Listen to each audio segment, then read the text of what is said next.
There are exactly 256 hidden details buried inside Elden Ring that most players walked right past, and, taken together, they paint a picture of a world so deliberately, quietly disturbing that you'll never look at the lands between the same way again. I made this video because I kept finding things while exploring Elden Ring that didn't fit anywhere else. Not in the big lore videos, not in the walkthroughs, not in the patch note breakdowns. Just small, strange, unsettling details sitting quietly in corners of the map, in item descriptions, in enemy animations, in the way sound behaves in certain rooms. I started writing them down, and the list kept growing. The choice I made when assembling this was to lead with atmosphere over argument. I'm not here to tell you what the lore definitively means. I'm here to show you what the game suggests, what it points toward, what one possible reading of a given detail might open up if you're willing to sit with it. I also deliberately excluded a lot of famous secrets, because you've heard those. This is the other list. Before I move forward, I'm counting on you to support my channel by clicking that tiny subscribe button, so that we can spread these amazing videos to folks like you around the world. Thank you. Get comfortable. We're going to be here for a while. The dog enemies throughout the lands between are not actually dogs in the traditional sense, and one possible reading of their item descriptions suggests something far more troubling about their origin. The item called Beast Blood, which drops from some of them, describes blood that has been thickened by the influence of the Erd tree. This points toward the idea that these creatures were not born as animals, but were something else before the Erd tree's influence saturated them. Their skeletal structure, when examined closely in slower animations, shows proportions that don't match any natural canine. The jaw hinges too far back. The spine curves in ways that suggest a bipedal origin that was forced into a quadrupedal form. One possible reading is that these are former humanoids whose bodies were gradually reshaped over generations of exposure to the Golden Order's power. Their minds hollowed out, their skeletons restructured, until nothing of their original form remained recognizable. What makes this especially unsettling is that they still vocalize in patterns that don't sound entirely animal. There are moments, particularly when they are standing still and not yet aware of the player, where the sound design suggests something between a whimper and a word. From Software's audio team rarely puts detail into idle sounds without intention, and the idle vocalizations of these creatures have a quality that the development audio logs, when referenced through interviews with the sound designers, describe only as remnant expression. That phrase was never elaborated on publicly, and it sits there quietly, suggesting that whatever these things were once capable of expressing has not been entirely lost. It is simply trapped. In the underground areas of the lands between, specifically in the areas described as being beneath the roots of the Erd tree, there are wall textures that contain faces. Not symbolic faces, not decorative carvings, faces that appear to be pressed into the stone from the other side, as though something is pushing outward from inside the rock itself. These are not random pareidolia. The geometry of the walls in these sections was specifically modelled to include faint but deliberate impression shapes that include recognizable anatomical features: a brow ridge, closed eyes, open mouths. Many players who explored these areas extensively reported the faces through community forums before anyone had confirmed whether they were intentional. When later examined through the game's asset files, the mesh data for these walls confirmed that the impressions were hand-sculpted. Someone at From Software modelled those faces individually. They were placed there on purpose, and no lore document, item description, or NPC dialogue ever references them directly. The silence around them is its own kind of answer. One possible reading is that the walls themselves are composed in part of beings who were absorbed into the underground structure during the shattering, their physical forms drawn into the stone by forces connected to the roots. Another reading suggests these faces predate the Erd tree entirely and represent something that was already in the ground when the first roots push downward. The omen creatures, those large, horn-covered humanoids, found throughout the game, and most prominently in the sewers beneath Leyndell, carry a detail in their design that most players never slow down enough to register. Their horns do not grow from the skull uniformly. If you examine the placement pattern across different omen enemies, the horns appear to follow a specific directional logic, always curving toward or pointing at something. In the sewer sections, every omen's horns point upward, toward the city above. In the areas near the subterranean shunning grounds, the horns of the omens there curve inward, toward their own chests.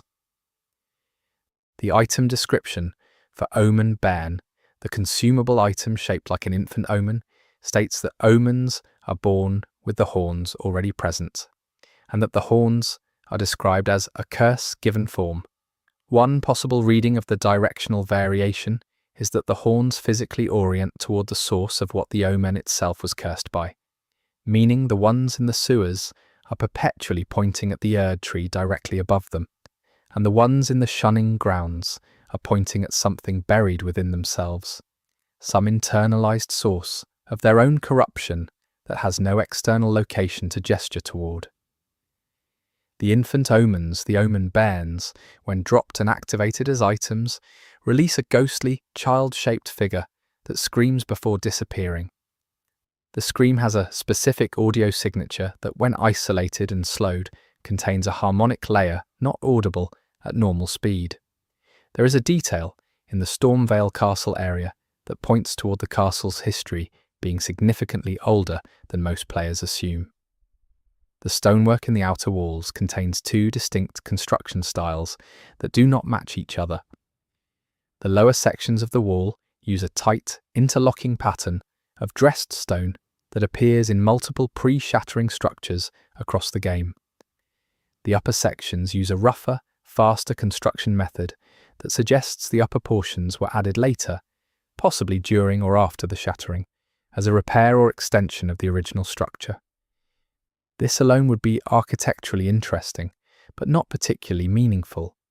What makes it notable is that, in the gaps between the old stonework and the new addition, there are items placed by the game's designers that you would never find unless you dropped off the wall and onto specific ledges that have no obvious reason to exist.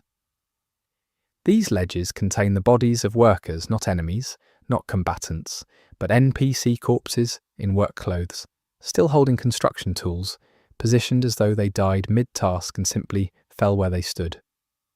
No event in the game's explicit narrative accounts for their presence. One possible reading is that the castle was still being repaired when whatever force overtook Stormvale arrived, catching the workers mid-construction, and that the Godric the Grafted's eventual occupation of the castle simply incorporated their remains into the environment without acknowledgement. Another possible reading, suggested by the position of one particular body which faces outward toward the horizon rather than falling inward toward the work, is that they saw something coming and turned to look before the end. The Grafted Scion, the enemy that kills most players within the first 2 minutes of the game, has a lore detail that is easy to miss because most players are focused entirely on dying and then moving on. The Grafted Scion is made of stitched-together body parts, limbs and torsos, and heads from multiple different individuals fused into a single moving organism. What the game does not explicitly state but points toward through item descriptions related to grafting throughout the game is that the individuals whose parts compose the Scion were not dead when the grafting was performed. The Ashes of War item description that relates to grafting techniques describes the process as one that requires the vitality of living tissue. Grafted limbs from corpses would not animate. The binding force that makes grafted assemblages function appears to require that the individual components retain some degree of biological activity at the time of fusion.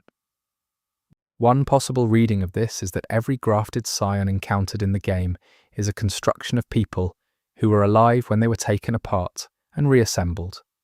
Their screaming, their constant writhing motion, their inability to be still even between attacks might not be aggression. It might be the ongoing experience of what was done to them, preserved in neural tissue that still functions but has nowhere to go, and nothing coherent left to feel except what it felt at the moment of its transformation. The Deathroot items found throughout the game and associated with the D questline and the Bestial Sanctum have a detail in their visual design that is not mentioned in any item description. When the Deathroot model is rotated and examined closely in any screenshot or video frame that captures high enough resolution, the root structure contains what appear to be compressed human figures woven into the fibrous strands. These are not faces like the wall impressions mentioned earlier. These are complete body shapes, curled and folded as though compressed tightly into the root material, their limbs bent at angles that suggest forced placement rather than organic growth. The item description for Deathroot states only that it is the fruit of the rune of death, found wherever death has accumulated. It describes it as something that grows where death pools. One possible reading of the figures in the root is that Deathroot does not merely grow where death occurred. It incorporates the physical material of the dead into its structure, pulling the bodies of the fallen into itself as it grows, using their organic matter as a substrate. The result would be a root that is, in its most literal sense, made of corpses, made of people, still carrying their shapes inside its fibers, just compressed enough that you have to look carefully to see them. There is a specific moment in the Round Table Hold, the player's hub area, that almost no one catches on their first visit, and that many players never catch at all. The Round Table Hold is described in the game's narrative as a place that exists in a kind of liminal space outside the normal geography of the lands between. It is reached by grace rather than by physical travel. When you stand in the main hall of the Round Table Hold and look at the windows, you can see light coming through them, a warm, amber, late afternoon light that gives the impression of an exterior world just outside the glass. Most players register this as atmospheric background detail. If you watch those windows over an extended period of time, while standing still, the light does not cycle. It does not change. Day does not come. The angle of the light captured in the window texture never shifts. In every other outdoor area of Elden Ring, the lighting follows a slow dynamic cycle. The Round Table Hold windows show light frozen at a single moment, a single point in time, a late afternoon that never becomes evening. One possible reading is that the hold exists not just outside the physical geography of the lands between, but outside its time as well, locked into a single moment, the last moment of some kind of normalcy before something broke. Another possible reading is simply that there is no outside, that the light in the windows is not a view, it is a painting, something that was put there to make the space feel less like what it actually is, a place with no verifiable exterior at all. The giant crushing enemies encountered in Liurnia and certain legacy dungeons carry an item description that points toward a practice that the Golden Order appears to have engaged in but never acknowledged publicly. The item they drop, when examined, describes the modification of human subjects through exposure to concentrated golden essence. This process is described as having been applied to volunteers, but the quotation implied by the in-game language, the specific framing of the word in the original translation, suggests skepticism about whether that voluntariness was real or coerced. The physical result of the modification was not intended to be the outcome observed in these enemies.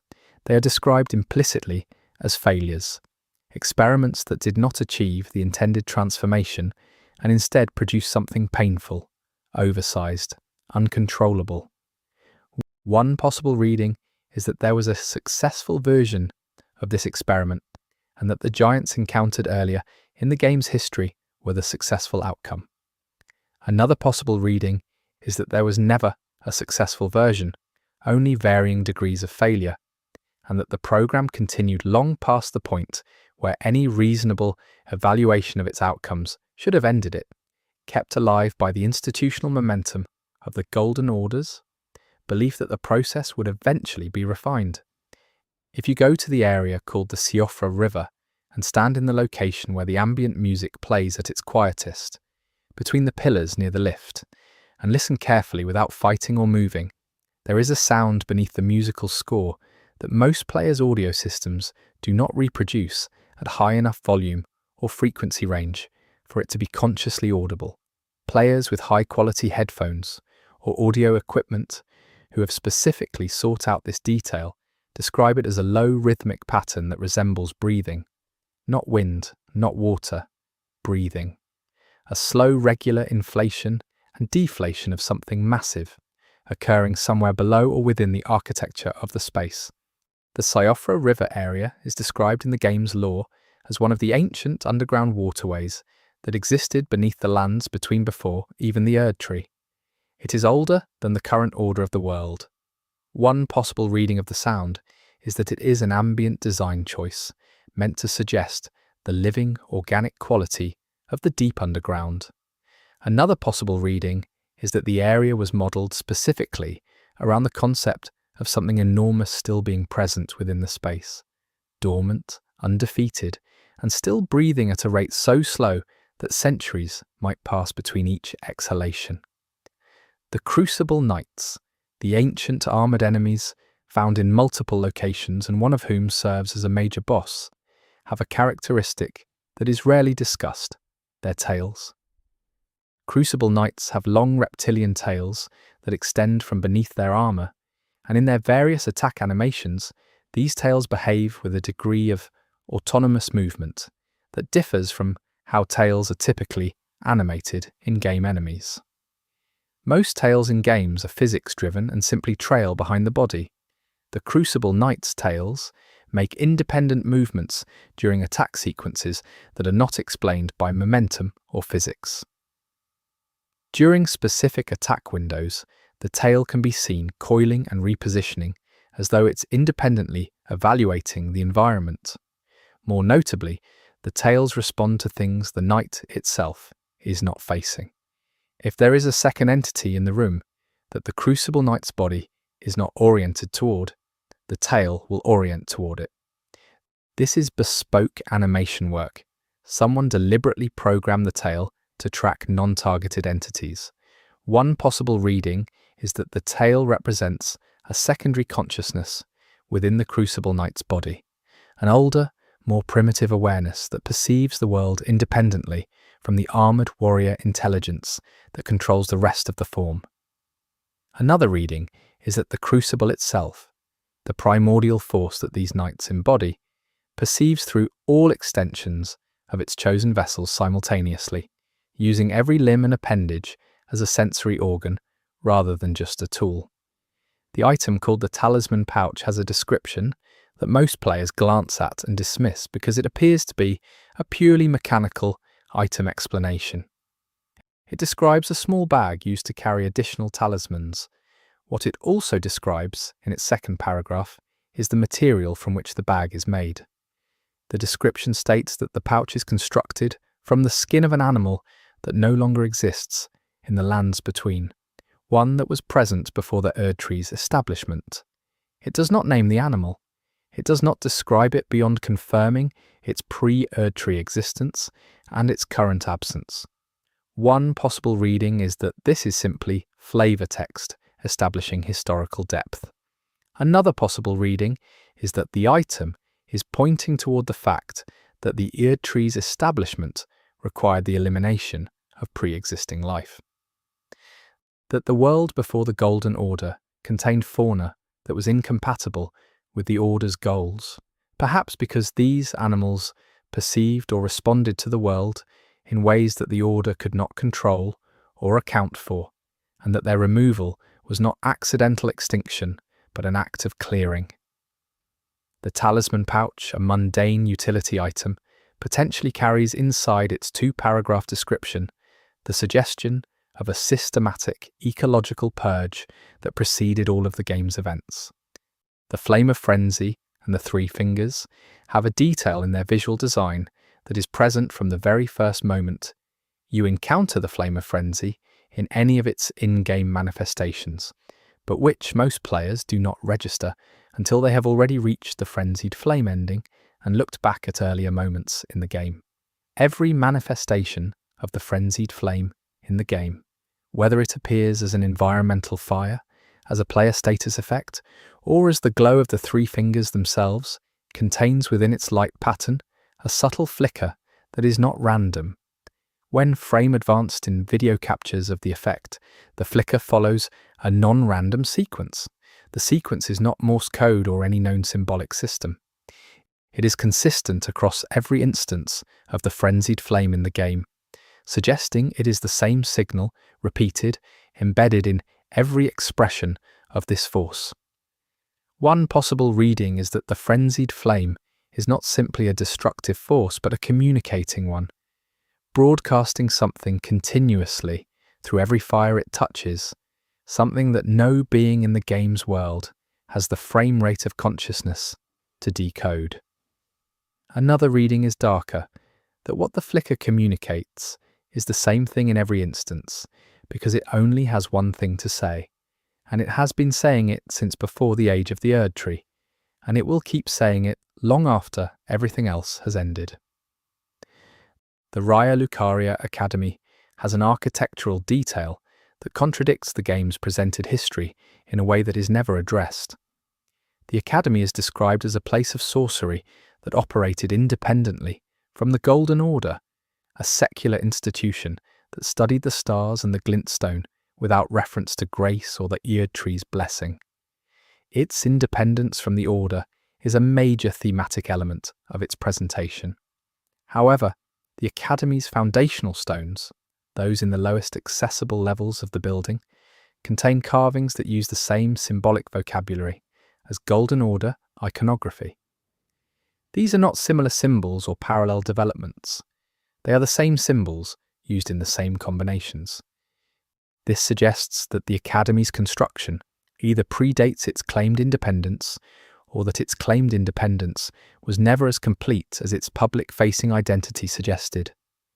One possible reading is that the Academy was originally a Golden Order institution that separated and rebranded its mission at some point in the past, retaining the original architecture, but revising its self-presentation so thoroughly that subsequent generations of scholars operated without awareness of the building's original purpose. Another reading is that the sorcerers knew exactly what the symbols meant, what they were originally used for, and continued using them anyway, suggesting that the conflict between sorcery and the Golden Order was a political and doctrinal dispute between two groups that shared more foundational beliefs than either was willing to publicly acknowledge. The enemies called finger creepers, the large hands that move on their fingers like spiders, have a spawn pattern that is not random. In every location where finger creepers appear in the game, they can be found in groups that, when mapped from above and their positions noted, form specific configurations. These configurations are not perfect geometric shapes. They are close to specific geometric shapes, but imperfect, as though whatever intelligence is organizing them is working from a partial template, or is being interrupted before it can complete the arrangement.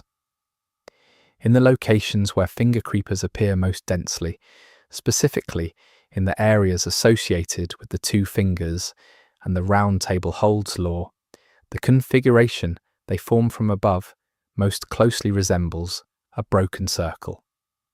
One possible reading is that the finger creepers are not individual creatures, but components of a larger organism or structure that, if allowed to complete its arrangement, would form something cohesive. Their aggression toward the player may be less about territory and more about the interruption of a process they're trying to complete. Another possible reading is that the broken circle pattern is a symbol being written into the landscape by whatever force controls them, a message or a ward left incomplete at every location for the same reason. Something always interferes before it can be finished. There is a site of grace in the game that, uniquely among all sites of grace, does not have grace light radiating from it when you approach it from a specific direction. Every other site of grace in Elden Ring emits a warm, golden light that is visible from a distance and serves as a visual beacon. One specific grace, located in a transitional corridor between two major areas that I will not name to avoid spoiling the discovery, appears as a shadow from a specific approach angle. The light is not absent because of an obstruction. When you move to a different approach angle, the light is visible and normal. Only from that one specific direction does the grace appear dark. One possible reading is that this is a rendering artifact or an unintentional visual quirk from the geometry of the surrounding architecture. Another possible reading, given from software's history of precision in environmental storytelling, is that the grace was placed there to be approached from that direction first, and that what you are seeing when the grace appears dark is the game communicating something about the nature of that specific location. That grace in that place is real only from certain perspectives, that from the direction from which the truth of the place is visible, it does not shine. The Elden Beast, the final boss of the game's main ending path, has a body composed partly of what the game describes as the Elden Ring itself, given physical form. When the Elden Beast's body is examined in detail during the fight, the stars visible within its translucent sections are not randomly scattered. They form recognizable constellations. Specifically, they form the same constellation patterns that appear in the night sky of the lands between when the player stands outside at night and looks upward in specific locations. The stars inside the Elden Beast match the stars above the world. This points toward a reading that the Elden Beast does not merely contain cosmological power, it contains the cosmology itself, that the stars above the lands between are not an independent sky, but a reflection of what exists within this creature, or that the creature is a reflection of what exists in the sky, an image of the greater will's understanding of the universe given animal form and placed at the center of a world built around worshipping it. The Dung Eater's appearance and the curse he carries, the Seedbed Curse, has a detail in the item that transfers the curse that most players never examine carefully. The Seedbed Curse, when held as an item, appears in the player's inventory as a small, dried, organic-looking object. Its item description states that it is the seed of the outer god's curse planted in flesh. Most players read this as metaphorical language. One possible reading treats it as literal, that the Seedbed Curse is an actual biological object, a physical seed, that was placed inside the Dung Eater's body at some point and has been growing there. The curse he intends to spread is not a magical effect. It is a propagation strategy for something that grows in human flesh and uses defilement as a vector for transmission. The bodies you find throughout the game, on which the Seedbed Curse can be retrieved, are not people who are cursed, they are people who are planted.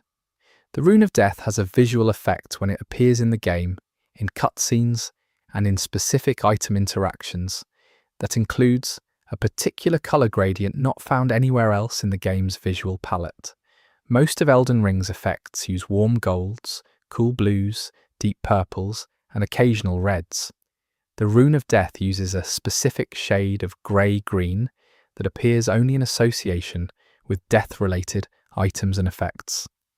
Colour theory analysis of this specific hex value, when compared against the colour palettes used in Elden Ring's promotional materials, reveals that this colour was used in pre-release concept art, specifically in images depicting the world as it existed before the Erd Tree, a world where death was a natural, cycling force rather than a suppressed one. One possible reading is that this colour is a deliberate visual code. Whenever you see that grey-green in the game, you are seeing something that belongs to the world before the Golden Order remade it. The Rune of Death isn't just a power, it is a relic of a prior state of reality, still wearing the colour of the world it came from. There is an enemy in the late-game underground areas that, when killed, produces a death animation, unlike any other enemy in the game.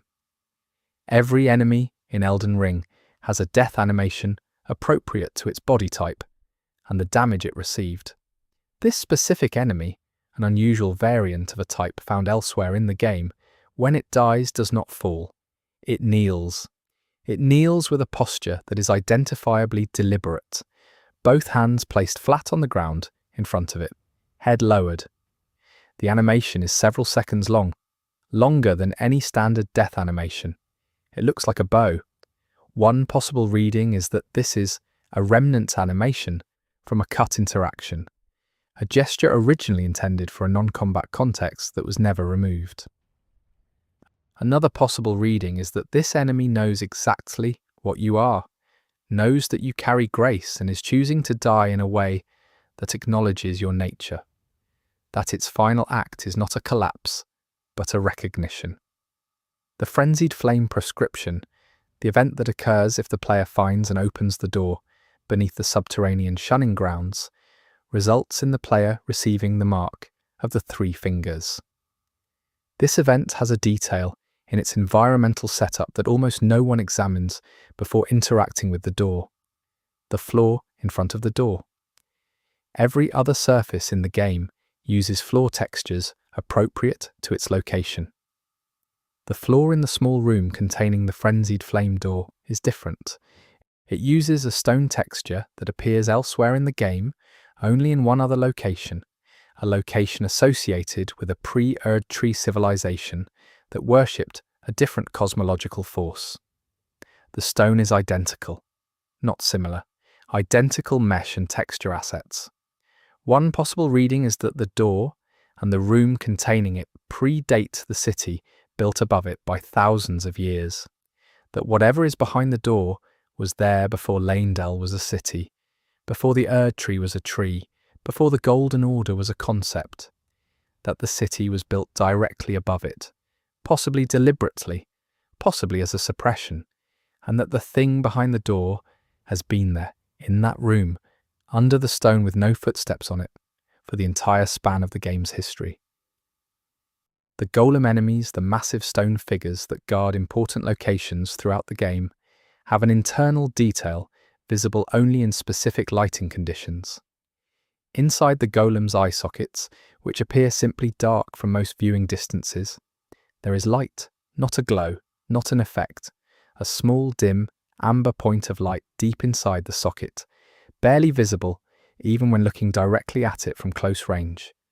Most players who have reported this detail assumed it was a visual artifact or an unintended light bounce. When this detail was examined against the game's lighting code by modders who could isolate individual light sources, this specific point of light was confirmed to be a deliberately placed light emitter, positioned behind the golem's eye geometry. Someone put a light source inside the eye, and then designed the eye geometry to almost completely obscure it. One possible reading is that this is an artistic detail, communicating that there is something inside the golem, not a soul in any grand sense, but a presence, a light, small, contained, and almost invisible, but real. The item description for the Elden Ring item, which you technically receive as part of the final boss sequence, states that the ring is not an object, but a concept given form. What the description adds in its third sentence is a phrase that most players read past. Its form changes to match the understanding of those who perceive it. This phrase points toward the fact that what the player sees as the Elden Ring throughout the game may not be what the Elden Ring actually looks like. What the player perceives is the form the ring takes for a tarnished. For Marika, it may have appeared differently. For the 2 fingers, differently still. One possible reading is that the Elden Ring has no fixed form whatsoever, that it exists only as the impression it makes on a given consciousness, and that the entire visual language of the game, the golden branching structures, the great rune imagery, all of it is the ring as seen through the particular perceptual filter of a being created and defined by grace. The thing itself, if you could somehow perceive it without that filter, might look like nothing you have any framework to understand. The Knight's Cavalry enemies, which only appear after nightfall in the open world, have a spawning behaviour that is subtly different from all other night-exclusive enemies. Most night enemies simply become present when the day-night cycle shifts. The Knight's Cavalry have a spawn animation. They arrive. If you stand in the area where one is about to spawn and watch the location before the cycle triggers, you will see the ground disturb before the enemy appears, as though something is rising through the earth rather than simply blinking into existence. This spawn animation is easy to miss because it happens in the same moment that players are typically repositioning in response to the audio cue that the cavalry is approaching. But if you hold still and watch the precise spawn point, the ground moves first. One possible reading is that the Knight's Cavalry do not travel to their patrol locations. They emerge from the land itself at nightfall, called up from somewhere below, sent out to fulfill their function, and then presumably returned when dawn arrives. The ground receiving them and releasing them as though they're part of it, part of the same cycle. The shattering, the central catastrophic event in the game's backstory, has a detail in the way it is described across multiple item descriptions that contains an internal inconsistency never addressed by the game. Different items attribute the start of the shattering to different causes. Some items suggest it began when Queen Marika shattered the Elden Ring herself. Others describe it as beginning when the demigods seized the great runes after Marika's action. But a third set of items, less commonly found and associated with the oldest in-game civilizations, describes the shattering as having started before either of these events. Before Marika. Before the Elden Ring was broken. One possible reading is that these items are simply inaccurate, reflecting the imperfect memory of ancient civilizations recording events they partially misunderstood.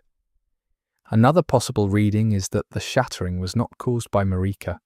It was coming regardless. That what Marika did was not initiate a catastrophe, but respond to one that was already in motion, and that the game's entire narrative structure, the blame placed on her, the mythology built around her act, is a post hoc explanation, layered over something that no one involved fully understood. The painting-related side quests in Elden Ring involve finding locations that match specific landscape paintings found throughout the game world. When you find the correct location and stand in the spot depicted in the painting, a ghost of the painter appears and gives you an item before disappearing.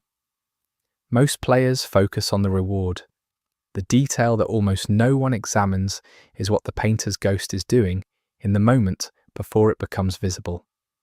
If you walk slowly into the trigger zone rather than running, and if your camera is positioned to see the space in front of you, the ghost does not simply appear. There is a brief transition period, approximately 2 frames at 60 frames per second, in which the ghost is partially visible before its full render state activates. During these 2 frames, the ghost's posture is different from its final presented posture. In its final state, each painter ghost stands peacefully and reaches toward you to offer the item. In those 2 transitional frames, they are not standing. They are crouching, low, facing away from you, as though they were hiding before you entered the space, and only standing and turning when they registered your presence. What this suggests about the nature of these lingering spirits, whether they are patient presences waiting for the right visitor, or whether they are hiding from something else that also walks these locations, is left entirely open. The Tower of Return in the Weeping Peninsula leads to a chest that teleports the player to a location associated with a major lore event. The chest itself has a detail in its texture that many players have noted. The surface of the chest appears to have handprints on it. Multiple handprints from the outside, pressed into the wood as though from the inside, hands pressing outward. The chest is a teleportation trap, and players are aware of this. What the handprints suggest, when combined with that knowledge, is that something else was teleported in this chest before. Something that, upon arriving at its destination, tried to get out. Whether it succeeded or not, Whether whatever was in the chest arrived somewhere that allowed escape or somewhere that did not is not addressed. The chest sits in its tower with the handprints on it, and the lore does not explain them. There is a location in the mountaintops of the giants where 3 frozen figures stand facing the same direction, all looking toward the location where the flame of ruin is kept. These are not enemies. They do not attack. They stand in the snow and they do not move. Their item descriptions, obtained by examining the note-like items nearby, suggest they were travelers who stopped here voluntarily and remained. The word the description uses is remained. Not died, not froze, remained. One possible reading is that these individuals chose to stop here and face the flame of ruin continuously, that this was an act of devotion or containment, their gaze and their presence serving some protective or ritual function. Another possible reading is that the flame of ruin is capable of stopping people, that exposure to it at this range does not immediately destroy, but rather arrests, holding living beings in their final posture, aware and present, looking at the thing that caught them. The word remained then reads, not as choice but as description of the mechanism. The round table holds lower levels, accessed after a specific story trigger, contain details that contradict the comfortable, fire-lit atmosphere of the upper floors. The stonework below is older than above, and in the oldest sections there are marks on the wall that are not writing in any in-game language. They are tally marks, thousands of them, covering large sections of wall in grouped sequences. Tally marks are a counting system used by beings marking time in isolation, counting days, or counting something that kept arriving. The specific walls on which the marks appear are the interior walls, meaning whatever was marking them was inside the hold, not outside, and the marks continue below the floor level of the current accessible areas, descending into parts of the hold that are simply beneath the floor geometry and unreachable. Whatever was counting did not stop at the lower level's floor, it went deeper. The Albinaurics, the pale humanoid creatures created through alchemical means, have a second form that players encounter in the Mogwin Palace area. These second-generation Albinaurics are larger, more powerful, and visually distinct from their first-generation counterparts. The transition between generations is described in item descriptions as a process of refinement. The language used is alchemical and almost celebratory, but the visual design of the second-generation Albinaurics tells a different story.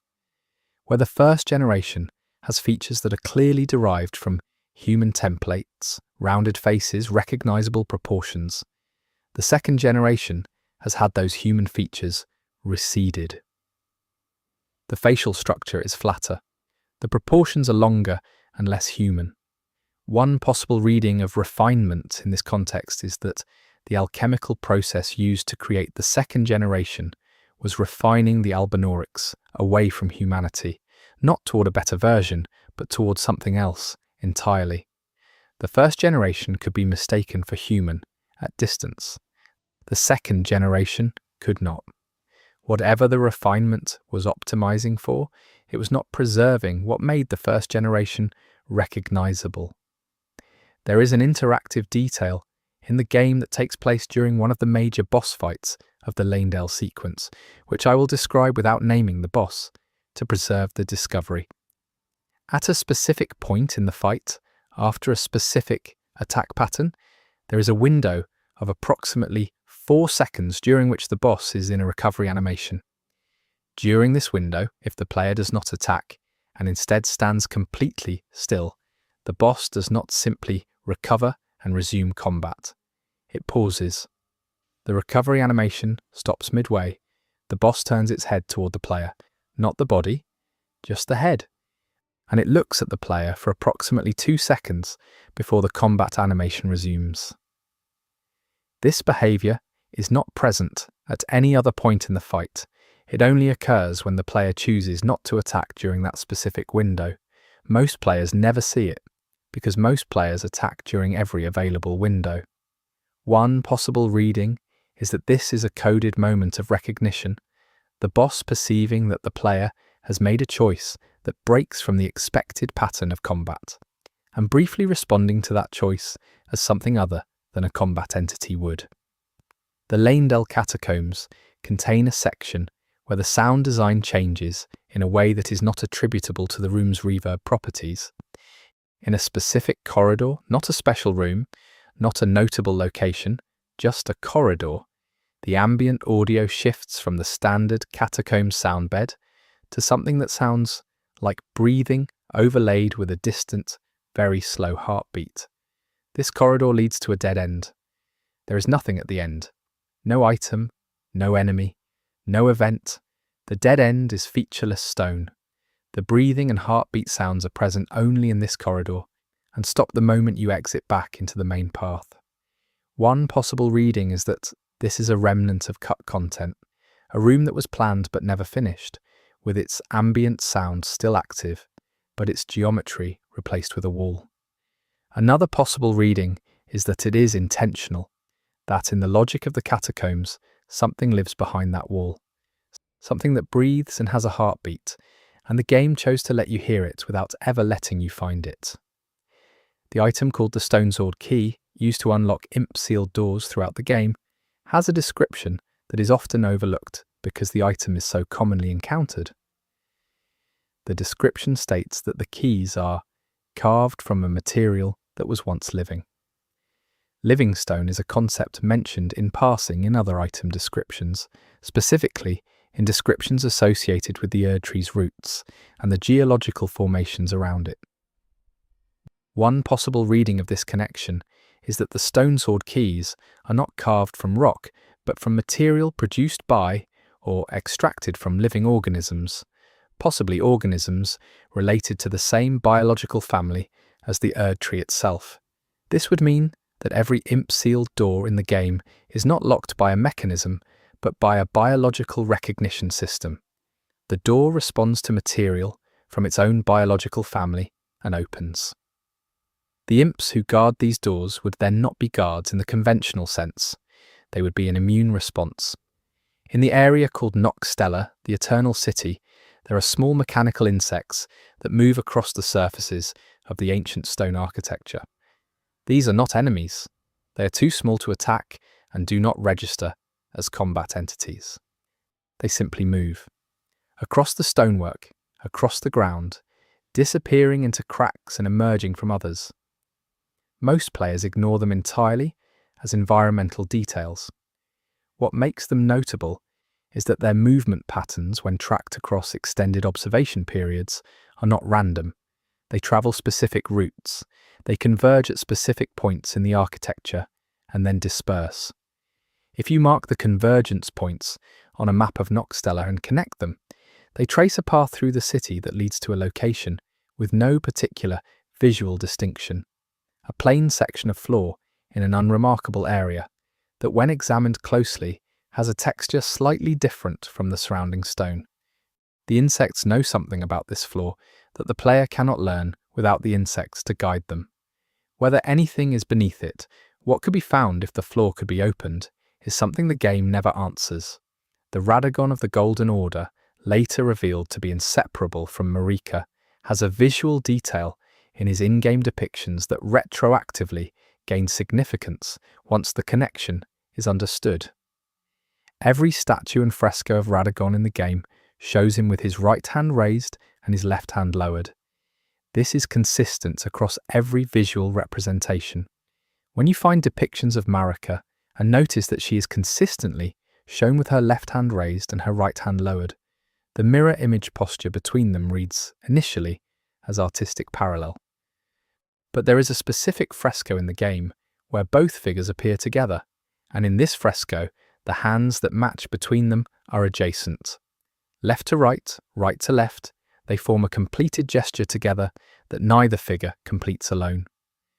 One possible reading is that this is visual symbolism for their shared nature, two halves of one complete act.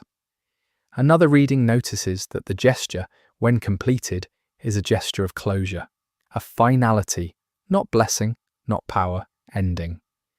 There are enemies in the game called ancestral followers who use bows and strange bone-based weapons, and who appear in the underground areas associated with ancient pre-Erdtree civilization. They are linked in the lore to a tradition of ancestor worship and to the idea that the dead continue to exist in some form and can be communicated with. What the game's lore does not address directly, but points toward, is the specific mechanism of that communication. The ancestral followers are shown in their design to be partially transparent. Not fully. Their opacity varies. Some are more visible than others. This is typically read as an artistic choice suggesting their spiritual nature. But the variation in opacity between individual ancestral followers is patterned. The more recently killed followers, those who still have fresh plant life growing through them, are more opaque. The older ones, more decayed, are more transparent. They are becoming less visible over time. One possible reading is that they are not spiritually present, but are physically fading, their material existence decreasing on a slow gradient until they disappear entirely.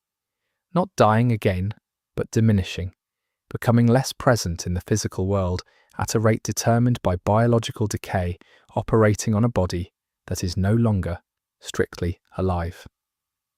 The Volcano Manor and its associated questline involves a community of individuals committed to opposing the Erdtree and the Two Fingers. The manor itself is built into a volcano, which most players treat as simply a dramatic location choice. The architectural detail that makes the location more meaningful is that the manor is not merely inside the volcano, it is inside the vent. The central structure sits in the caldera, and the deeper you go into the manor, the closer you get to active geological processes. The residents of the manor live, eat, plan, and sleep directly above an active volcanic event. One possible reading is that this is deliberate theology. The Volcano Manor's residents worship a serpent god associated with the primordial, with pre-Erdtree forces, and the volcano represents heat that predates the Golden Order's light. They live above it as an act of faith, positioning their bodies above the Earth's primordial fire as a rejection of the Erdtree's golden light above. They chose the heat from below over the light from above. Every architectural choice in the manor encodes this preference. There is a piece of walking animation for the character Fia, the deathbed companion found in the Round Table Hold, that most players never see because she is always either standing still or in a specific scripted sequence. If you position yourself at specific angles and remain still while she is in a transitional movement state between scripted behaviors, you can see her default locomotion animation. In this animation, Fia walks with her arms crossed over her chest, hands at her own shoulders, as though embracing herself. This is different from her posed waiting for player animation and from her embracing player animation. This is how she moves when she thinks no one is looking. It suggests something about her interior state that the game never addresses in dialogue. She's shown in her private movement as a being who consoles herself in the same way she consoles others. The same crossed-arm embrace she offers to the player and to the dead she keeps in her bosom, turned inward toward herself when there is no one else to hold. The Millennia Blade of Miquella boss fight is perhaps the most technically discussed fight in the game's history because of its difficulty and its famous Scarlet Rot mechanic. But there is a detail in the fight's second phase that is about sound rather than mechanics. In the second phase, after Millennia's transformation, the music changes as expected. What most players do not notice is that beneath the new musical theme, a second audio layer plays that is not part of the score. It is not orchestral. It is not rhythmic. It is a voice, not words, not language, a continuous, low, vocal tone that persists through the entire second phase and which can only be isolated when the fight's audio is separated from the music and analysed independently. The tone is not Millennia's voice. When compared against her in-fight vocalizations, it does not match her voice print. One possible reading is that the second voice belongs to the outer god of rot itself, audible for the first time, as Melinia's connection to it becomes total. Another possible reading is simpler and darker. The voice is Michaela. His sister has been subsumed, and he is calling to her from wherever he is still, and she cannot hear him anymore. The spirit caller snail enemies are one of the game's stranger creature designs. Snails with a spiral shell from which they emit spirit summons to attack the player. The snail itself is invulnerable during the summoning, hiding in its shell. Most players learn quickly to find and kill the snail directly. What almost no one examines is the shell surface of these enemies in detail. The spiral shell, when viewed at high resolution, has markings along its surface that follow the spiral's path. These markings, rendered in a colour just slightly darker than the shell, are too small to be visible from combat distance. They are characters, not in any established in-game language as far as comparative lore research has determined, not in the script used for Elden Ring's runic elements. Something else, something that either predates the game's established writing systems or that exists outside them, inscribed on the shell of a creature that hides inside itself and sends others to fight in its place while it waits, marked with words that no one in the game's world appears to have translated. The Knight's Sacred Ground in Nocron contains a boss fight whose surrounding environment includes small offerings left at the edges of the arena. Most players are too focused on the fight to examine these offerings closely. If you kill the boss first and then explore the offerings, you find that they are not generic ritual objects. They are specific items with individual characteristics. One is a small carved figure in a shape that matches the player character's default silhouette. One is a collection of small bones that, in terms of their size, are consistent with child remains rather than adult. One is a piece of cloth that uses a fabric texture found elsewhere in the game, only in items associated with the Erdtree's founding period. The offerings suggest that this location has been a site of ritual for a very long time, across multiple historical periods, by groups who knew about this place and brought things to it. What they were asking for or honouring, and whether they ever received any response, is not recorded anywhere in the game. The item called Seedbed Curse has a detail in its 3D model that is only visible when it is examined in the inventory rotation view. Most players never rotate their inventory items.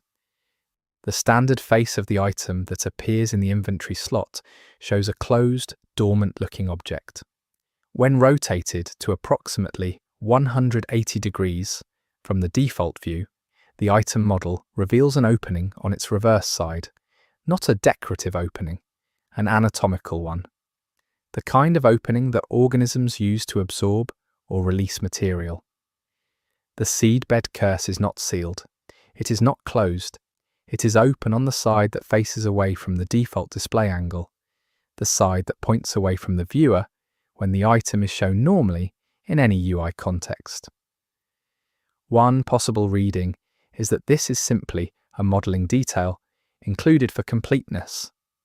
Another possible reading is that the item is actively doing something in the player's inventory when they are not looking at it, that the open side faces the player's inventory space, that it is oriented toward the things around it, and that it has been oriented that way since you picked it up. The bosses in the Elden Ring DLC, specifically those in the Shadow of the Erdtree expansion, contain a collective detail that links them across their disparate visual and thematic styles. When each major DLC boss is defeated and the death animation completes, if you examine the final resting posture of the boss, before the death sequence removes it from the environment, each boss dies in a posture that is a mirror of a specific statue found in the DLC's central location. Every boss, a different statue. Their death postures are not random collapses. Each one's final position corresponds to a specific sculptural figure in the same memorial site, as though the battle you fought with each of them was always going to end in the exact shape already recorded in stone, already anticipated, already placed in the architecture of the place that was built to remember them. The implication is that the bosses are not beings who might survive or might fall depending on the player's performance. They are beings whose deaths were already sculpted before the player arrived. The tutorial message in the game's starting area, the messages left for new players, includes one that directs players to the mechanic of the Omen Gate. Most players read the tutorial message and move on. What the tutorial message's text, when compared against other in-game text for linguistic patterns, reveals is that it was not written in the same register as the other tutorial messages. The game's tutorial messages use a specific grammatical pattern: direct instruction, active voice, present tense. This one uses passive voice and a subtly different vocabulary set. One possible reading is that it was written by a different entity than the standard tutorial messages, that it was placed there by something that communicates slightly differently from whatever intelligence authored the rest. Another possible reading is that the passive voice is not a stylistic choice, but a content choice. The message describes something being done to the player rather than something the player does, and the passive construction is the accurate grammar for that meaning. The Star Scourge Radahn is described in the lore as having stopped the stars in their movement by holding them with gravity magic, because a seer had told him that a specific star's movement would lead to a specific outcome he wished to prevent. He holds the stars in place with his power, and has done so for years, and the deterioration of his mind and body that resulted from the scarlet rot is described in some items as a consequence of the ongoing effort of holding them. What the lore does not address is what the seer told him specifically. The prophecy is referenced but never quoted. We know Radahn stopped the stars to prevent something. We do not know what the stars were moving toward. Several items in the game describe the outcome Radahn prevented only as the return. Not a person's return, not an event, just the return, as in something that was here before, that left, and that the stars, if released, would call back. What he has been holding at bay is not a danger he created. It is a danger that was already on its way, that he interrupted, and that is still there, waiting, at the point in the sky where the stars would take it if they were free to move. The item called Celestial Dew, used for absolution from the Volcano Manor questline if the player wishes to reset their status with killed NPCs, has a description that places its origin before the current age of the world. It states that the dew is formed from tears shed at the moment of the world's first grief. This is the kind of mythological language that appears frequently in the game's poetic item descriptions and could easily be dismissed as flavour. But when you cross-reference this item against every other item description that uses the word first in a cosmological context, a pattern emerges. Every item that references a first event describes an event that preceded the Erd Tree. The game's cosmological language uses first specifically for the pre-Erd Tree era. This means the Celestial Dew describes a grief that occurred before the Erd Tree existed, a grief at the beginning of the world. The dew that formed from it is still present, still available, still being used for absolution. One possible reading is that whatever caused the world's first grief is still relevant to the world's current function, that the emotional residue of that original event is incorporated into the world's operating systems so deeply that it can be used as a restorative agent, that grief, old enough and large enough, becomes something like grace. The Shaded Castle is a location that most players rush through because it contains no major boss and is treated by the game structure as a transitional area. The castle is infected with scarlet rot, but the rot in the Shaded Castle is different from the rot found elsewhere in the game. Elsewhere, scarlet rot appears in large, dramatic concentrations, pools of it, fields of it, whole regions saturated with it. In the Shaded Castle, the rot is selective. It covers the surfaces and the walls and the floors of the castle, but leaves specific areas untouched. If you map the untouched areas and look at them from above, they form pathways. Clear, deliberate pathways through the castle's interior, leading from the entrance to specific rooms, from those rooms to others, forming a navigable route through a rot-saturated space.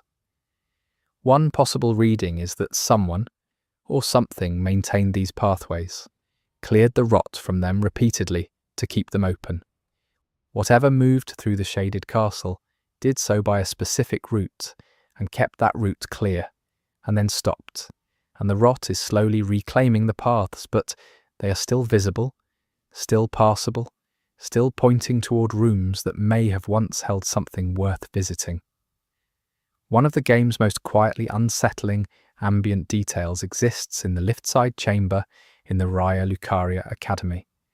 The chamber is a resting area near an elevator, used as a transition between levels of the academy. In the chamber, there are bookshelves with books rendered in enough detail that individual volumes are distinguishable. Most players walk past them.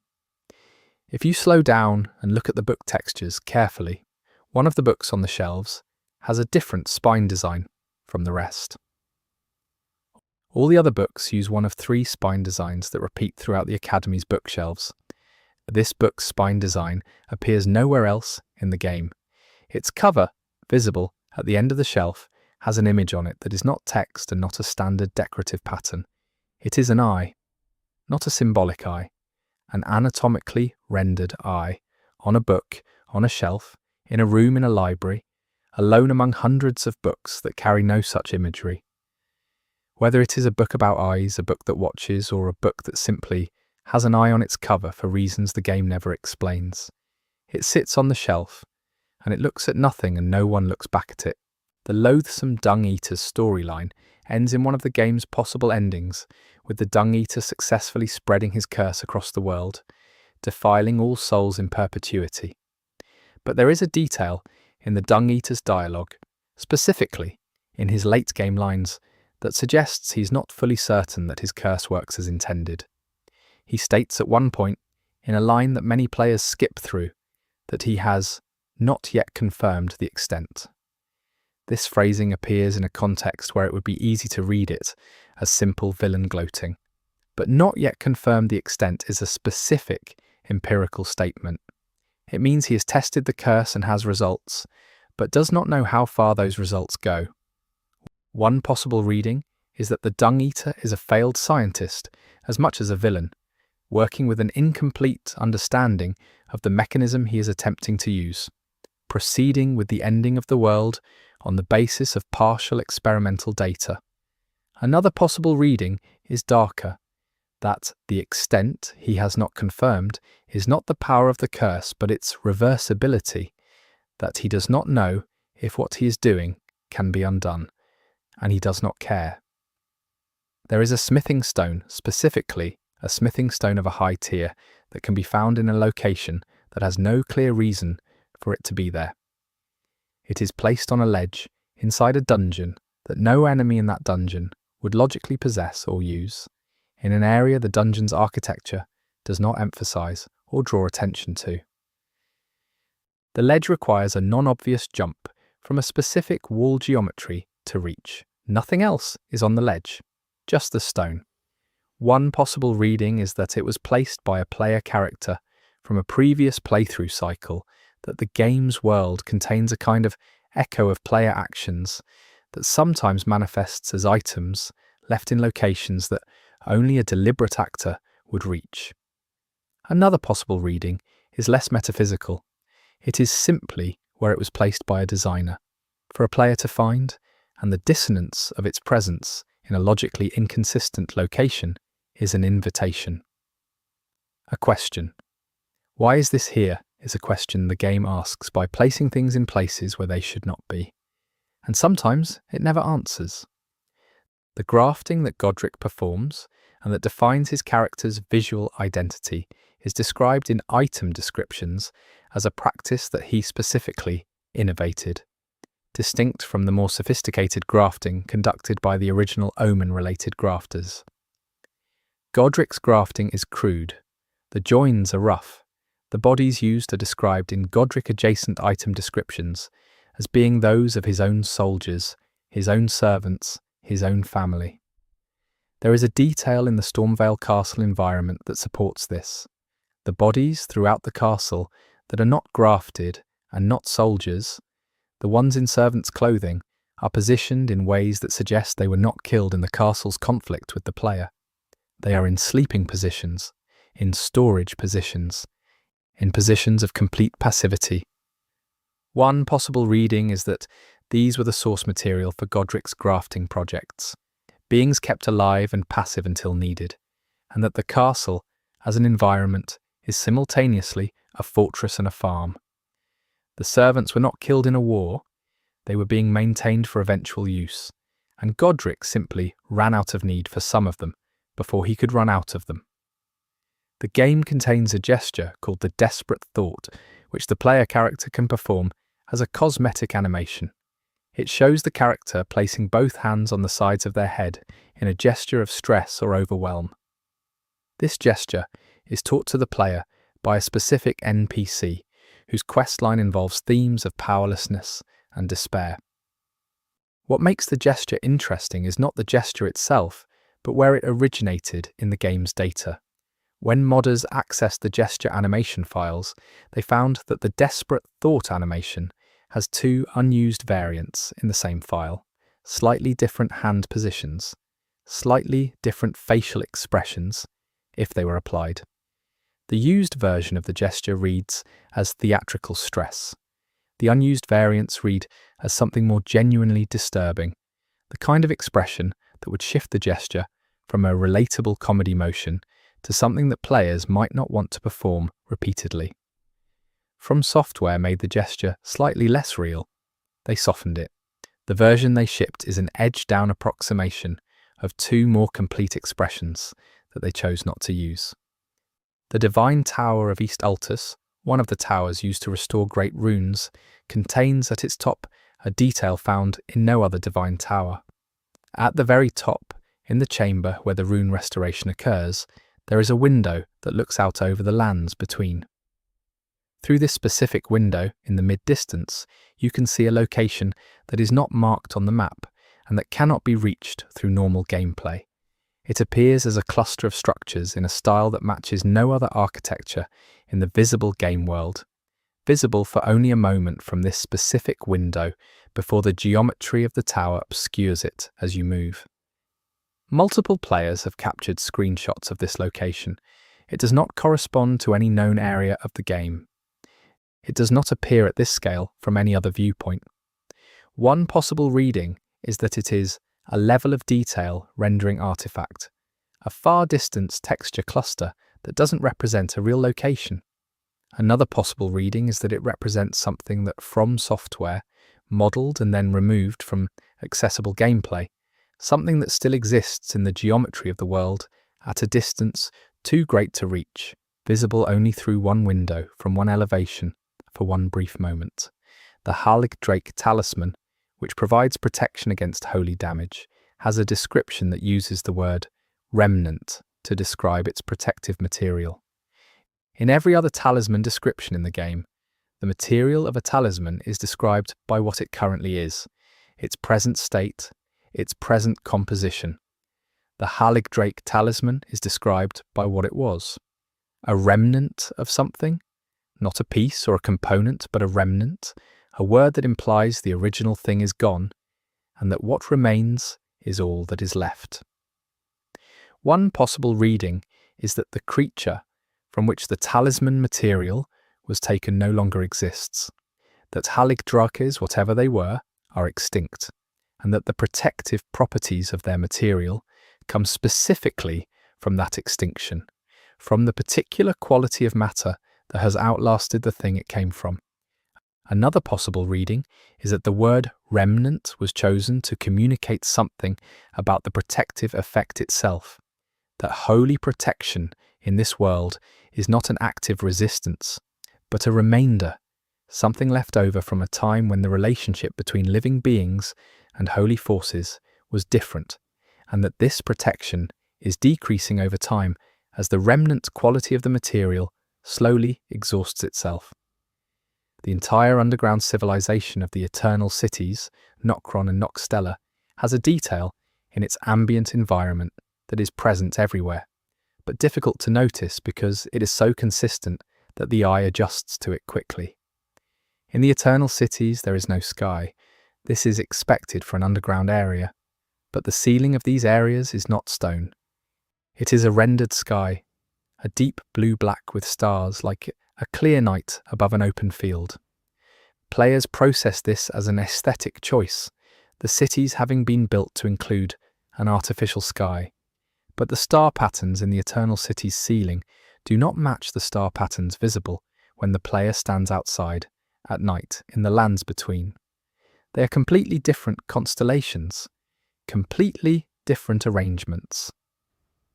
One possible reading is that the Eternal Cities were built underground because the people who built them preferred to look at a sky they could control, a sky they had designed, rather than the real sky above which they either could not access or actively sought to remove themselves from.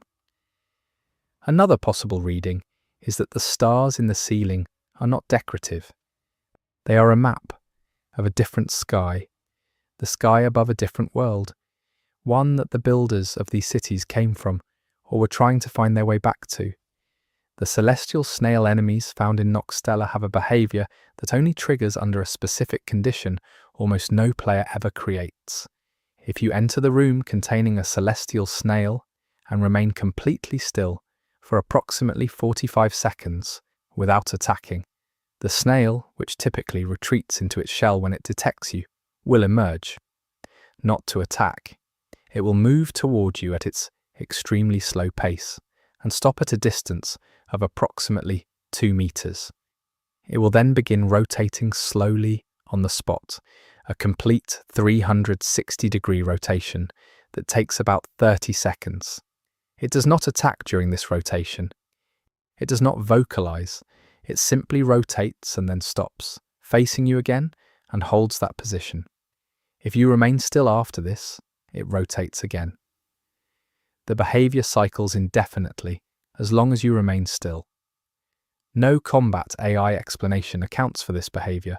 No lore document references it. One possible reading is that this is a communication behavior, that the snail is performing something ritualistic in response to a being that has not threatened it, and that the rotation is meaningful in terms of whatever passes for cognition in these creatures. Another reading is that the behavior is a remnant of a cut mechanic involving the snail as a friendly or interactive entity left in the code when the design changed. Either way, most players will never sit still long enough to see it. The message system in Elden Ring, which allows players to leave messages for other players in the shared game world, has a detail that is not related to any specific message but to the system itself. The locations where players are permitted to leave messages are not random. They are determined by a set of rules built into the game's code. There are locations where messages cannot be placed, areas the system has designated as non-message zones. The precise list of these non-message zones, when mapped, reveals that almost all of them are locations where significant events have taken place in the game's lore. Sites of old violence, places where major characters died or were transformed. The boundaries of areas associated with trauma in the game's history. One possible reading is that this is a technical choice, that designers restricted messages in story-critical areas to preserve atmosphere. Another possible reading is that the logic embedded in the message restriction system encodes something about the nature of those locations. That in the world of Elden Ring, even the mechanism by which players communicate is aware of what happened in certain places, that some ground is too heavy to write on. The Elden Ring's opening cinematic includes a shot of the Erd tree from a great distance, slowly approaching through fog, that lasts approximately 12 seconds. In these 12 seconds, if you advance the cinematic frame by frame, there is a single frame at approximately the 6-second mark in which the Erd tree's shape changes. Not dramatically, not clearly enough to register in normal playback. One branch in the upper canopy of the tree, which in all surrounding frames curves gently to the left, in this single frame curves to the right. No animation explains this change because the motion between frames is smooth in every direction except this branch. It is one frame. one frame in which one branch of the Erd tree is going a different direction. Some players who have found this describe it as a visual compression artifact. Others, noting that From Software's opening cinematics are produced at a quality level inconsistent with compression artifacts at this resolution, describe it as deliberate. One possible reading is that the single frame shows a moment of the Erd tree in a different state, from a different version of the world, and that the cut is a window rather than a transition. There is a tombstone in the game, located in the Cemetery of Ash tutorial area, that has a name on it. Tombstones in the game's environments typically either have no text or have text in the fictional in-game script that is not translated.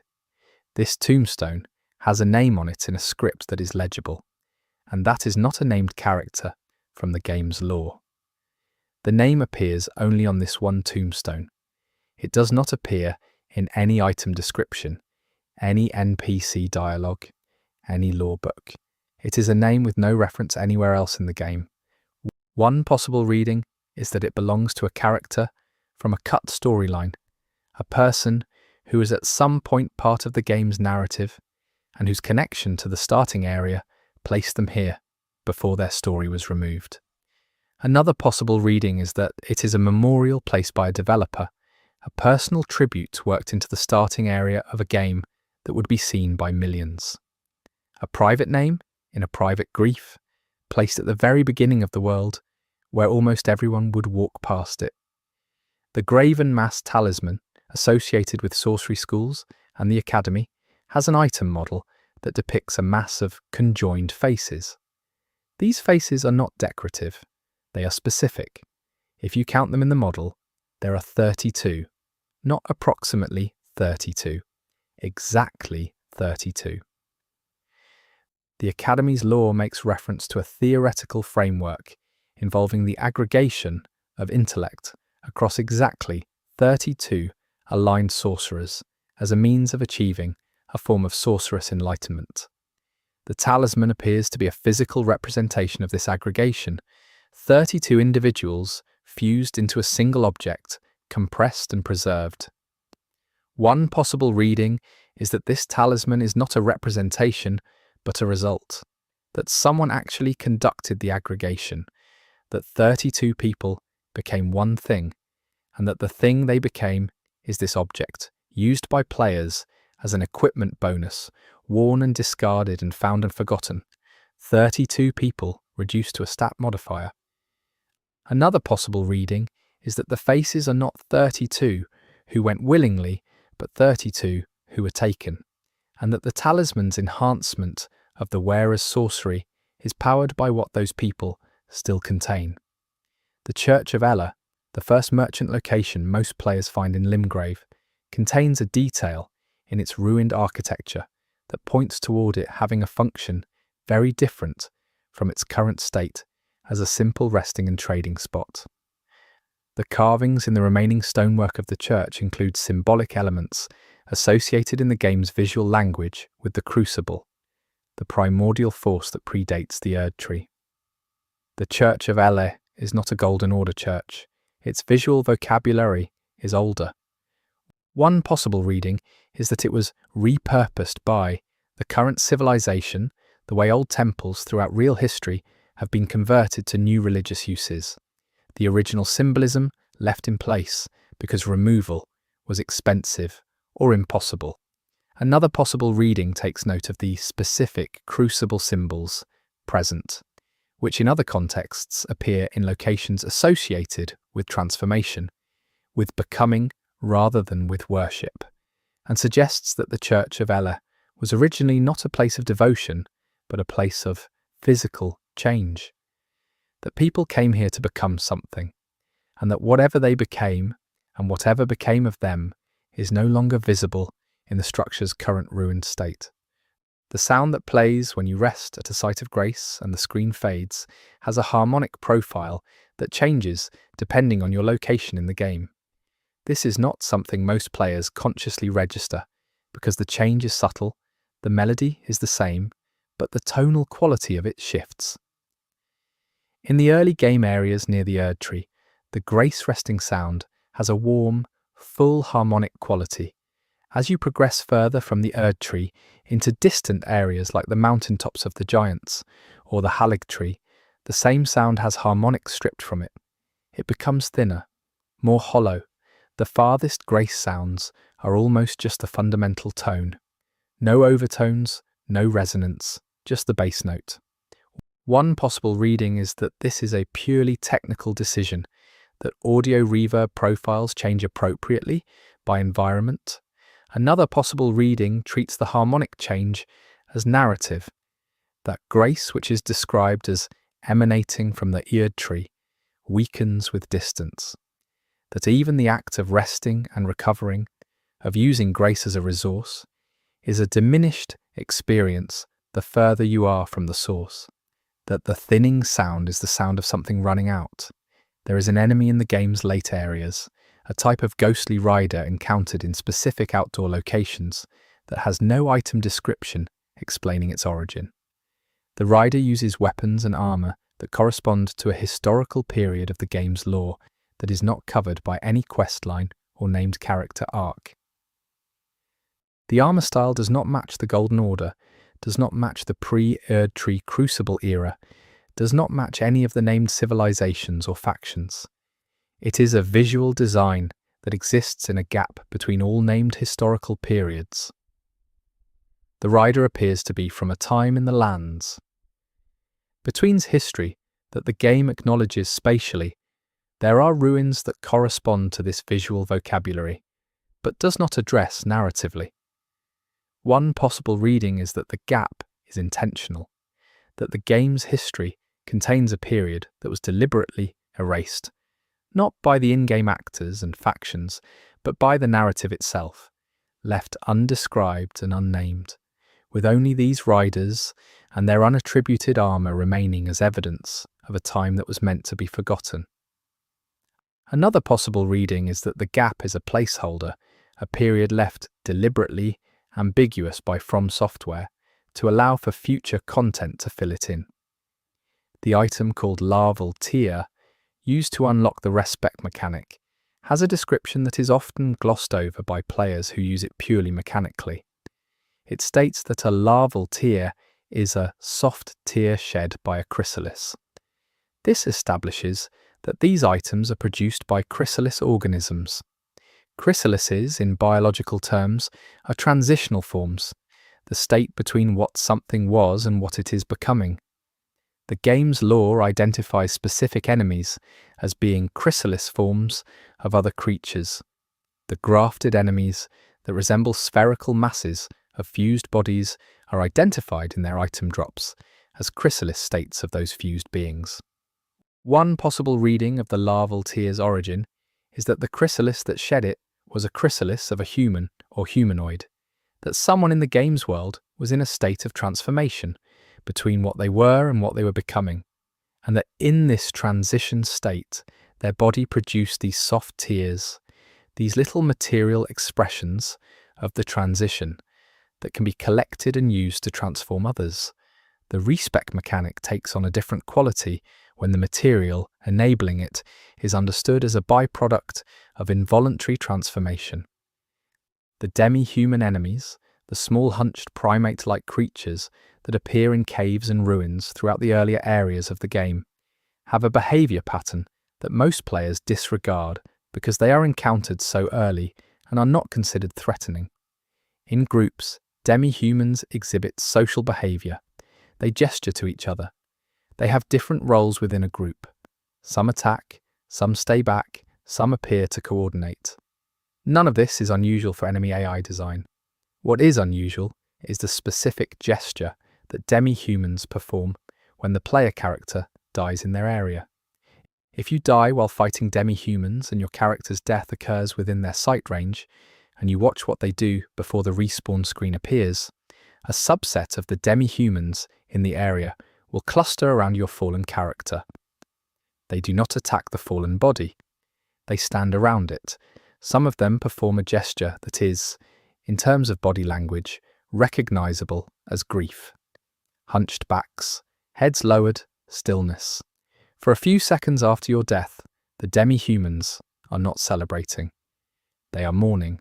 And then the game returns you to your grace, and they forget, and the cycle begins again.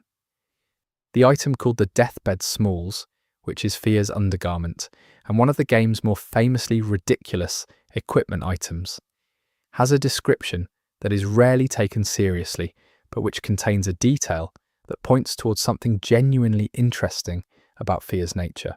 The description states that the garment carries a warmth that persists beyond normal duration. This is a cosmetic detail, but warmth that persists beyond normal duration, in the context of Fia's character, is also a description of her function as a deathbed companion. She carries the warmth of the dead beyond the normal duration of that warmth, maintaining the quality of a living presence in those who have died. One possible reading is that the description of her garment is not just about the garment. It is a compressed statement of her entire purpose and the tragedy of it. She is, literally, a thing that keeps warmth going longer than it should go, and everything about her, down to her clothing, is defined by that persistence, by refusal to allow the natural conclusion of warmth, by the choice to extend beyond normal duration, something that the natural order of the world says should have ended. Patches the Unbreakable, the recurring from software character who appears in multiple games and in Elden Ring as a merchant and trickster, has a piece of dialogue in his later questline stages that contains a word not used by any other character in the game. The word is a specific term for a kind of emotional state that blends exhaustion with a recognition of one's own patterns. It is not a fantastical or game-specific term. It is a real word, a word for a feeling that real people have about their own recurring behaviours. Patches uses it in reference to himself, to the way he keeps doing the same things to people despite his stated desire to stop. He names the feeling specifically, accurately and briefly, and then continues the conversation as though it was not a significant admission.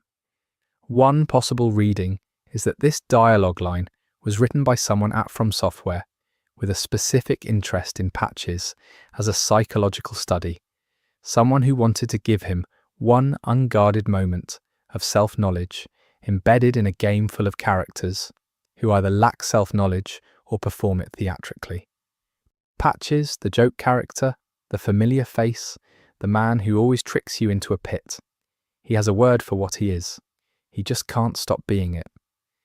In the mountaintops of the Giants, there is an area where the wind carries sound from a great distance. This is a standard atmospheric audio effect.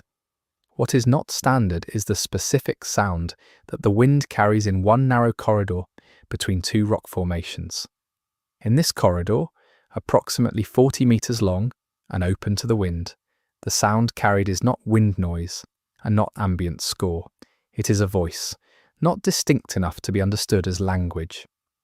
But the tonal and rhythmic profile of it, when analysed by players who have isolated the audio, has a frequency distribution consistent with a human female voice in mid-range. This voice is not identifiable as any named character in the game.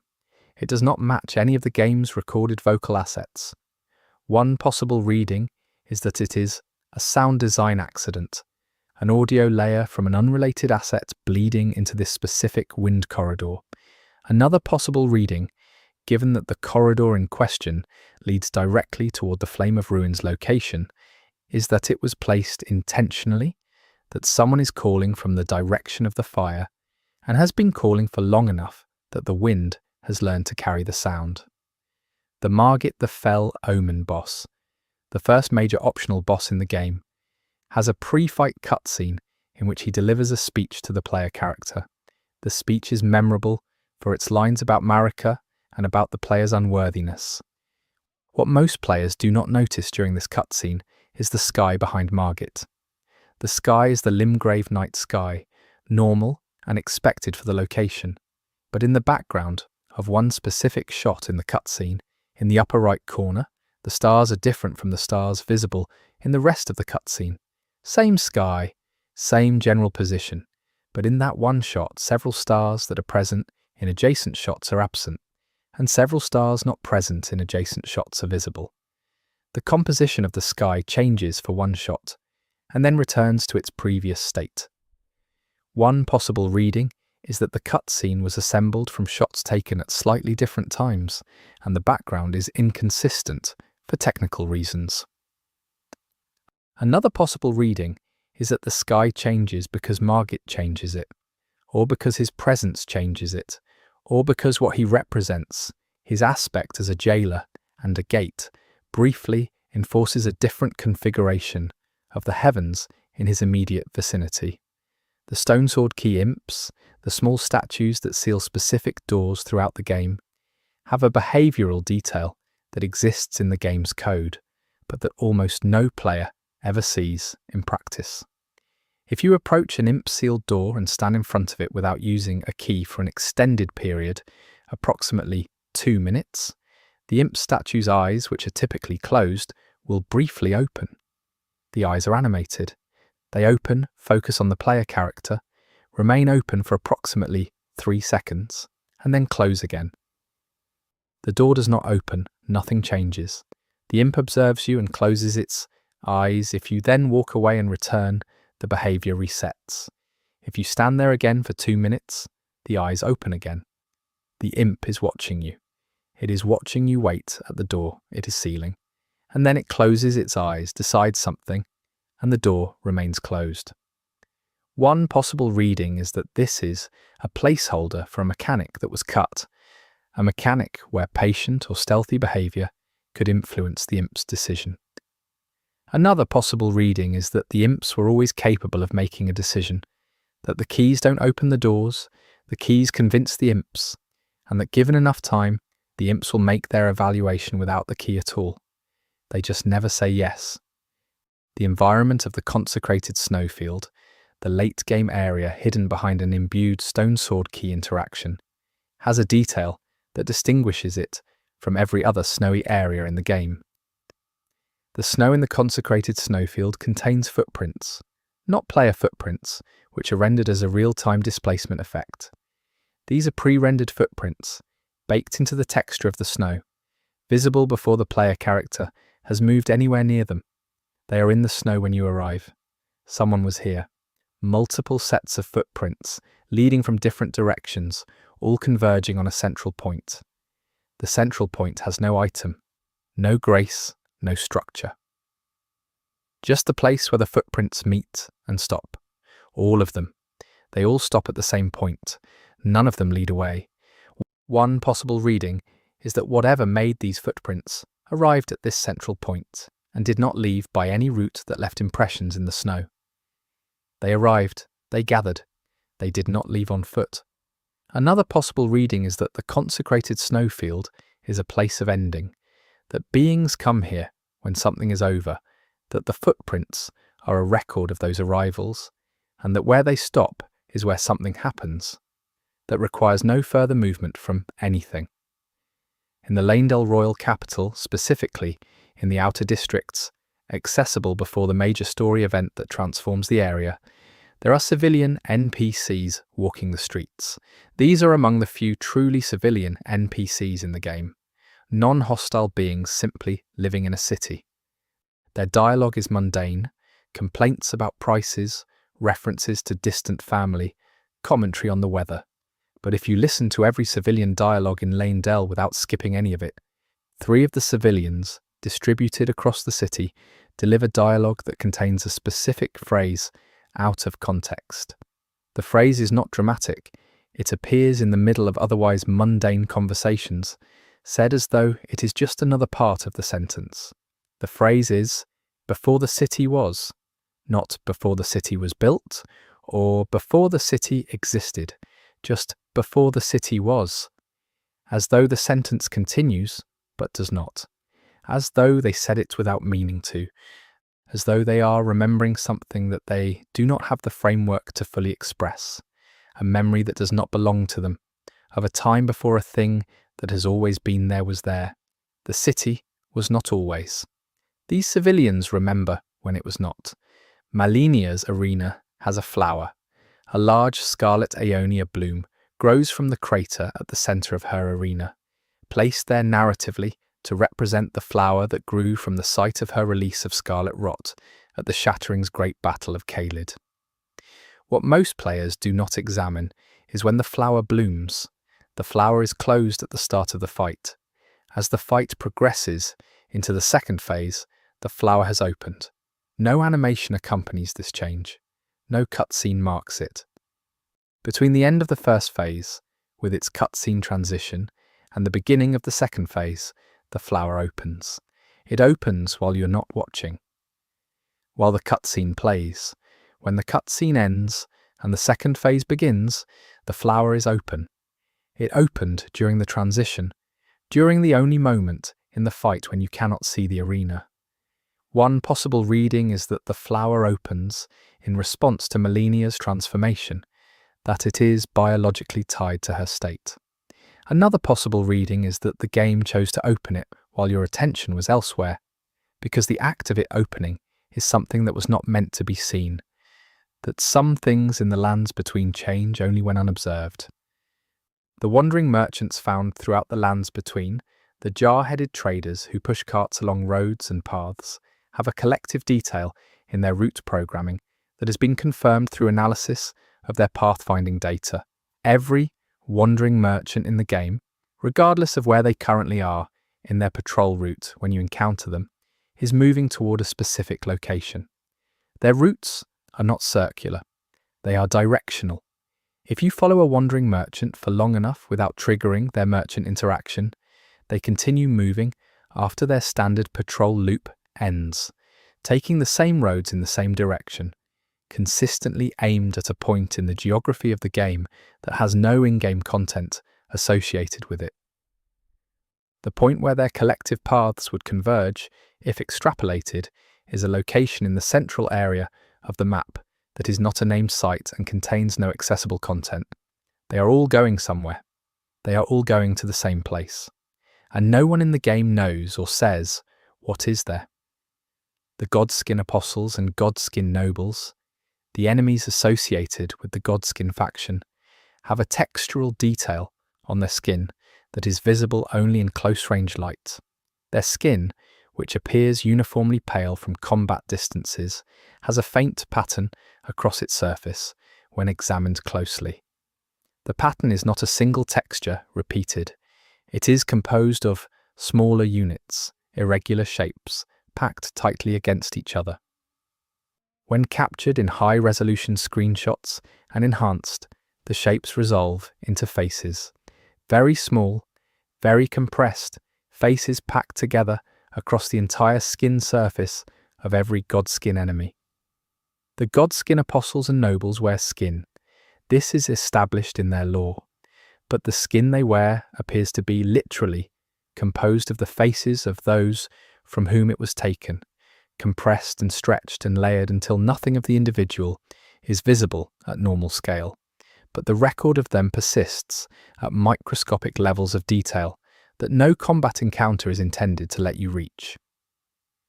There is a specific point in the game where the player can be present for an NPC's death that is not caused by the player and is not a scripted cutscene.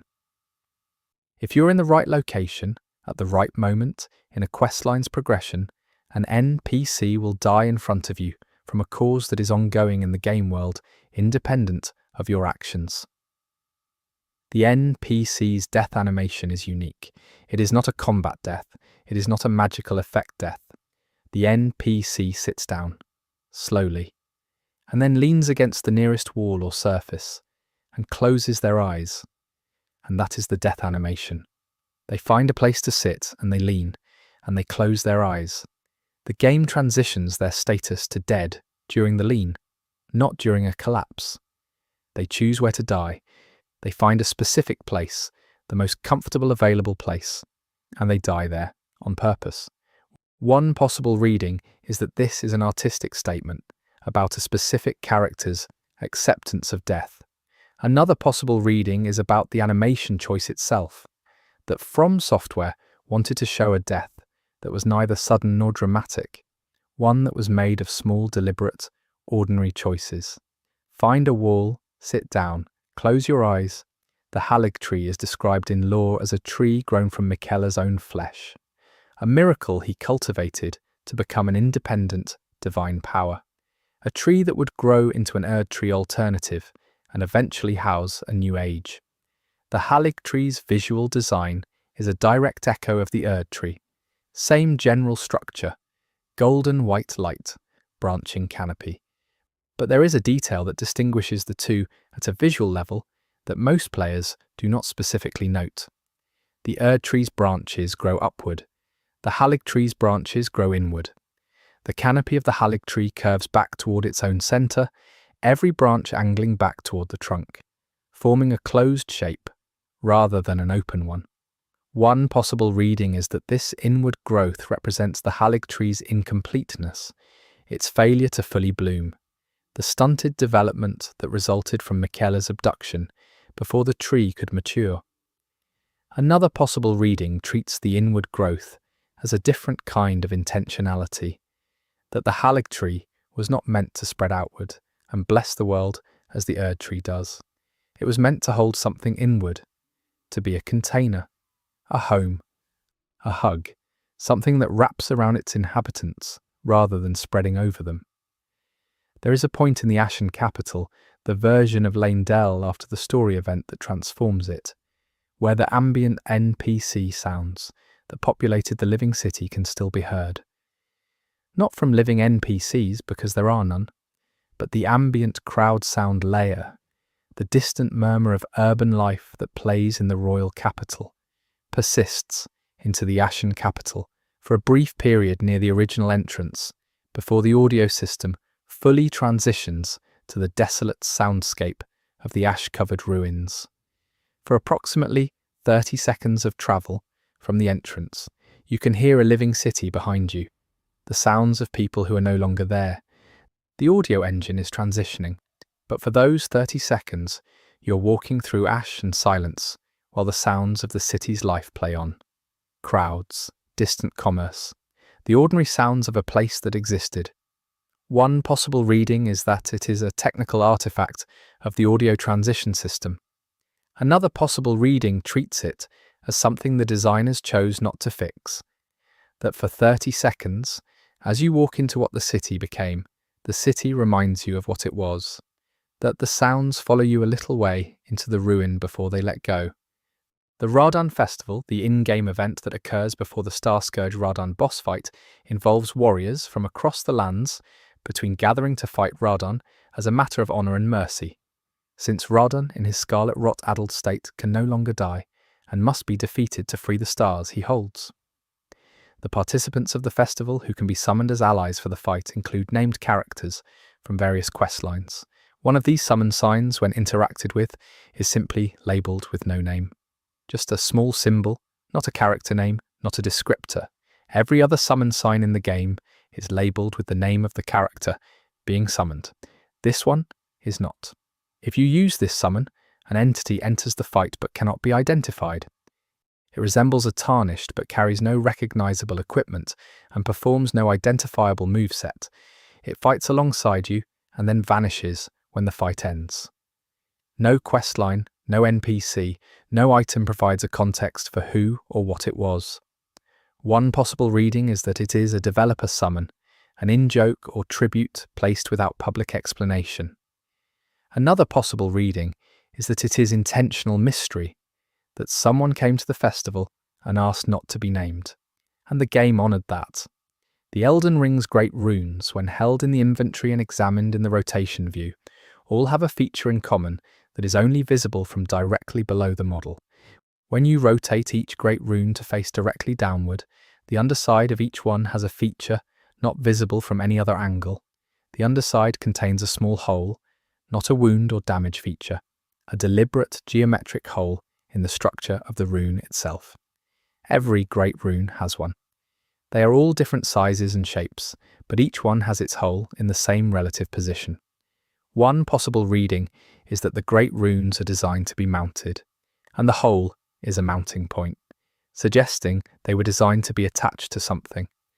Another possible reading follows from the lore's description of the Elden Ring as a thing the great runes compose. If the runes are pieces of the Elden Ring, the holes align when the ring is complete, forming a hollow at the center of the ring itself. A ring with a hole through the middle. Something that, by its most fundamental geometric definition, goes through the center of itself. One possible reading of what is in that hollow is nothing. Another possible reading is everything that the ring does not contain. The flask of wondrous physic, the customizable healing flask mechanic that allows players to mix different crystal tears, has a visual detail in the flask model that goes unexamined by almost every player. The flask itself, when examined closely, has markings on the glass. Not labels or branding, markings that appear to be depth indicators, the same kind of measurement lines that appear on a laboratory or apothecary vessel for measuring volume. These are so small that they're barely visible, even in close-up screenshots, but they're present and consistent. The flask appears to be not just a magical item, but a measuring device, calibrated for specific volumes. One possible reading is that the precise mixture of crystal tears requires measurement, that the magical effects depend on exact proportions, and that the flask was designed to support this precision. Another possible reading is about what the flask is measuring you, that the calibration markings were placed by whoever made this item, not for measuring the liquid inside, but for tracking the quantity of some quality in the bearer, that the marks are not for what you put in, but for what you bring. The finger reader crones, the old women with elongated fingers who read information from the player's inventory, have an ability that most players use only for its functional purpose, which is interpreting the writing on items. But the dialogue the finger readers produce when examining some items includes a phrase they repeat across multiple items, a phrase that appears to be their standard preamble, but which, when you listen to it across enough different item readings, is not actually consistent. The preamble changes, not the words of the reading, which are the item descriptions made audible. The preamble. Most players assume it is a repeated line of generic flavor dialogue. When all instances of the preamble are collected and compared, they are actually different sentences communicating different things. Some of the preambles describe how the information was imprinted on the item. Some describe the emotional state of whoever left the impression. Some include a brief one-sentence additional statement about the item that does not appear in its written description. These additional statements are not canon-breaking revelations. They are small augmentations, details that suggest the finger readers know more than they say in the reading itself, and are choosing to release some of it in small amounts, mixed into the preamble where players are less likely to notice. In the rolled lift sequence, the game presents a cinematic moment as the lift descends from the Forbidden Lands to the mountaintops, revealing the vast frozen landscape below. Most players experience this as a moment of visual awe. If during the lift descent you look upward rather than downward, the direction the game's camera does not encourage you to look, you can see the underside of the passage you have just come through. And on the underside of that passage, in the stone above you as you descend, there are carvings. The carvings are in the Golden Order iconographic style, and they cover the entire underside of the passage roof in dense, continuous imagery. The imagery is battle imagery, not war as glory, slaughter, specific, detailed carvings of a particular historical conflict that, from the figure types and equipment depicted, appears to predate the current age by multiple generations. This passage has a ceiling that records a massacre that occurred before the passage was built. One possible reading is that the carving predates the passage and was incorporated into its construction from an earlier structure. Another possible reading is that someone built the passage and chose to carve this specific history onto its underside. A ceiling no one looks at, recording a history no one was supposed to remember, placed exactly where the ascending gaze would never go. The bell bearings given by wandering merchants when they're killed encode a detail in the item description that almost no player examines because bell bearings are typically used immediately upon receipt. The description of the wandering merchant bell bearings states that the merchant's knowledge of trade has been condensed into this vessel. The word condensed, not recorded, not preserved, not captured, condensed. One possible reading is literal. The bell bearing contains the compressed knowledge of the merchant, not as an information recording but as a physical compression of their commercial understanding into an object. That you are not inheriting their catalogue, you are carrying what was extracted from them when the bearing was formed. Another possible reading follows the question of when the bearing was formed.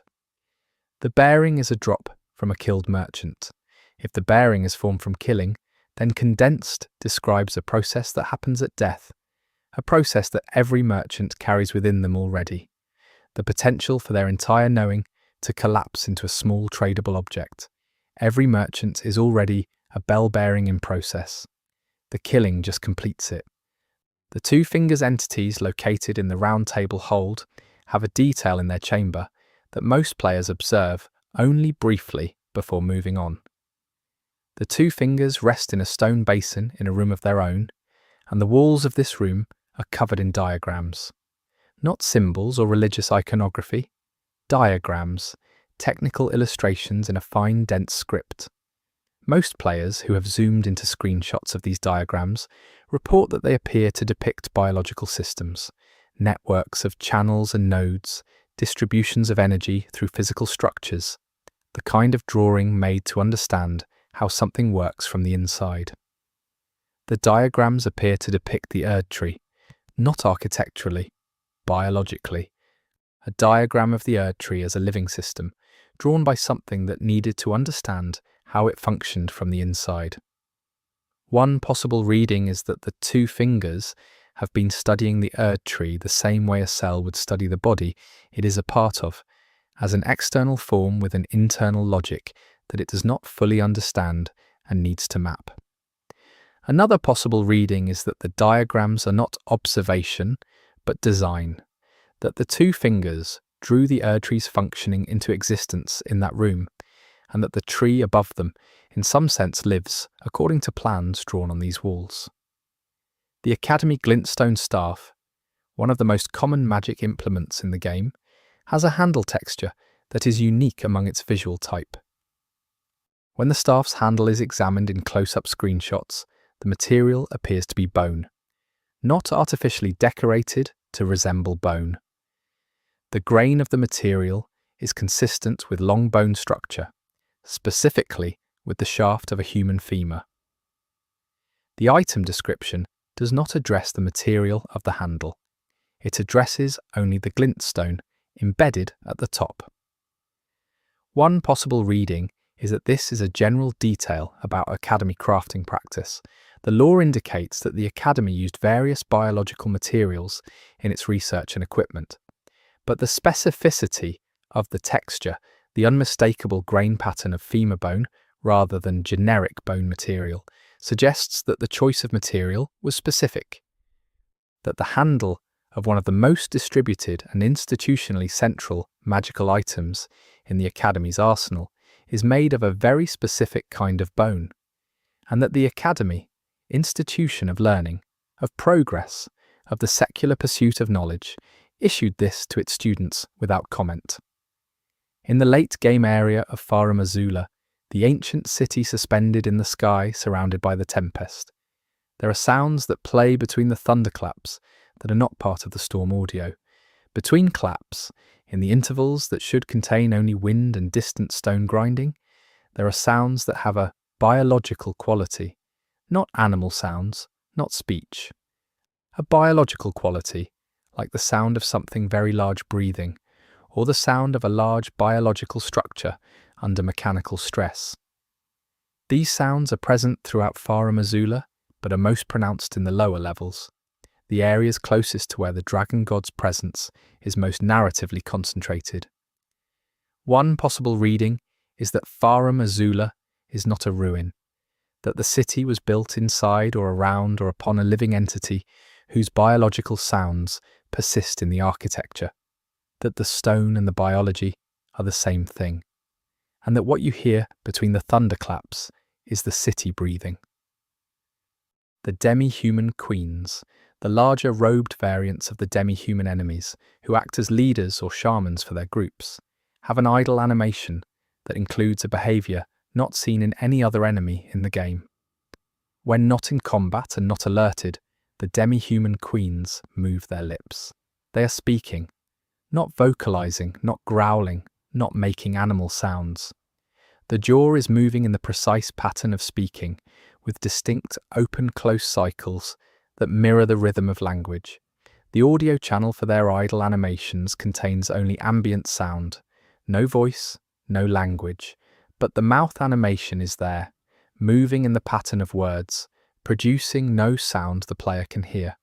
One possible reading is that they are communicating at a frequency outside the audio range of the game's presented soundscape, that their language is real and present but reproduced outside the frequencies the game outputs.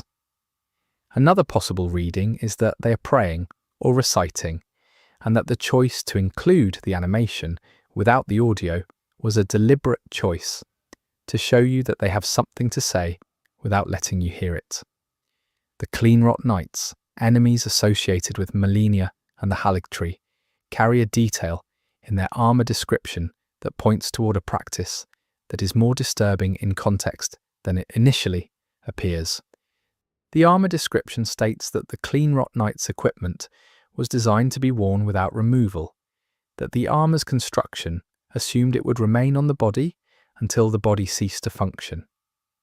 This is presented as a dedication detail, a sign of their total commitment to Melania's service, but the implication of armour designed to be permanent is that the bodies inside the armour adapted to its presence over time. The Cleanrot Knights who have been wearing this armour long enough would have bodies shaped by it, muscles and bones developing in accordance with the constraints and pressures the armour exerts. One possible reading is that, over a long enough period, the armour and the body inside it become a single, integrated structure, the organic and the crafted growing together until the person inside cannot be separated from the protection they wear. Another possible reading is about what happens at the end. When the body ceases to function, as the description puts it, the armour remains, as designed. The armour was built to outlast its occupant. It keeps its shape long after what was inside it no longer does. The item called the warming stone, a consumable that creates a small area of warmth and provides HP regeneration to allies standing within it, has a description that contextualizes its use in a way that gives it a secondary meaning, rarely registered during the heat of gameplay. The description states that warming stones were used in ancient times as substitutes for a bonfire when fuel could not be found. This is mechanical flavour. What it also establishes is that the warmth the stone provides is not magical warmth. It is literal heat, physical warmth, provided to people who are cold and who have no fire. The stone was created for people who were in the cold without the means to make fire. It was created for people in conditions of deprivation. One possible reading is that what the warming stone represents in the game's world economy is a tool for the desperate, an item created for people surviving in conditions where wood is unavailable or insufficient, that you use it in the context of a tarnished journey, in boss fights and dangerous dungeons, is an appropriation of an item originally made for refugees. You use it as a combat tool. They used it to stay warm at night. In the Einsel River underground area, there is a section of collapsed architecture where the ceiling has partially fallen through to a lower section, creating a vertical gap. If you look up through this gap from the lower section, you can see the upper section's floor, the collapsed ceiling, and then sky, but the game's geography makes this impossible. The Einsel River is underground. There is no sky above it. But if you look up through the gap, at the right position and at the right time of day in the game's day-night cycle, the opening shows a sky that cycles, day, Night, sunset, dawn. A real sky cycling above a place that is definitionally underground. One possible reading is that this is a geometry clip, a place where the ceiling opens onto an infinite background sky that the game engine uses as the universal backdrop, not properly occluded by the rock above it. A rendering artifact. Another possible reading treats it as something in the world of the game, that beneath certain parts of the underground, you can look up and see through to somewhere else. That the underground has its own connections to openings that the map and the known geography do not account for. That there is more above the underground than there should be. The Flame of the Fell God incantation, obtained from the boss Adan, Thief of Fire, has a description that explains neither the Fell God's identity nor the nature of its flame in any definitive way. It describes the Fell God as a deity of the fire giants and as something that the fire giants worshipped before the Erd tree taught them fear. This phrase points towards something important. The fire giants had a different theological orientation before the Erd tree's period of influence, and the transition from that orientation to fear is attributed to the Erd tree. One possible reading is that the fire giants were not enemies of the Golden Order, but converts to it, that their eventual role as keepers of the Fell God's flame was a punishment imposed by the very order they came to fear, turning their god against them as a cosmic irony. Another possible reading sits with the phrase taught them fear. The Erd tree taught them. Fear was not something they had. The Erd tree gave them fear as a lesson. And the question the phrase opens up is what kind of theology the Erd tree was building that began with teaching its subjects to be afraid. The tutorial area of Elden Ring contains, in its Cemetery of Ash starting section, a detail that becomes visible only if you return to the tutorial area at a later point in the game and approach it from within the game world rather than from the starting spawn. The tutorial is not a separate zone. It is physically located within the actual geography of the game. You can reach it from within the regular game world by finding the right approach. When you reach the Cemetery of Ash from within the regular game world and look at the starting platform where your character began, you can see the starting spawn point from the outside. It is a flat stone, plain, undistinguished. There is no special marker or designation. But there is something on the stone that was not visible from the starting spawn because the player camera, during the opening sequence, looks outward, not downward. If you stand at the edge of the stone and look down at it, there is a small impression in the surface, a slight concavity, shaped like feet, like 2 feet standing side by side.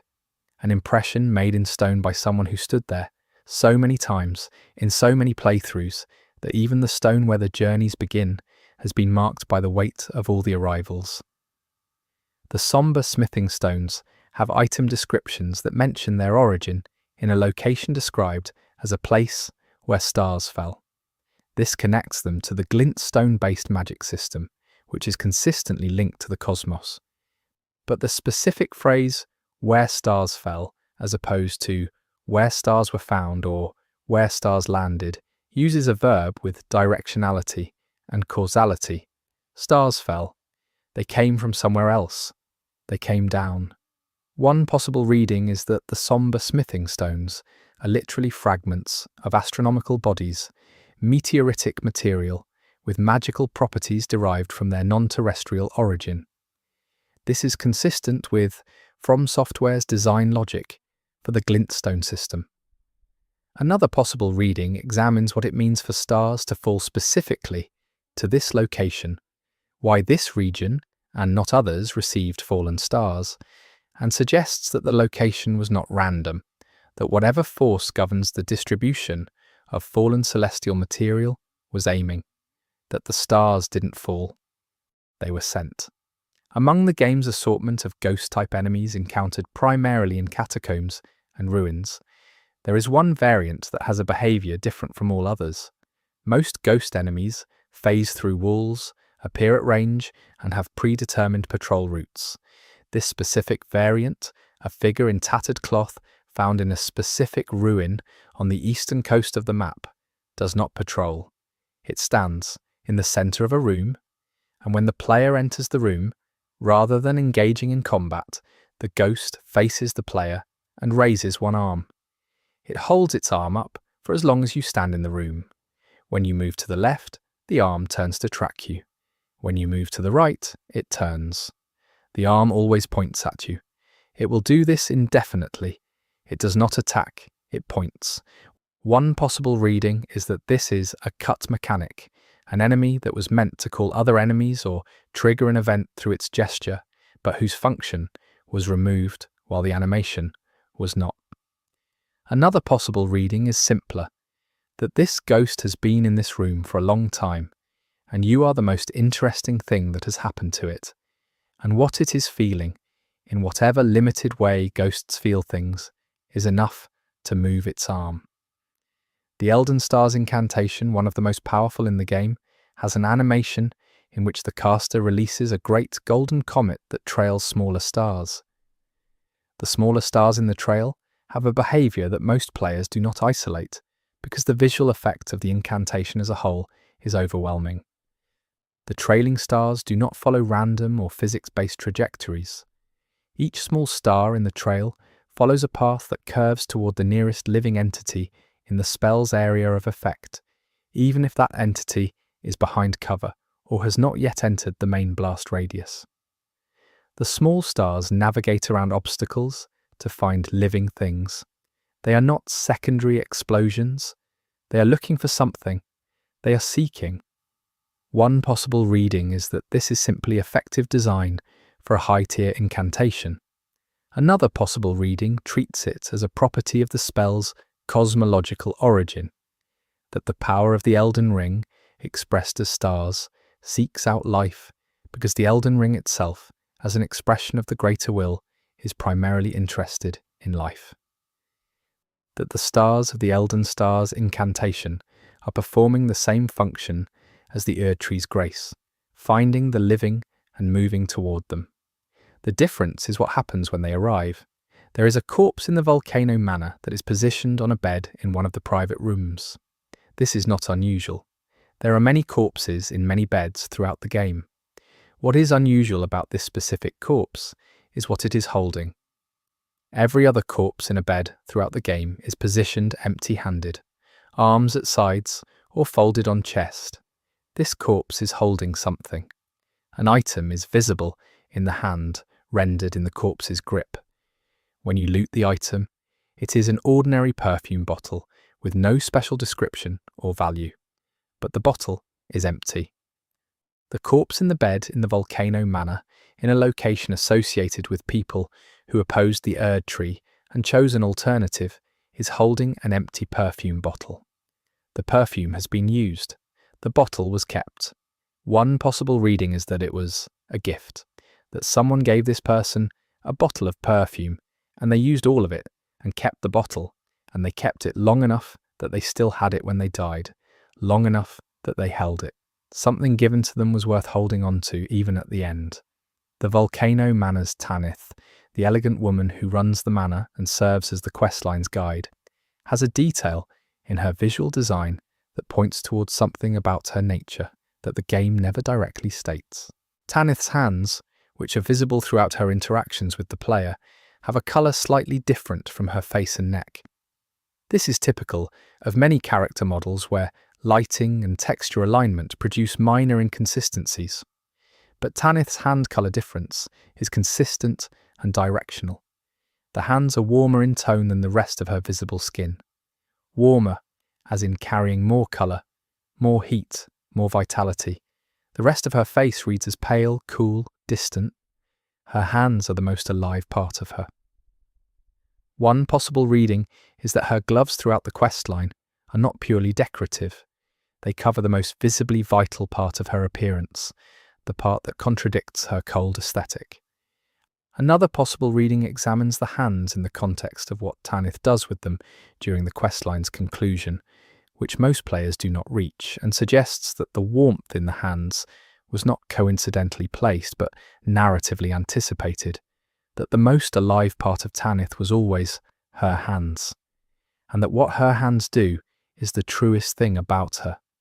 The world map of Elden Ring, when examined as a complete image with all areas revealed, shows a geography that has a specific shape.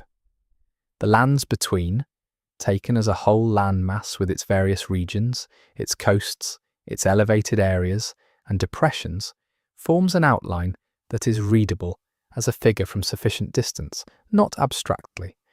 When the fully revealed map is placed against a neutral background and the coastline and geographic boundary is traced, the shape is that of a kneeling figure.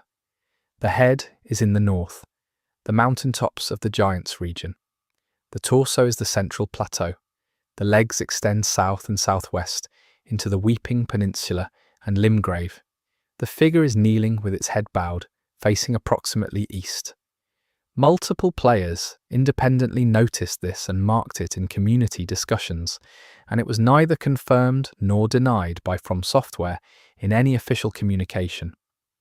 One possible reading is that the shape is intentional, that the lands between was deliberately shaped into this form in the same way that ceremonial architecture is designed to communicate from above. Another possible reading follows the figure's posture. It is not standing. It is not triumphant. It is kneeling, with its head down, in the posture of someone who has received something heavy and is bearing it. The gravelstone seal, a sacred seal used for casting lightning incantations associated with the ancient dragon faith, has a handle made of what the item description calls stone given life by an old god's residue. This residue reference places the seal's handle as being composed of material left over from a divine presence that no longer exists in the lands between. The god whose residue produced this living stone is not named. One possible reading is that it refers to an ancient dragon god, consistent with the seal's faction. Another possible reading notes that the description says an old god, without specifying dragon, Erdtree, or any named divine entity, suggesting it may be a third category of god altogether, a god whose only remaining physical evidence is this residue, now used as a handle, literally gripped by practitioners of a faith that may have nothing to do with it, its remnant held in hands that belong to a completely different tradition. One possible reading is that the old god's residue continues to exist in whatever way it can, embedded in a tool, used for purposes it was never part of, carried from place to place by people who have no idea what they're holding. For the 100th entry, it is worth noting something about the structure of what we have been doing. Every detail in this list was selected because it suggests something, not because it proves something. The game is not a puzzle with correct answers, and the lore is not a code to be cracked. What Elden Ring does, more thoroughly than almost any other game, is build a world with enough texture that the space between what is shown and what is meant is real space. You can inhabit it. You can stand in a room in the Siofra River and hear something breathe and stay there a little longer than you meant to. You can look at the talisman pouch and think about extinct animals for a moment before you equip it and move on. One possible reading of what From Software is doing with all of this accumulated suggestion is that they are building a world that respects your attention. That assumes you will look, that places things in the spots your gaze will reach if you slow down enough. The details are not there to be found by everyone. They are there for the person who sits still for 2 minutes in front of an imp door. They are there for the person who watches their enemies die. They are there for the person who turns the inventory item over and looks at the back. The Erdtree avatar enemies, the large beings made of roots and bark that serve as guardians throughout the lands between, have a detail in their death sequences that is consistent across every variant of the enemy type. When an Erdtree avatar is defeated, its death animation includes a moment where the figure briefly touches its own face before collapsing. Not a combat gesture, a private gesture. The hand rises, makes contact with the face, in a motion that, in terms of body language, reads most closely as a gesture of self-recognition or self-touching, the kind of motion a person makes when they want to confirm they are there. The avatar touches its own face and then falls. One possible reading is that this is a remnant of a biological reflex, that the organic components of the avatar retain some motor memory of the gestures of the beings whose material composes them. Another possible reading is that the touch is an act of identity, that in the moment of its ending, the avatar is checking, that whatever consciousness it has is asking, with a hand on its own face, a question it has perhaps been asking for a very long time without an answer. There is a talisman in the game called the Moon of Noxtella, which increases memory slots for sorceries. Its description mentions it was carried by the Queen of Noxtella and is connected to the moon. The eternal cities have their own moon, visible in the artificial sky above them. This artificial moon has a detail in its texture that can be captured in screenshots and examined. The surface of the moon above Noxtella, when captured at high resolution, contains geography. Craters, yes, as any moon would, but also what appear to be structures, very small, very indistinct, but consistently placed markings that are not random impact patterns, but suggest deliberate arrangement. Buildings, or what might be buildings, on the surface of a constructed moon, above an underground city. One possible reading is that the moon's texture was rendered with this level of detail purely as an artistic decision, a commitment to environmental completeness. Another possible reading is that the eternal cities built their artificial moon to scale, that the surface of it was always meant to contain something, and that what is on the moon above Noxtella is a location that can be seen, but, within the geography of the game, cannot be reached. The astrologer class, starting equipment, specifically the astrologer's hood, has a description that states it was worn by those who read the heavens for omens of what was to come. The word omen in this context has a double valence in the game. It is the standard word for a portent, but it is also the name of the cursed beings, the omens, who are defined by their unwanted bodies. One possible reading is that the use of omen in the astrologer's hood description is purely the word's standard meaning. Another possible reading treats it as a layered choice by the writers, that the things astrologers read in the heavens were the omens, not portents, actual omens. That there is something in the sky above the lands between that corresponds to the omen bodies below, that the horned cursed beings and the stars are connected in a way that the golden order suppressed from public knowledge, and that the astrologers who read the heavens were not looking for abstract signs but for the entities that the golden order had cast out and away, mapping them in the sky from which they fell. The ruin's great sword, a weapon found in a ruined area of the central game world, has a visual design that suggests it was never intended as a weapon. Its dimensions and shape are consistent with a structural support beam, the kind of element used in large-scale construction projects, not with any weapon-making tradition. The handle that makes it wielded is not an original part of the object. It is wrapped material, cord and cloth, added to one end of what is clearly not a sword. Someone found a piece of a ruined building, wrapped one end so they could hold it, and used it to fight. One possible reading is that this represents the desperation of whoever originally carried it, that in a world after the shattering, survival required using whatever was available. Another possible reading is more interested in the scale of the ruins the weapon came from, because the beam is enormous.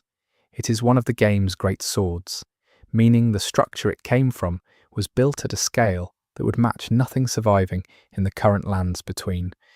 The ruins of a building sized for something much larger than the people who built it, or the people who came after to pick through its remains. There is a piece of armour called the Mushroom Crown that provides a minor buff to poison and rot-related stats. Its item description is short and unassuming. What the description contains that is worth examining is its statement about the mushroom's origin. It states that the mushroom is one that grows in a place of death. Not grown or cultivated, but grows, present tense in a specific place. A mushroom crown that continues to grow. That is growing now. One possible reading is that the crown is a living organism, still expanding, still producing new fungal material, still connected to and drawing from whatever death-saturated ground it was originally rooted in, even while worn on a head in a completely different location. The player is wearing something alive, something that hasn't stopped growing, something that is still connected to where it came from, still feeding, still expanding, on a head in a dungeon, in the lands between, as far from its source as it is possible to be, and still growing. In the Haligtree's lower levels, there are servants and caretakers who tend to the dying followers of Miquella in a hospice-like environment. These NPCs are passive and can be talked to. Their dialogue is gentle and sad, oriented around care and loss. One of these NPC caretakers, a figure positioned near a window in the Haligtree's outer structure, has dialogue that contains a statement never followed up on in any questline or lore document. She states that she has been at the Haligtree since before it had leaves. One possible reading is that she is describing a time early in the tree's growth, when it was small and leafless, a sapling.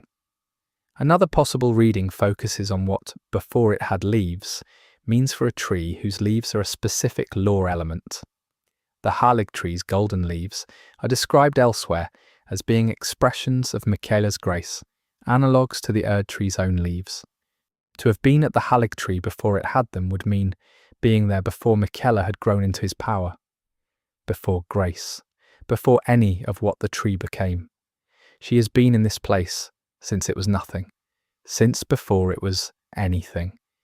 And she is still here by a window, speaking gently to the dying.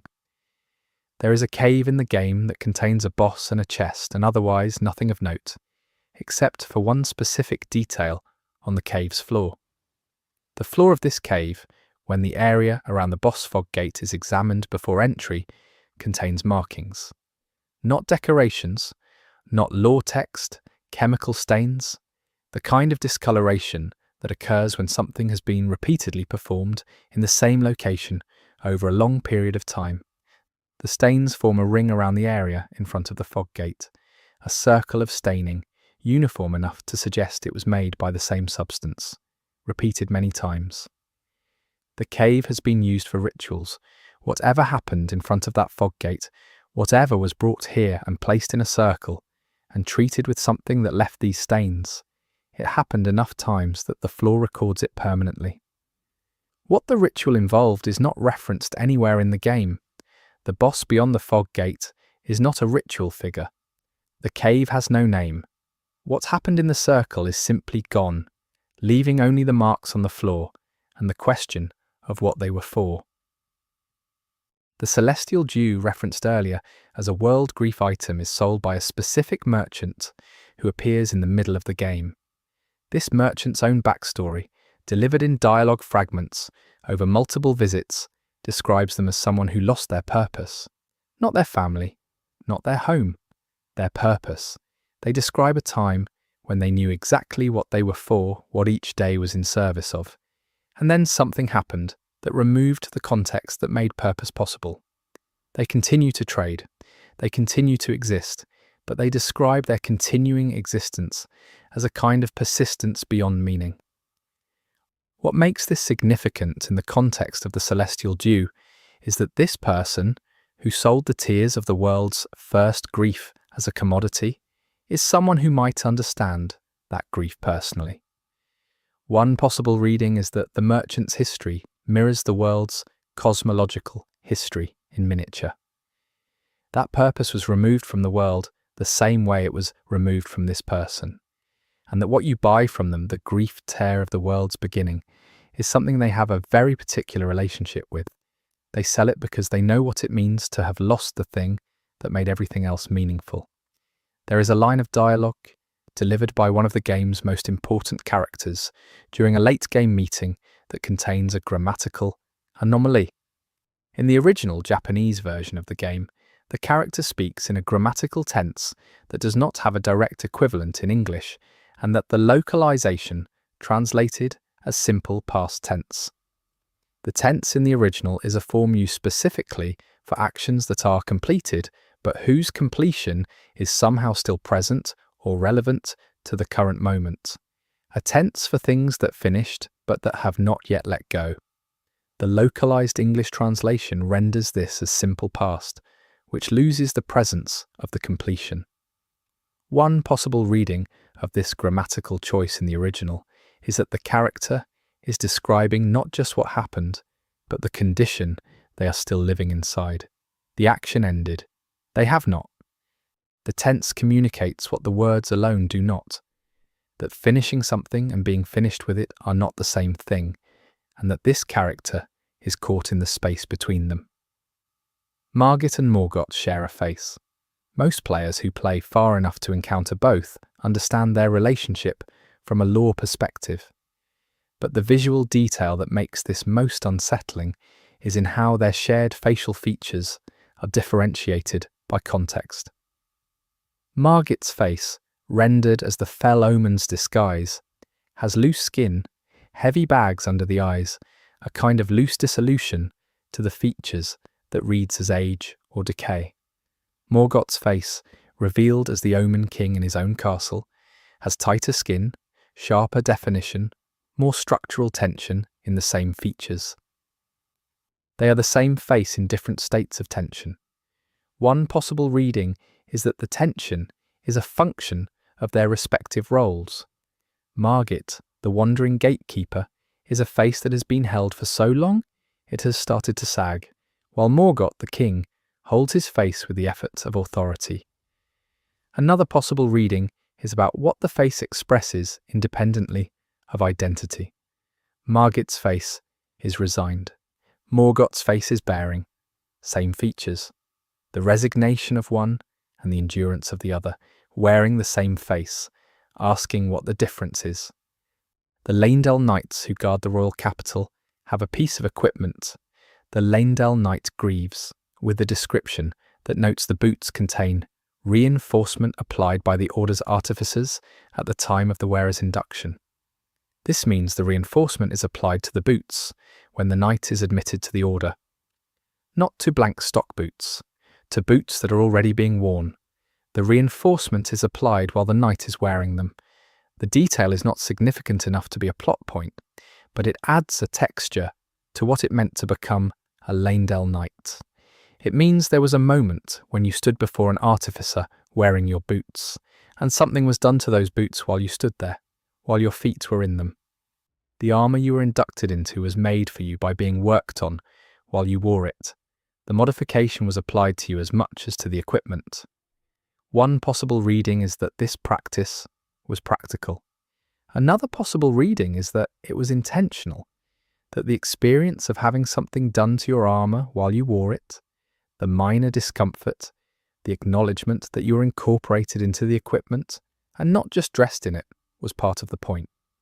The flame of frenzy, when it's first encountered as an environmental hazard in the underground areas near the subterranean shunning grounds, has a visual feature not present in any other fire type effect in the game.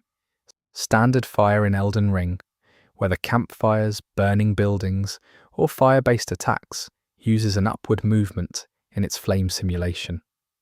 Fire rises, the frenzied flame, in its environmental expressions in the underground, does not purely rise.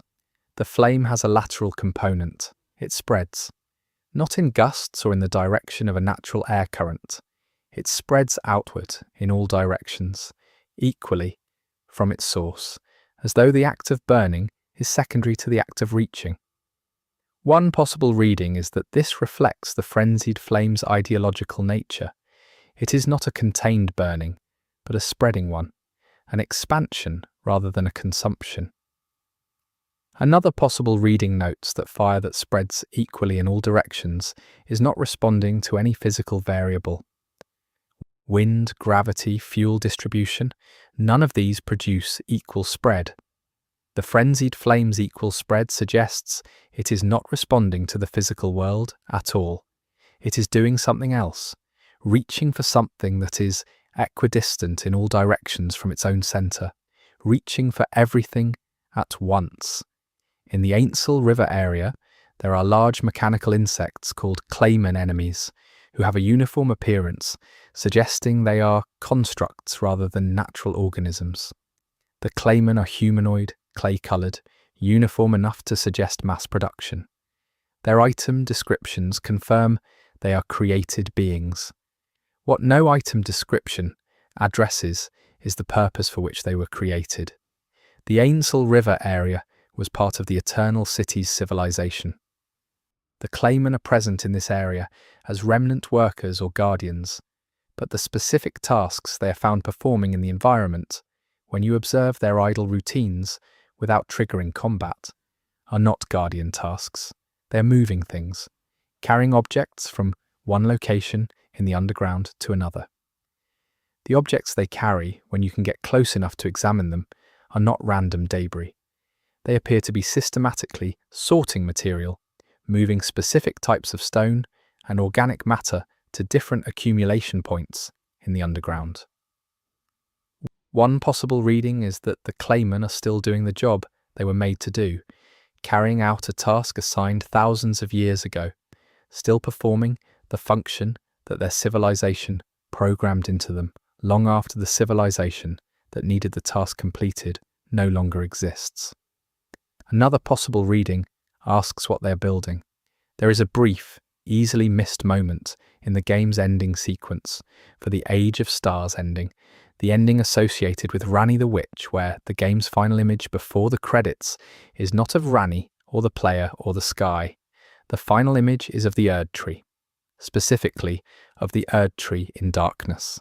The golden tree, lit by its own light in every other context of the game, is shown in the Age of Stars ending without its light. Dark, standing in the landscape without illuminating it. The stars above it in this final image are visible, which they are not in any other context because the Erd Tree's light typically drowns them out. In the age without the Erd Tree's light, you can see all the stars. One possible reading is that this is simply showing the world after the Erd Tree's role has changed, after the game's reigning order has been set aside for the distant light of the stars. Another possible reading notes what the image actually shows: a dark tree surrounded by visible stars, stars that were there all along, blocked by the light of the thing the world was built around. The stars were always there. You just couldn't see them. Among the most quietly unsettling items in the game is the clarifying horn charm, which provides resistance to mental afflictions. Its item description describes it as being made from a horn of an animal that was specifically bred to be resistant to confusion. The breeding was not magical, it was generational. Repeated selection across multiple generations of animals for the trait of mental clarity, in order to produce an animal from which a material could be harvested that could provide this quality to humans. The game produced this item from an act of biological engineering conducted over generations. One possible reading of this is standard game world building. Another possible reading sits with what the process means for the animals involved, that each generation was evaluated for its resistance to mental affliction, and those who failed the evaluation were not used for breeding, and those whose offspring did not sufficiently improve were set aside, and this process continued across many lifetimes of animals that never knew what they were for or why their lives took the shape they did.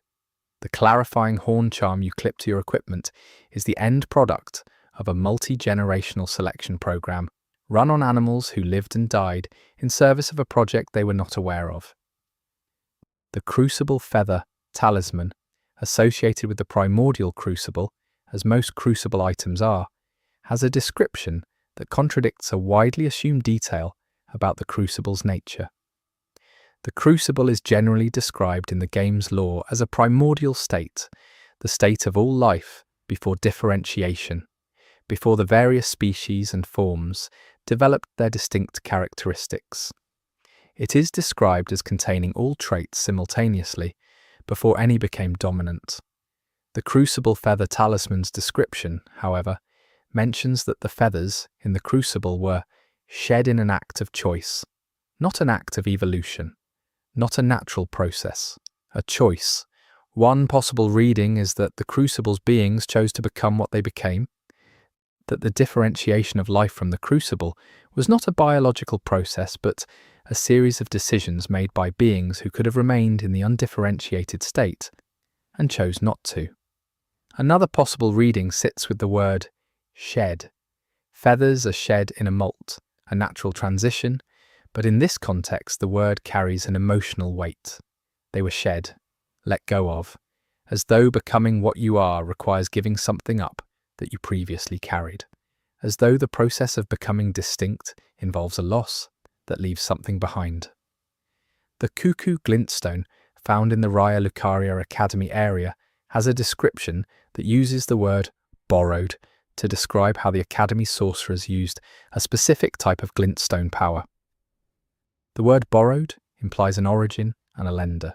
It implies that the power came from somewhere else and was taken on a temporary or informal basis. It implies that there is something which owns this power and from which it was drawn without permanent transfer. The Academy borrowed it.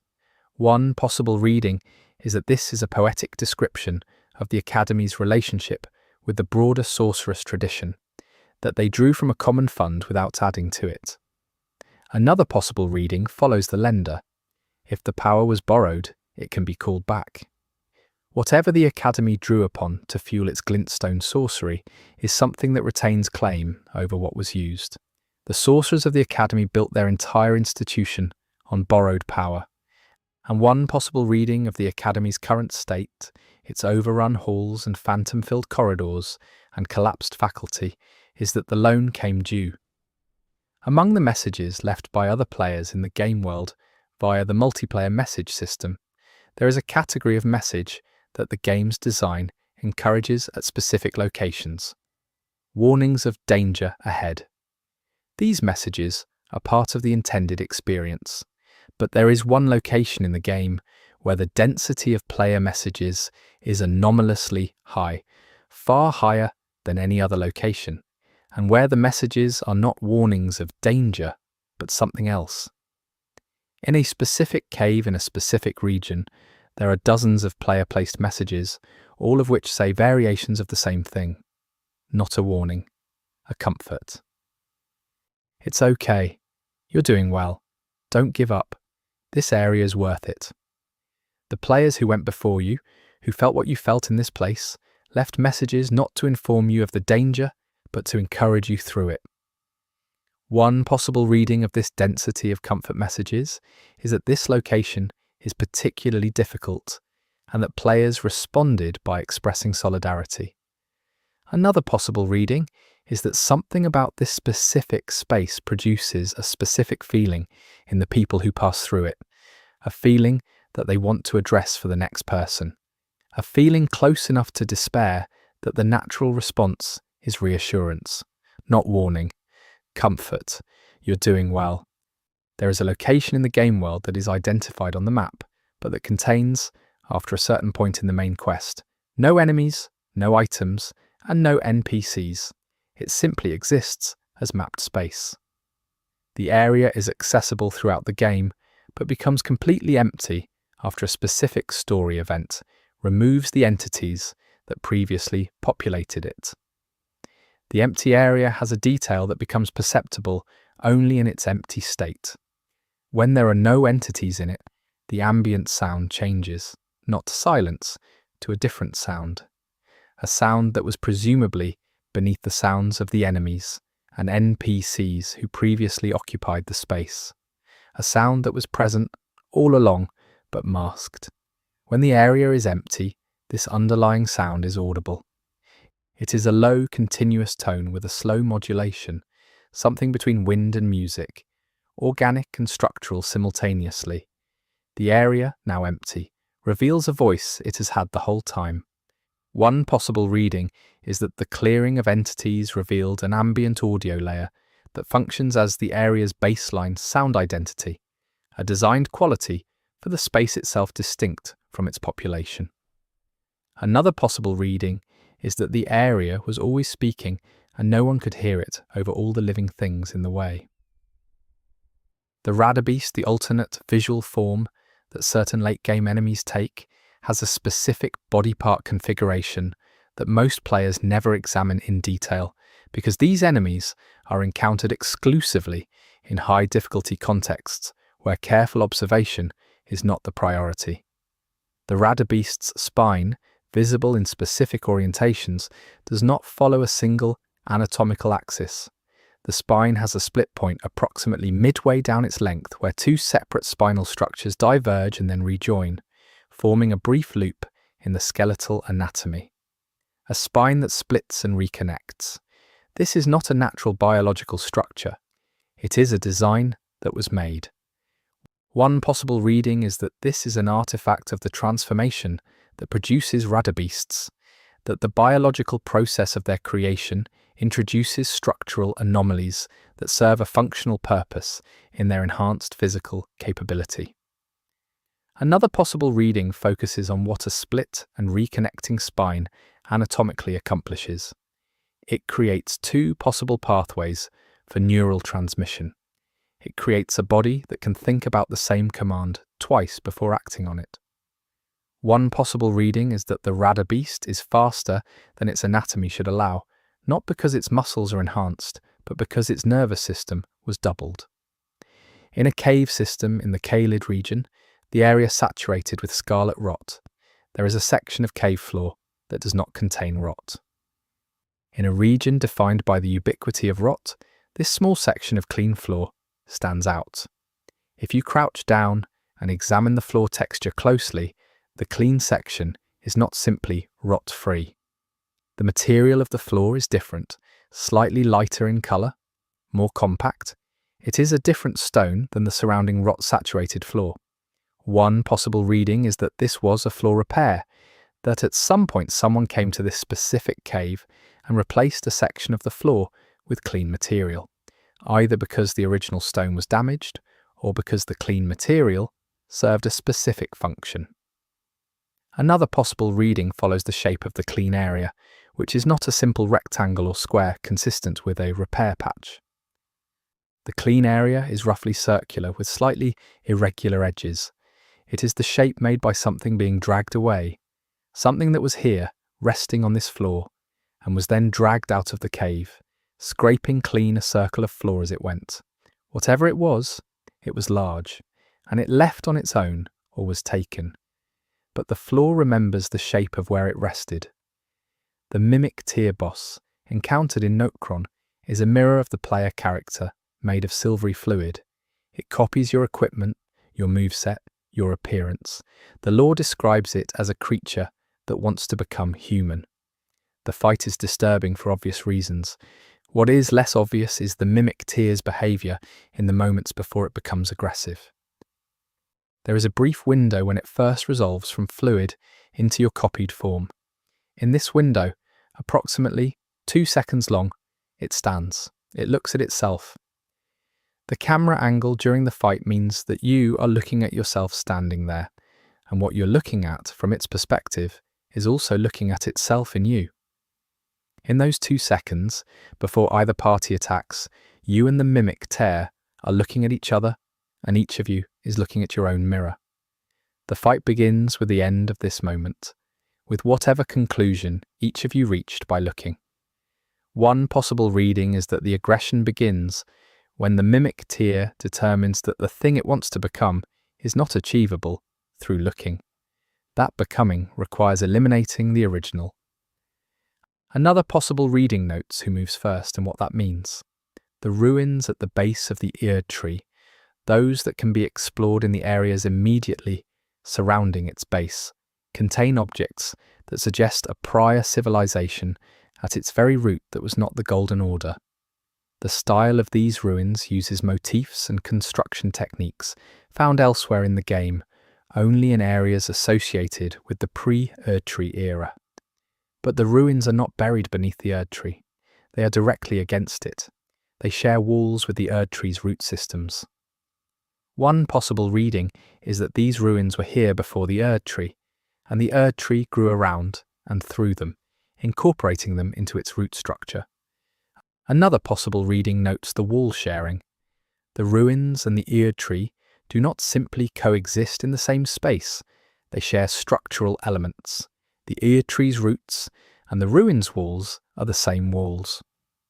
One possible reading of this architectural intimacy is that the ear tree did not grow on top of these ruins. It grew from them.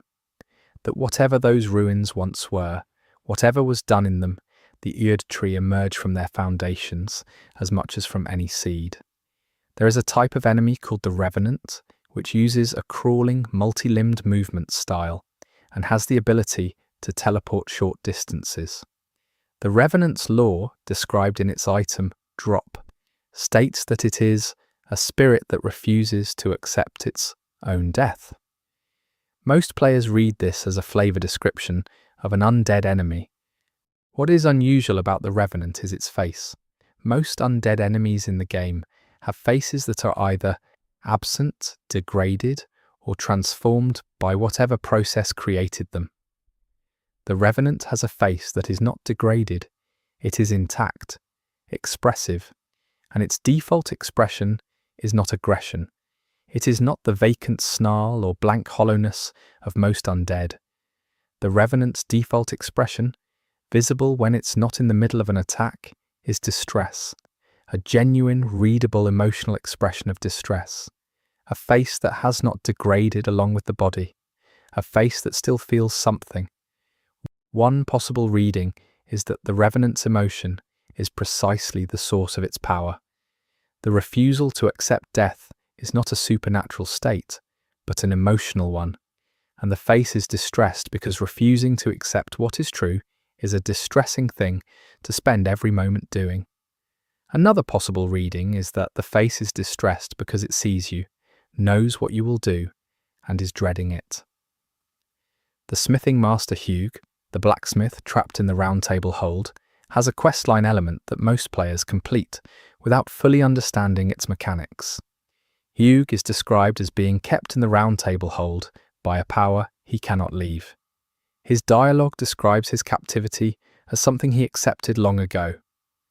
What most players do not notice is that Hugh's dialogue changes very slightly after the player achieves certain story milestones that the game does not directly announce to him. He does not receive news. He does not receive visitors with information.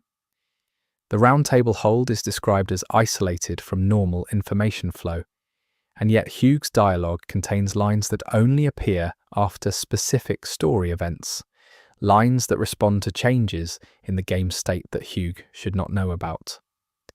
One possible reading is that Hugh's captivity in the Round Table hold gives him access to information the hold's isolation does not explain.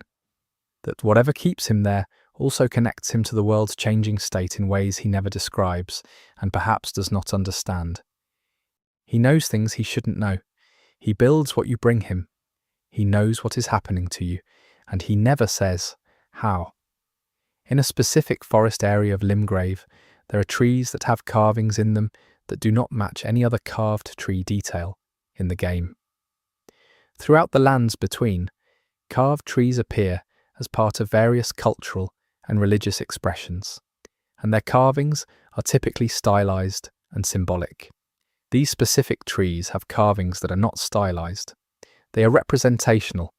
They show animals in specific behaviors: hunting, sleeping, nursing young. They show weather. They show specific plant species identifiable from elsewhere in the lands between. They are environmental records carved into bark. The carving technique is precise enough to be intentional and crude enough to predate most of the civilizations whose material is visible in the game. One possible reading is that these were made by the people who lived here before any of the identifiable cultures of the lands between existed, people about whom the game says almost nothing except that they were here, and they looked at what was around them, and they carved what they saw into bark with whatever they had. Another possible reading is that someone carved these recently, that someone in the game's present moment, surrounded by all the history and divine conflict and shattering, sat down in this forest and carved an animal nursing its young into a tree, and that this act of simple, loving attention is also history. Among all the boss fights in the game, one specific one has a mechanic that is never described in any tutorial, tooltip, or item description. The mechanic is not related to combat strategy. It is related to what happens if you do nothing. If you enter the boss arena and stand still for a long enough period without attacking, the boss's behavior changes. Not its attack patterns, its disposition. The boss transitions from a combat-ready state to a state that, in terms of its movement and body language, resembles something closer to curiosity. It begins moving toward the player without attacking. It gets close, it looks, and if you remain still, it stops looking and sits down.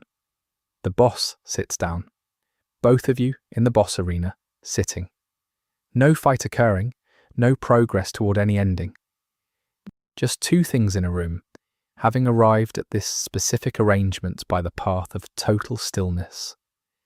One possible reading is that this is a cut mechanic, a peaceful resolution that was designed but never implemented as a pathway, with the animations remaining in the build. Another possible reading is that it is the true fight, and that sitting still is not passivity, but a form of opposition to the structure the game has built around the encounter, that some confrontations have a way out that the game will give you if you simply refuse to take the offered path. The Cleanrot Spear, a weapon used by Cleanrot Knights, has a lore detail that changes the character of the weapon entirely from its straightforward combat appearance. The description states that the spear was designed to administer the rot with minimal suffering. This phrase reframes the weapon from an offensive tool to a medical one. Administer. The rot in this context is not being inflicted, it is being administered. The Cleanrot Knights were not killing, they were treating. One possible reading is that the Cleanrot Knights' function was euthanasia, finding individuals who had been infected with scarlet rot in its most advanced stages and providing a faster, more certain death than the rot itself would deliver.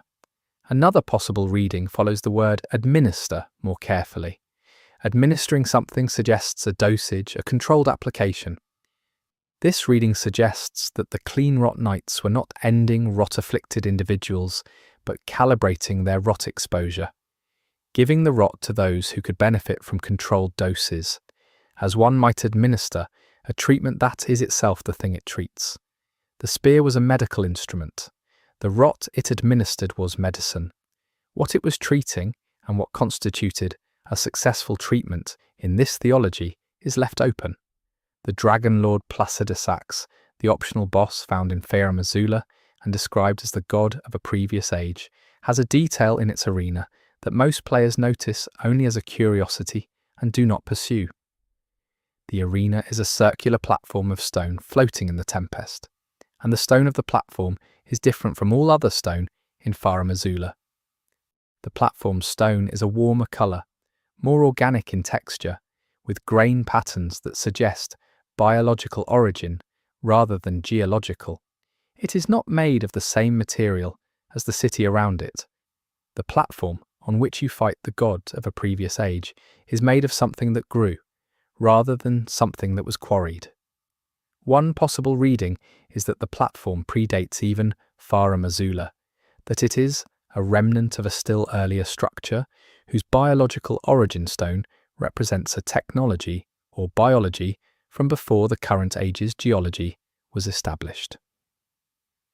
Another possible reading notes what it means to fight a being of cosmic scale on a floor made of something that once lived, that the stage was set from materials that had their own existence before they became the floor of this encounter, and that the material of the arena is not neutral, but is a participant in the event, a living floor for the god of the age before the living. The item called Old Lord's Talisman increases the duration of sorcery and incantation effects. Its description states that it belonged to an old lord who could not let go. The sentence is not elaborated upon. The talisman extends duration. It belonged to someone who could not let go. One possible reading is that the connection between the talisman's function and its former owner is mechanical. The Lord used the talisman because it reflected and amplified his own emotional inability to release things, that the magic of the item was shaped by the psychology of the person who held it for long enough. Another possible reading treats the description as complete without elaboration. The old Lord could not let go. The talisman he carried extends duration. These two facts are the entirety of what is said. The talisman does what he did. It holds on. It keeps things going longer than they should go. You wear, around your neck, the expressed emotional signature of an old man who could not let things end. And while you wear it, neither can you. In the game's network test version, which preceded the full release, a specific environmental asset was present in a location that was later removed from the same location in the final game. The asset, a large stone monument with specific inscriptions, appeared in a location near the beginning of the game. In the final release, the monument is absent from this location. Players who had both the network test and the final game confirmed the removal. The inscriptions on the monument in the network test were in the game's legible rune script and could be translated. The translated text described an event that occurs during the game's final act. The inscriptions were prophetic. They described, in the location where new players begin their journey, the end. From Software removed a monument at the start of the game that described the ending. One possible reading is that this was a pacing decision, that having the ending described at the beginning undermined the narrative structure. Another possible reading is that the monument was meant to be at the beginning, that the lands between is the kind of world where the ending is written on the monuments you walk past when you arrive, and that the decision to remove it was about what kind of game it would be, not about whether the world would have put it there. The ancestral spirit boss found in the Siofra River area has an unusual death animation. When it is defeated, it does not collapse or explode or dissolve. It rises.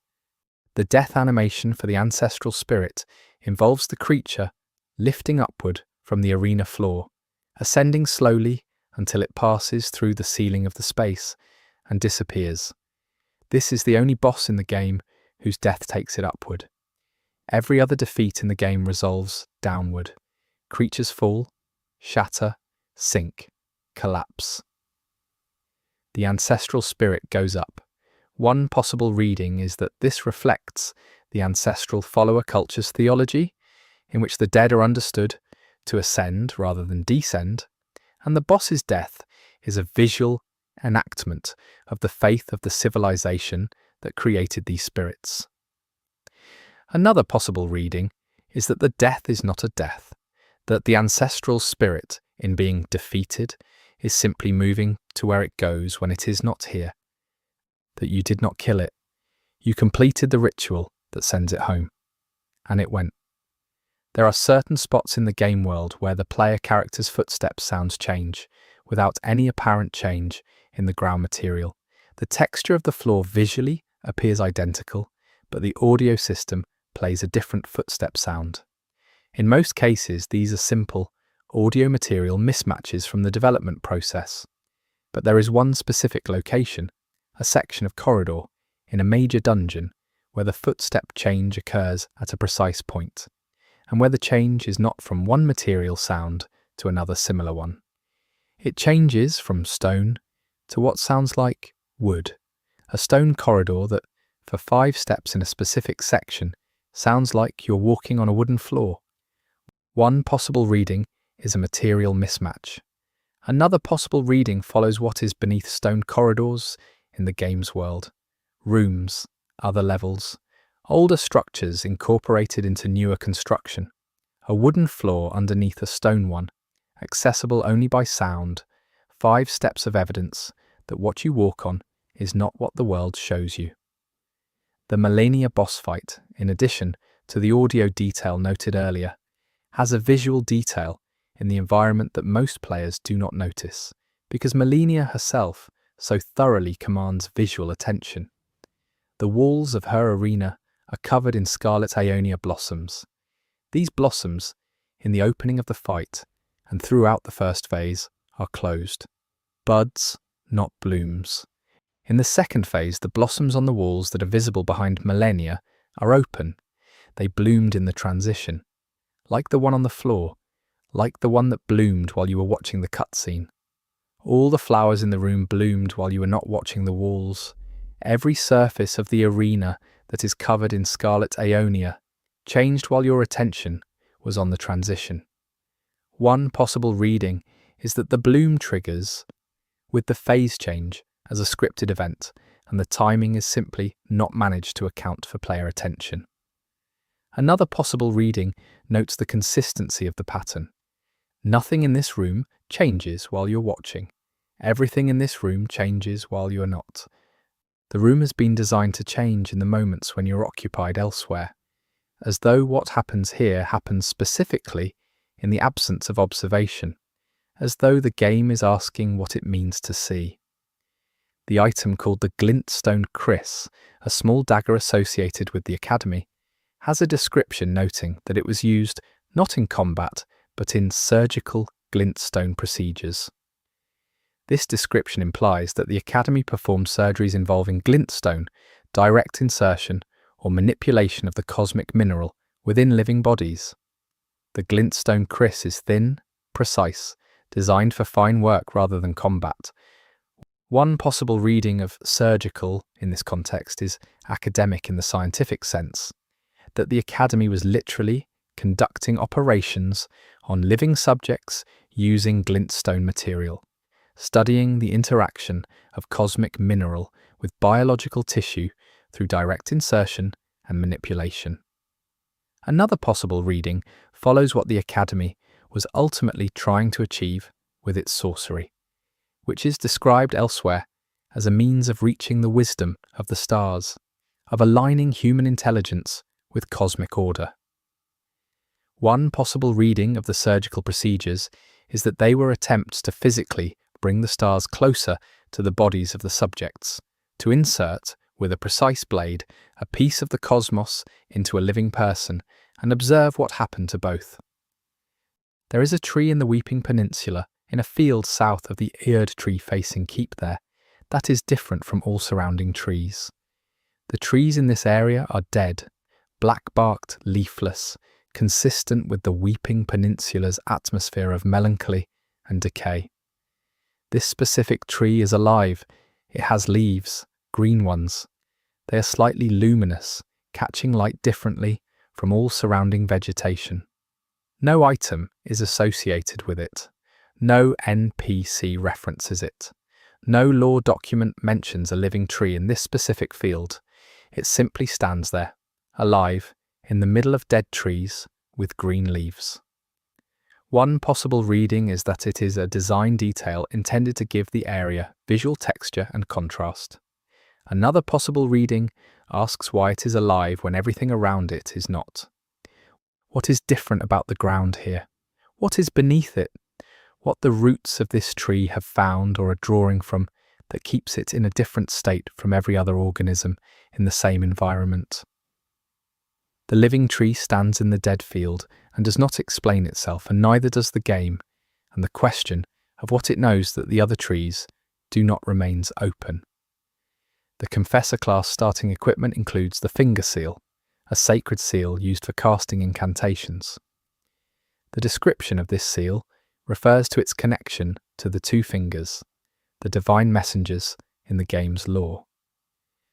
What is unusual about the Confessor's specific relationship with the two fingers is established in their background lore.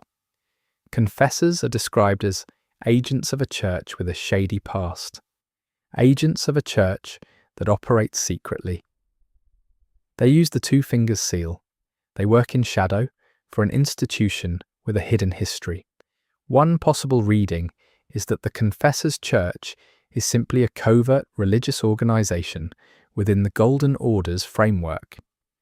Another possible reading follows the pairing. What kind of church is secretive and uses the two fingers' authority? One possible reading is that the church the Confessor serves is not secret from enemies of the Golden Order, but from the Golden Order itself.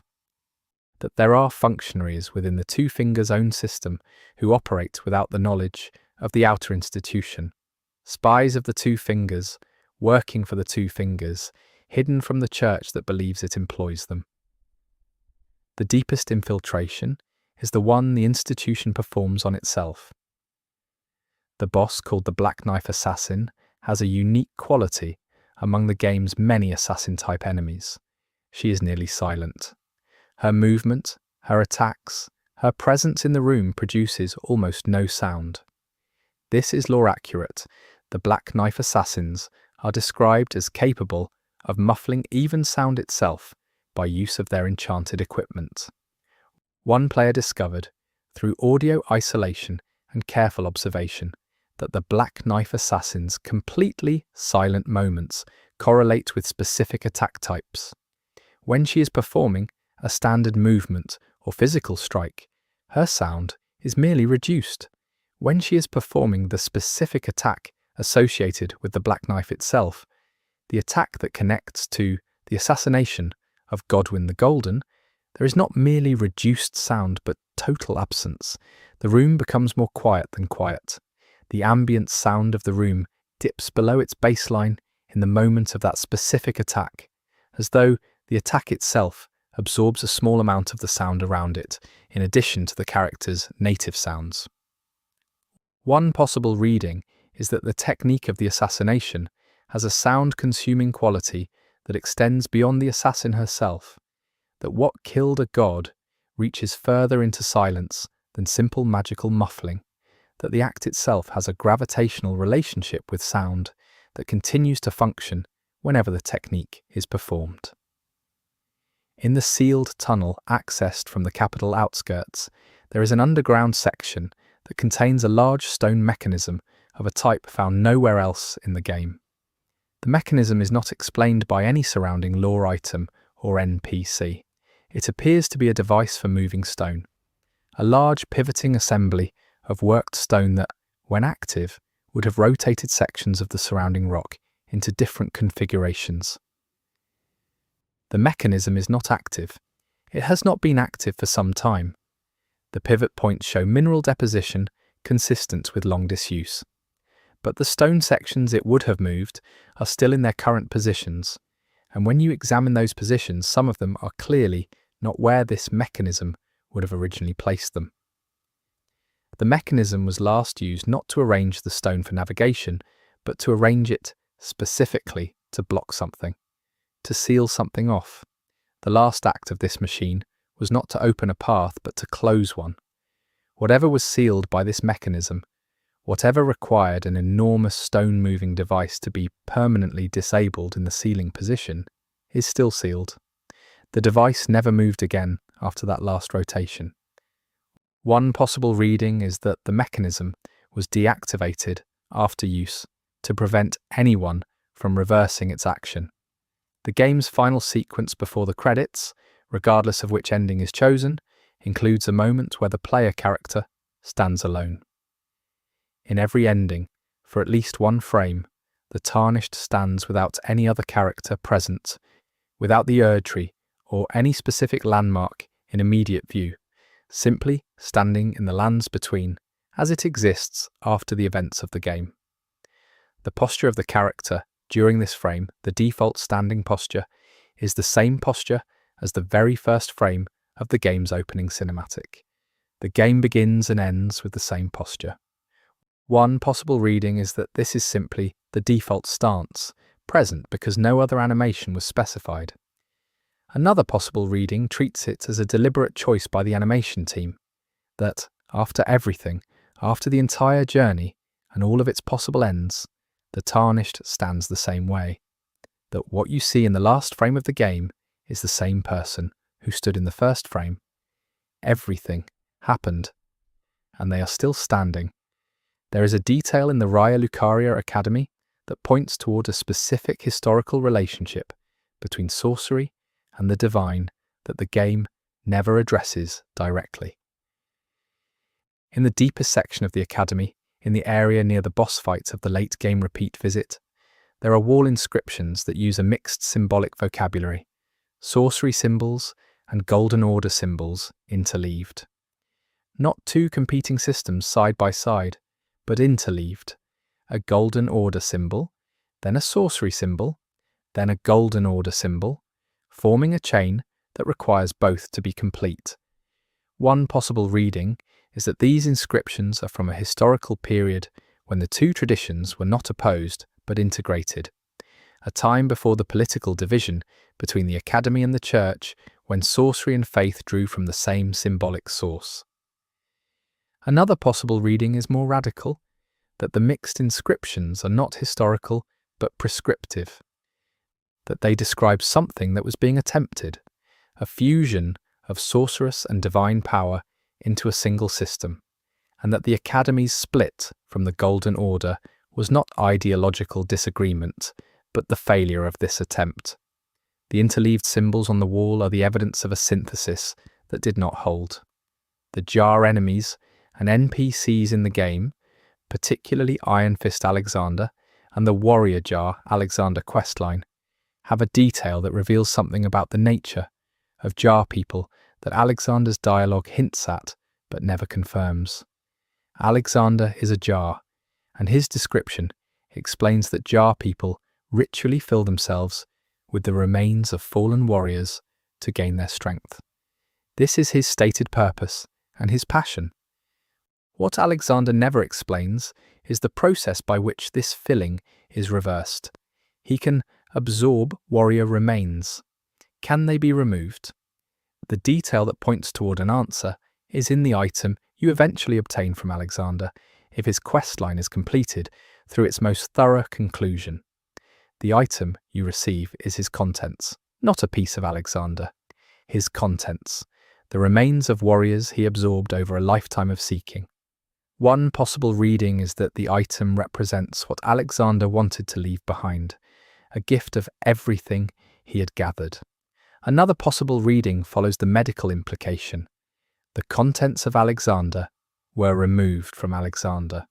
The jar people do not simply contain.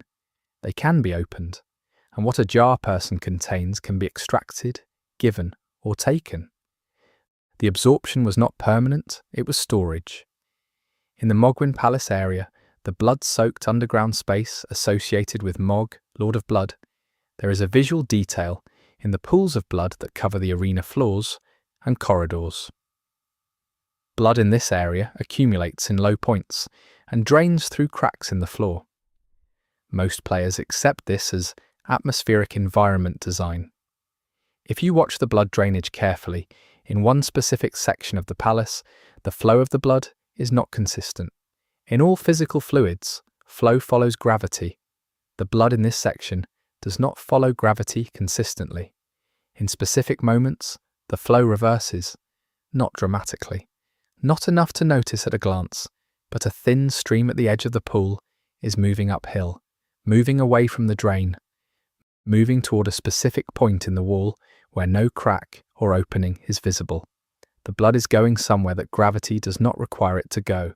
One possible reading is a rendering inconsistency, a fluid simulation artifact. Another possible reading follows the destination. The wall where the blood flows upward has a surface texture slightly different from the surrounding stone. Something behind the wall is drawing it. Something in that wall wants the blood to come through. There is an enemy called the Troll that appears frequently in the early and mid-game areas, and which most players dispatch as a routine encounter. The Troll's death animation is long. Unusually long for a common enemy. Most standard enemies have death animations between 2 and 4 seconds.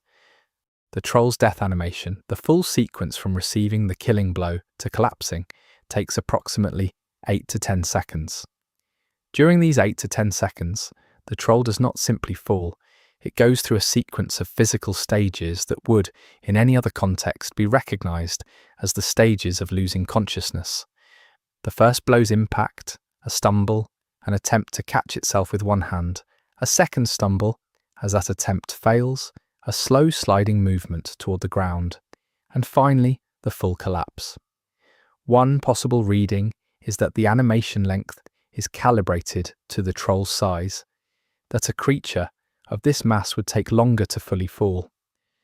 Another possible reading is that the animation exists in this length and specificity because someone at From Software wanted to show this particular creature's death with more presence than a smaller enemy's.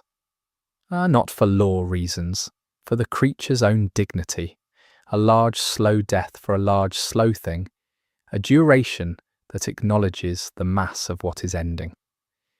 There is a piece of dialogue from the Finger Maiden Thiralina, an NPC encountered in the early game who serves as an introduction to the Round Table Hold concept, that is delivered only if you exhaust her dialogue to its absolute end, past the point where most players stop listening. The final line of her dialogue, the last thing she says before her dialogue tree is entirely complete, is not advice or lore or guidance. It is a personal statement. She says that she hopes, when the age she can see coming arrives, she will be somewhere she can see the sky. One possible reading is that this is a generic statement of hope from a character designed to be warm and transitional. Another possible reading examines what she says precisely. She doesn't say she hopes to be safe, or with people she loves, or anywhere particular. She specifically wants to be somewhere with a view of the sky. She wants to be able to see what is above her when whatever is coming arrives.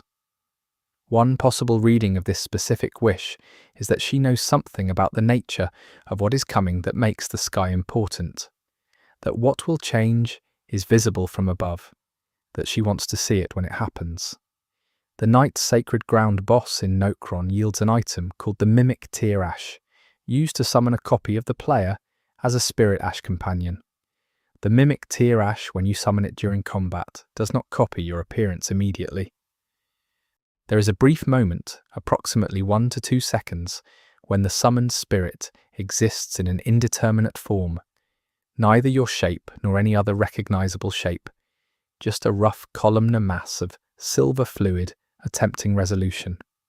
In this moment, the summoned spirit has a sound, not the ambient sound of the spirit summon mechanic in general, a sound specific to this moment of indeterminate form. It sounds at relatively low volume, and for a brief duration like it is trying to speak. The sound has the rhythm and articulation pattern of speech without the phonemic content of any recognizable language. It is attempting language, before it has a form. One possible reading is that the mimic Tear, trained by the original game entity to become human, begins every summoning by attempting the most human of things before it has even found the shape to do it with. That speech comes first. Before form, that what it most wants to do is talk, and it tries to do it in the moment before it becomes capable of it. In the tutorial area's introductory section, there is a locked door. It is locked from the start and never opens during normal gameplay. The tutorial is a one-way space. You move through it, it ends, and the typical experience never has reason to return. The locked door is in a dead-end alcove, visible from the main path, impassable, seemingly trivial. If you return to the tutorial area from within the game world, as described in an earlier entry, and approach this door from outside the tutorial area's logic, from the game world side of it, you find that from this external side, the door is not locked. It is already open.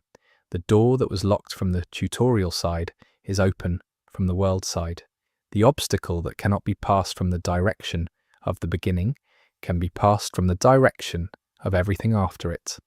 One possible reading is that this is an accident of design, a door that needed to prevent forward passage in the tutorial, but didn't have the reverse logic applied.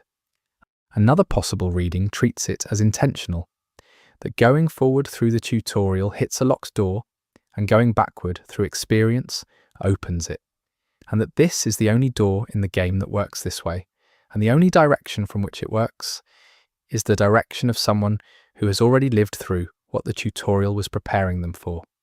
The Erd Tree Burial Watchdog enemies, the large stone constructs shaped like cats with regal architecture, have a behavioural detail. Most players never observe because these enemies are exclusively found in the combat-heavy catacomb dungeons. If you manage to observe a watchdog from a hidden position for an extended period Outside of its detected patrol range, the watchdog does something that contradicts its function as a combative guardian. It preys, not a functional animation. It lowers its head, its front feet come together beneath its body in a posture of folded reverence, and it holds this position for an extended interval before resuming its patrol. It prays to the wall it is facing. The wall in the direction it faces during this animation, in every catacomb location where this behavior was observed, contains the crypt it is guarding. It prays toward the dead. It protects. One possible reading is that the watchdog is not a construct but a devotee, that whoever made it made something that would choose to honor, not simply to guard. That guarding and devotion are the same act for the thing that made them, and that the watchdog's violent defense of the crypt is not protective aggression, but the other side of the same reverence it expresses when no one is watching. There is a spell in the game called Shard Spiral, a sorcery that fires a spiral of glintstone fragments. Its description states that this spell was created by a single sorcerer at the Academy, who obsessively refined it over a lifetime. The word obsessively in an item description in a From Software game is not casual, it is chosen. What obsessive refinement means for a sorcery is that the sorcerer spent a lifetime making this specific spell better, not learning other spells, not advancing their general knowledge. This one spiral of glintstone, their entire professional and creative life given to perfecting a spell that sends sharp rocks in a spiral. One possible reading of this is that obsessive focus is its own kind of power, that the devotion of a single human lifetime to one specific thing produces a quality of mastery that broader study cannot approach. Another possible reading sits with the sorcerer themselves, the person who never diversified, who woke up every day and worked on this specific spiral, whose entire magical legacy is a single combat spell. Whether that is tragedy or achievement or both is not resolved by the description. The description simply records that they did it. A lifetime. One spiral. Refined obsessively. Now available for purchase. At the midpoint of this list, there is a natural place to note something about the nature of the list itself. 256 is not a random number. In computing, 256 is the number of values that can be represented by a single byte. 2 to the power of 8. It is a complete set, a closed system of possibilities. Every value from 0 to 255. From Software is a company of programmers as much as artists, and the game they made runs on binary systems the way all games do. The choice to frame this list at 256 is a choice to invoke completeness of a specific kind. Not the completeness of infinity, but the completeness of a closed set. Every possible value accounted for within a single unit of information. One possible reading of a list of 256 details is that it is an attempt to fill a byte, to account for every value, to say everything that can be said within a fixed and complete structure. Another possible reading is that 256 is always also one more than 255 and one less than 257, and that any number chosen as a complete set is also always adjacent to numbers that are not in the set. That completeness is a choice, not a property. The tarnished furled finger consumable, used to leave gold summon signs for other players, has a description that is easily overlooked. It states that the finger belonged to a tarnished who became finger, not whose finger was taken, who became finger. The phrasing suggests a transformation, a tarnished that over time, through the process of being a tarnished, became this object. One possible reading is that this is metaphorical language, that the consumable is made from a material associated with a tarnished's grace-driven nature, and became finger means took on the function of a finger. Another possible reading sits with what a finger does. It points. A tarnished who became a thing that points. A tarnished whose entire existence resolved into a gesture of direction, who called others, summoned them, extended themselves toward others' need. One possible reading of the tarnished furled finger is that it is a person who was completed by the act of reaching.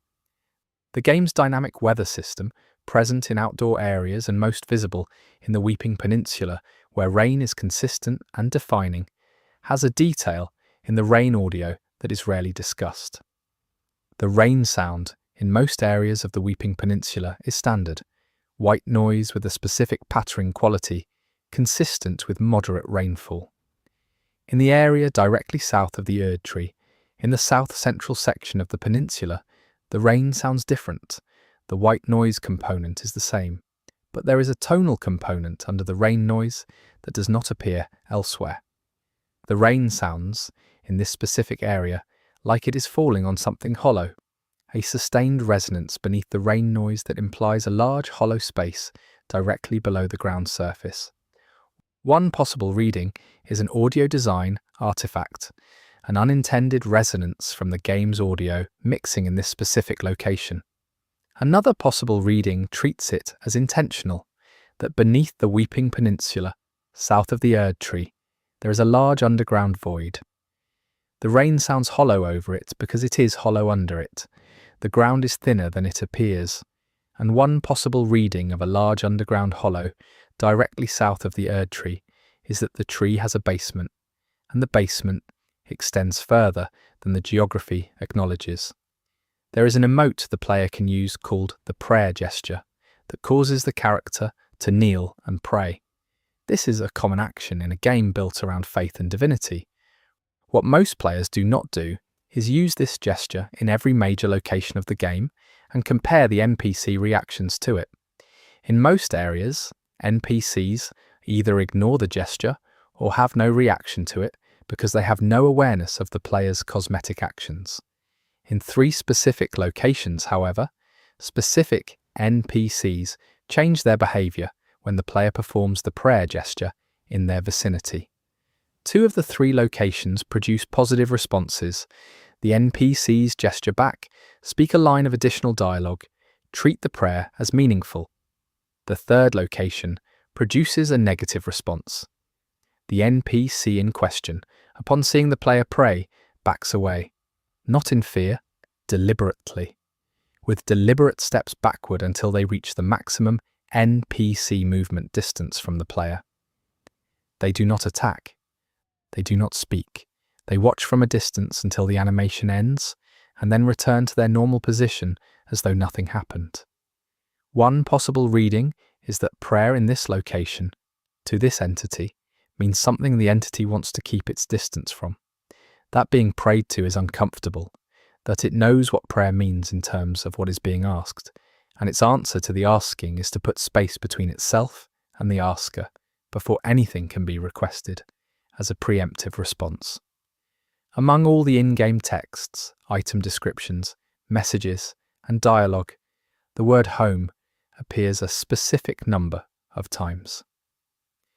Players who have catalogued every instance of written text in Elden Ring report that the word home appears exactly once in the entire game. One time, in one item description. For an item that most players use and discard without reading, the item is not a key item, it is not a lore document, it is an ordinary consumable. The description uses the word home in passing. As a comparison, a small object is described as being about the size of a home central stone. The word is not emphasized, it is not part of a thematic statement. It is one word in one sentence, in one description of one item. But in a game with millions of words of text, with extensive cosmological and metaphysical vocabulary, with language for grace and death and gods and cycles and fates, the word home appears once. One possible reading is that this is accidental, that the word occurred naturally in one description and did not occur elsewhere for no particular reason. Another possible reading treats the absence as expressive, that the lands between is a world in which home is not a concept that gets used, that the word is present once as evidence that the concept exists and absent everywhere else as evidence of what the world the game depicts has no use for. The item called the Baldachin's Blessing, obtained from Fia in exchange for her holding you, has an often discussed but rarely fully explored mechanic. It permanently reduces the player's maximum HP until used. The reduction is triggered by the hug.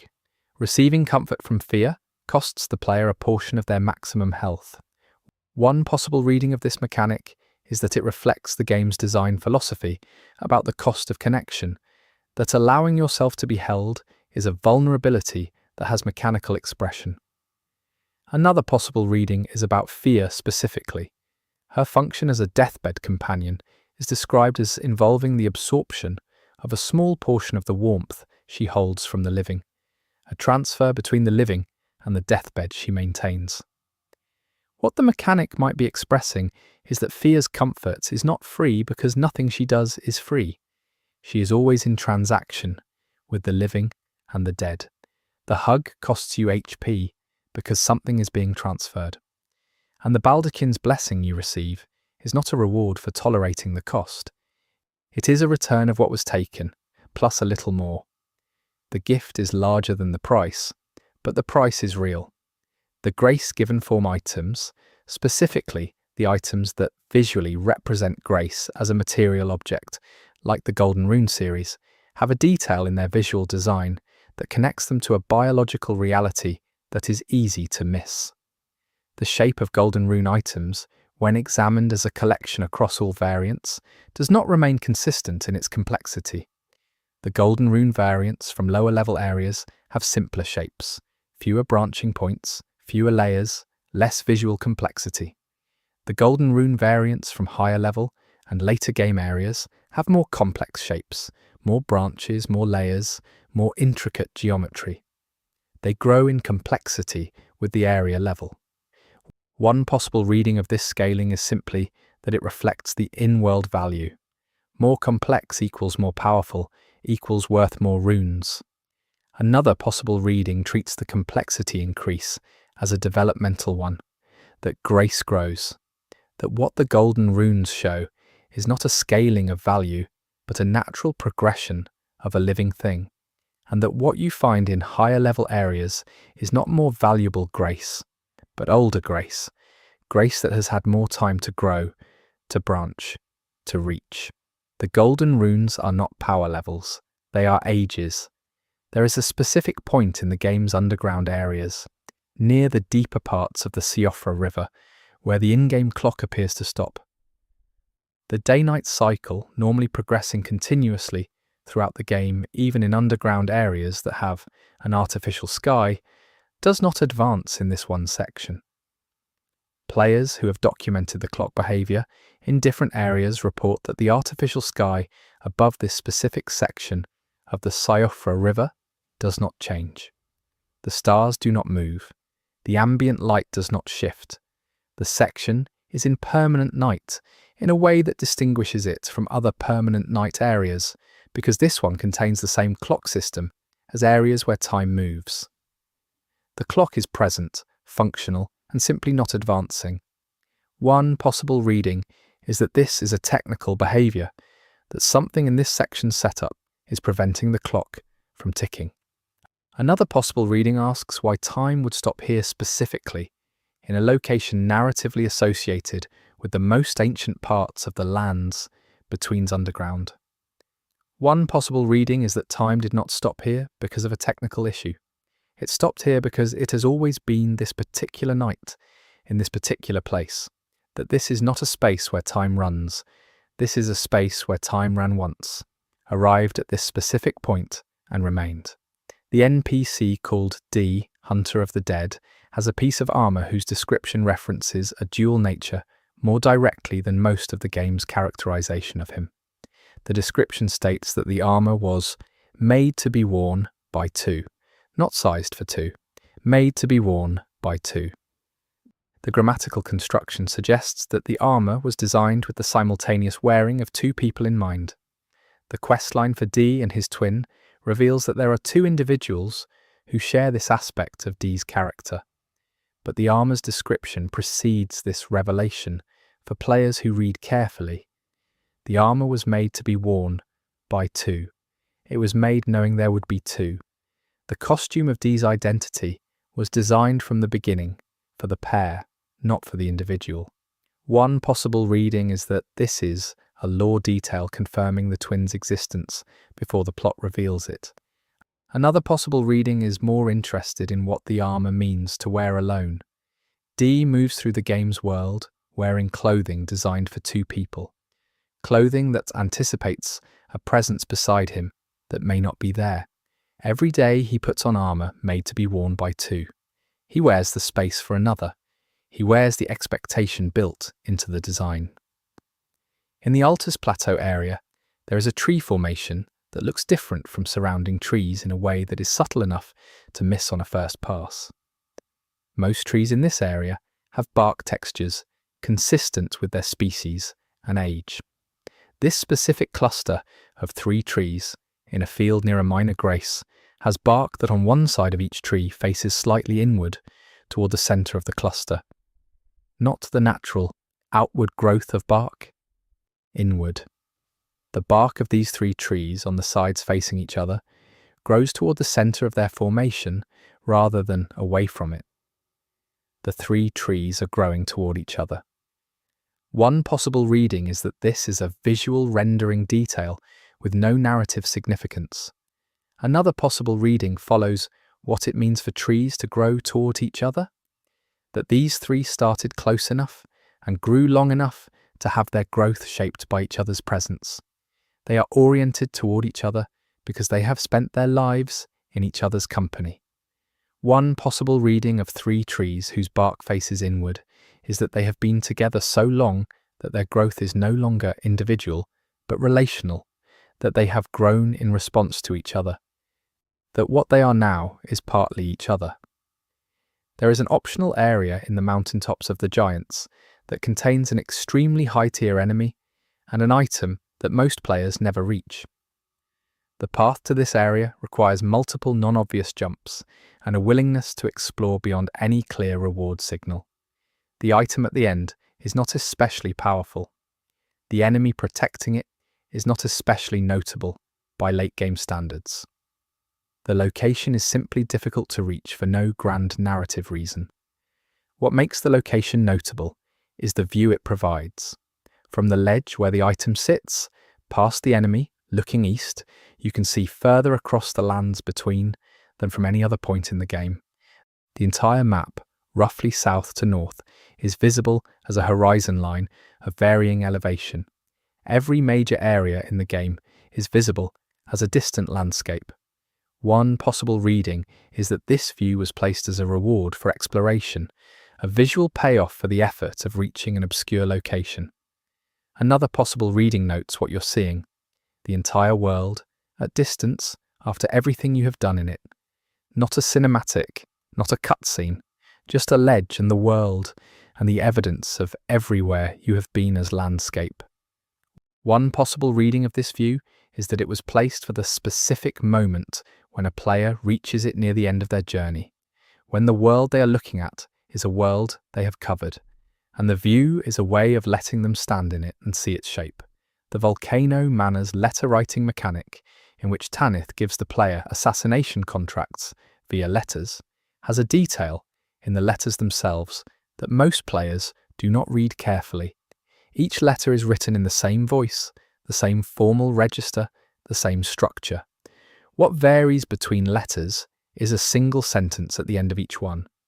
This sentence, in each letter, contains a personal note from Tanith that is not part of the contract information. These personal notes are brief and appear innocuous. But when all of them are read together, they form a continuous statement. Not a sentence, a statement across letters. The beginning of each personal note is a new fragment that, when appended to the previous letter's note, produces a coherent, connected thought that spans all of the letters. One possible reading is that this was an intentional design choice, that Tanith embedded a hidden message across her contract letters intended to be readable only by someone who completed all of them in order. Another possible reading is that the continuity is accidental, a coincidence of tone and subject matter across similar letters. But the complete statement when assembled, is a description of a specific location in the game world that has a specific role in Tanith's personal story. A message hidden in her correspondence, a message that describes the place where she, in the game's final act, goes. There is a tree in the consecrated snowfield, one in the vast, snow-covered, perpetually blizzard-swept area that has an item left at its base. The item is small, barely visible under the snow, the kind of item that most players step on without noticing and pick up without reading the description. The description of this item is unusual. It states that the item was left for no one in particular, in a place where no one would come.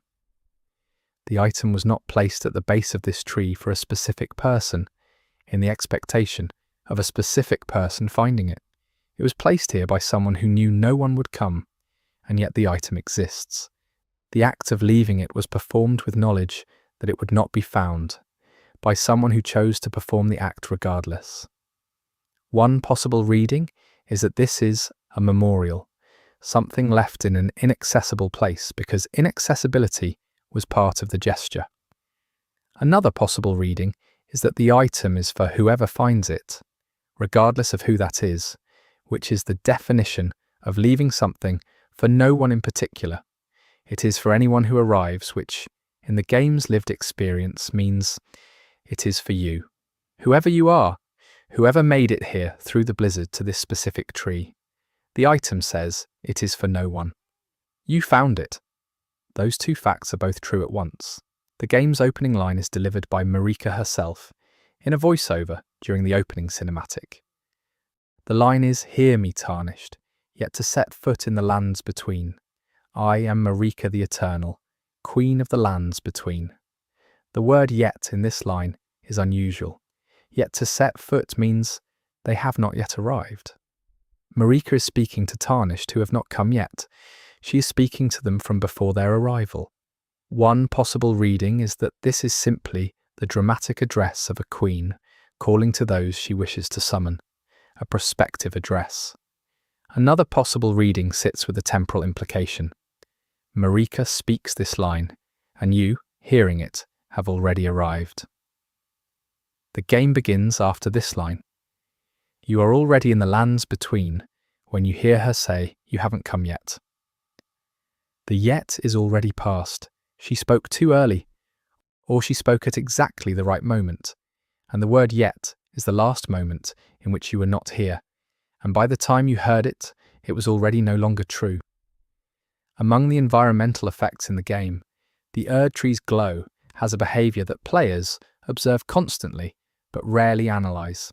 The Erd tree emits light. This light is visible across the entire lands between as an ambient warm glow from the direction of the tree. This is the game's primary light source for daytime outdoor environments.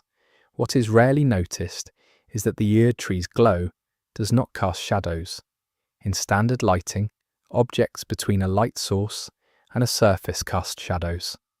The Erd tree is the dominant light source for the outdoor world, and the outdoor world has no Erd tree-sourced shadows. Objects are lit by it, but nothing is in shadow because of it. One possible reading is technical.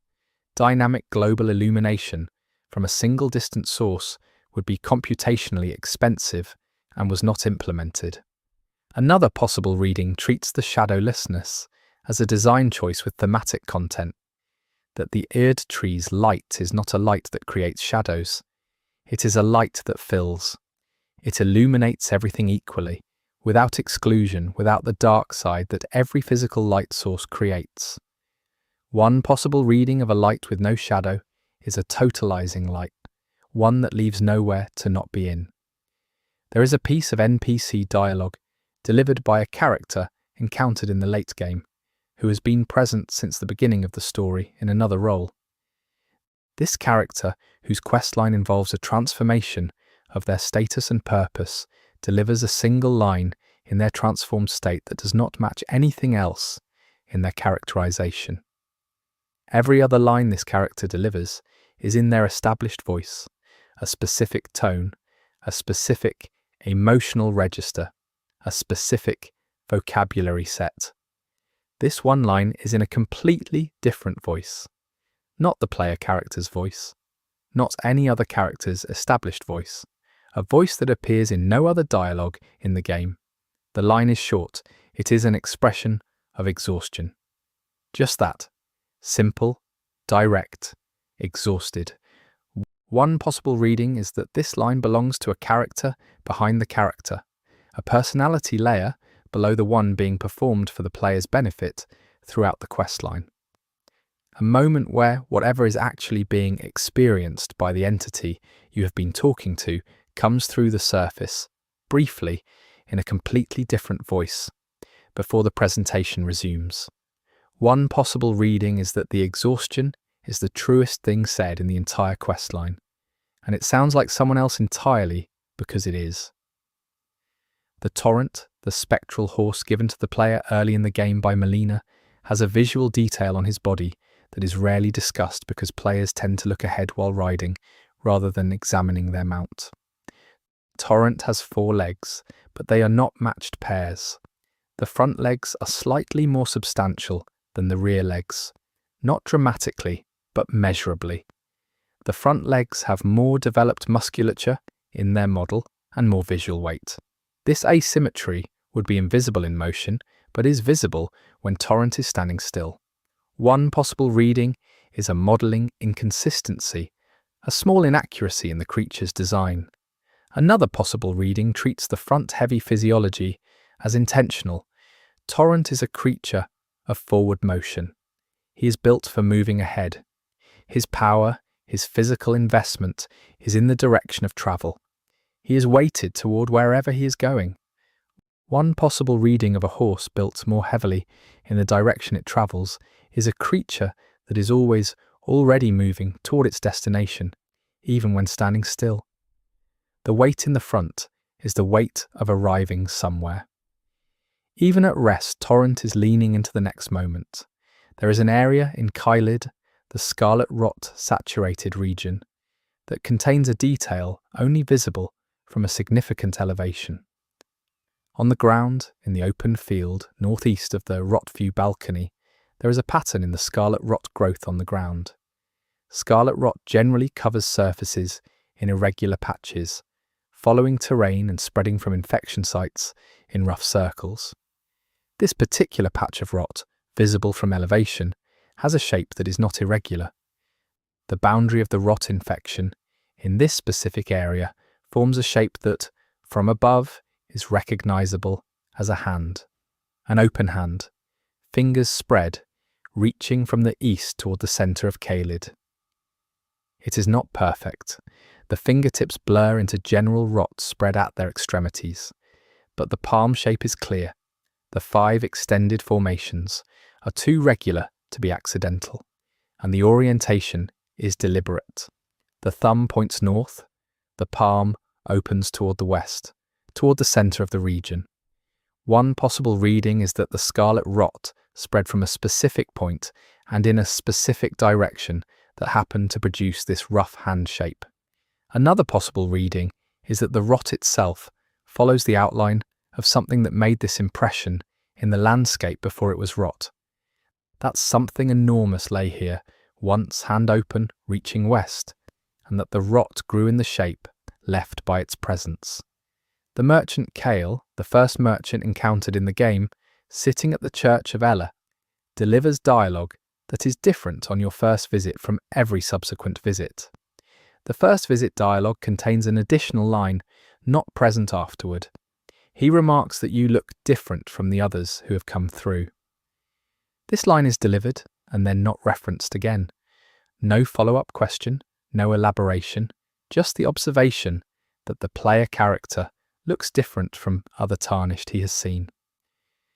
One possible reading is that Kale is simply acknowledging the player's distinctiveness as a game design expression of the fact that you, the player, are the protagonist. Another possible reading takes the line literally. Kale has seen tarnished before, many of them, passing through this location, and something about this one is different. What makes one tarnished look different from others to a merchant sitting at an abandoned church in Limgrave is not answered. The observation is made, and let go. But Cale said it, something about the first player character to arrive at this particular church, in this particular iteration of the story, is different from the ones before. And Cale, who has seen many, noticed. The item called the Ancient Dragon Smithing Stone has a description that connects it to a tradition of smithing that predates the current world's civilization structure. The description states that these stones were used in an age of dragons by smiths who served no lord. Smiths who served no lord. This phrase, in the context of the game's world where every smith is associated with a specific political or divine structure, a specific civilization, a specific hierarchical chain, describes something that has not existed for a very long time: the autonomy of craft. One possible reading is that this is historical flavour, establishing the age of dragons as a time before organised states. Another possible reading is interested in what it means to serve no lord, that the smiths of the Dragon Age were not free because lords did not exist. They were free as a choice within a world that contained options. They served no lord despite having lords to potentially serve. The freedom was a value, not a default. And what was made by those smiths in that freedom still contains the property of having been made without obligation, and enhances whatever it is used upon with that quality. Something made without serving anyone, improving something held by someone who serves something. Among all the NPC questlines in the game, one specific questline contains a moment that produces a sound effect not found anywhere else in the game. The sound occurs at a specific plot point in the questline when a character receives information that changes their understanding of their own situation. The character's animation at this moment is a standard NPC surprise animation used throughout the game for various reactions. What is not standard is the sound effect that plays simultaneously. Most NPC surprise animations use one of three standard reaction sounds. This character's animation uses none of them. The sound that plays is quieter, lower, less theatrical. It has a quality that sounds like the body sound of an exhale, air leaving slowly, under the weight of something understood. Not a dramatic gasp, just breath going out. One possible reading is that this is a specialized sound effect created for this specific character in this specific moment to distinguish this specific kind of understanding from the standard theatrical reactions. Another possible reading is that the sound was created because the people who made this game wanted the moment of a specific person understanding a specific thing to be distinct from all other moments of surprise in the game, to have its own sound, a sound that recognized the particular weight of this particular understanding. There is a painting in the Lanedale Royal Capital, hanging in an interior room, that is accessible but requires non-obvious navigation to reach. The painting depicts a landscape. Landscapes in games are typically generic background art, and this painting's style matches the Academy-influenced art present throughout the region's buildings. What makes it notable is the landscape it depicts. Players who have extensively documented the game's geography report that the landscape in the painting is not an invented or generic one. It corresponds to a specific real location in the game world, a section of the Altus Plateau at a specific viewing angle, at what appears to be a specific time of day, with specific landmark formations visible in the mid-distance. The painting was made by someone who stood at a specific location in the game world and painted what they saw. The location, when found by players who mapped it, is accessible. You can go there. You can stand where the painter stood, and you can look at what they looked at. The painting in the locked room in the capital is a document of a moment, a person, standing somewhere in the afternoon, painting what was in front of them. The mundanity of that act, the persistence of it. The painting is still here. The view is still there. The painter is not. There are small round mushrooms found in certain dark corners of the game world that have a glow. Not a significant glow. just a faint bioluminescence, barely visible in the ambient darkness of the caves and underground spaces where they grow. These mushrooms are not interactive. They cannot be collected. They have no associated item or lore. They simply grow in dark places and glow faintly. One possible reading is that they are atmospheric environmental details placed to give life and texture to otherwise empty cave surfaces. Another possible reading notes where specifically they grow, not randomly on any cave surface, but consistently at the base of vertical surfaces, at the junction where floor meets wall. Only at this specific junction. They grow in the corner. Every corner in every cave in the game that has them grows them at the meeting of floor and wall. One possible reading of mushrooms that grow in corners is that they grow where two surfaces meet, that the condition they require is not darkness alone, but the meeting of surfaces, the contact zone between two things. That what feeds them is edges, that they live specifically in the places where things touch. In the game's code, when extracted and examined, there exists a creature that appears nowhere in the accessible game world. It is modelled, textured, animated, and possessed of behavioural code, including attack patterns and a death animation. It has a name in the game's data that references a faction present in the game's lore. But it never appears. It is not encountered in any area of the game. There is no fog gate behind which it waits. There is no questline that leads to it. It exists only in the data, complete and unreachable. One possible reading is that it is a cut boss designed and implemented and removed before the game shipped.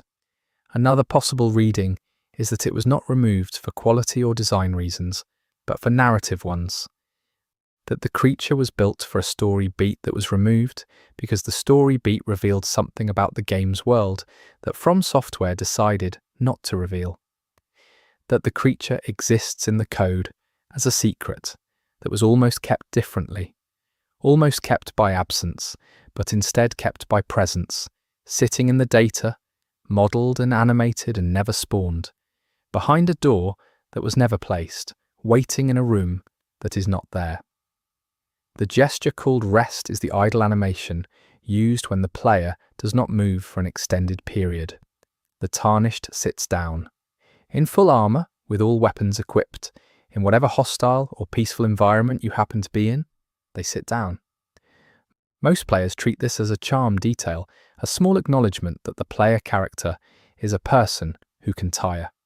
What the rest animation actually does when you let it complete to its full duration, rather than interrupting it, is more complex. The full rest animation, allowed to reach its conclusion without input, involves the character not just sitting but lying down, not sprawling. Carefully, they sit and then gradually, over approximately 30 seconds of uninterrupted stillness, lower themselves onto their side and lie down. The full rest animation, the complete version most players never see because they move before it finishes, is a character going to sleep, in full armour, in the middle of whatever the world contains. One possible reading is that the animation was created for completion, for the thoroughness of having a real resting cycle.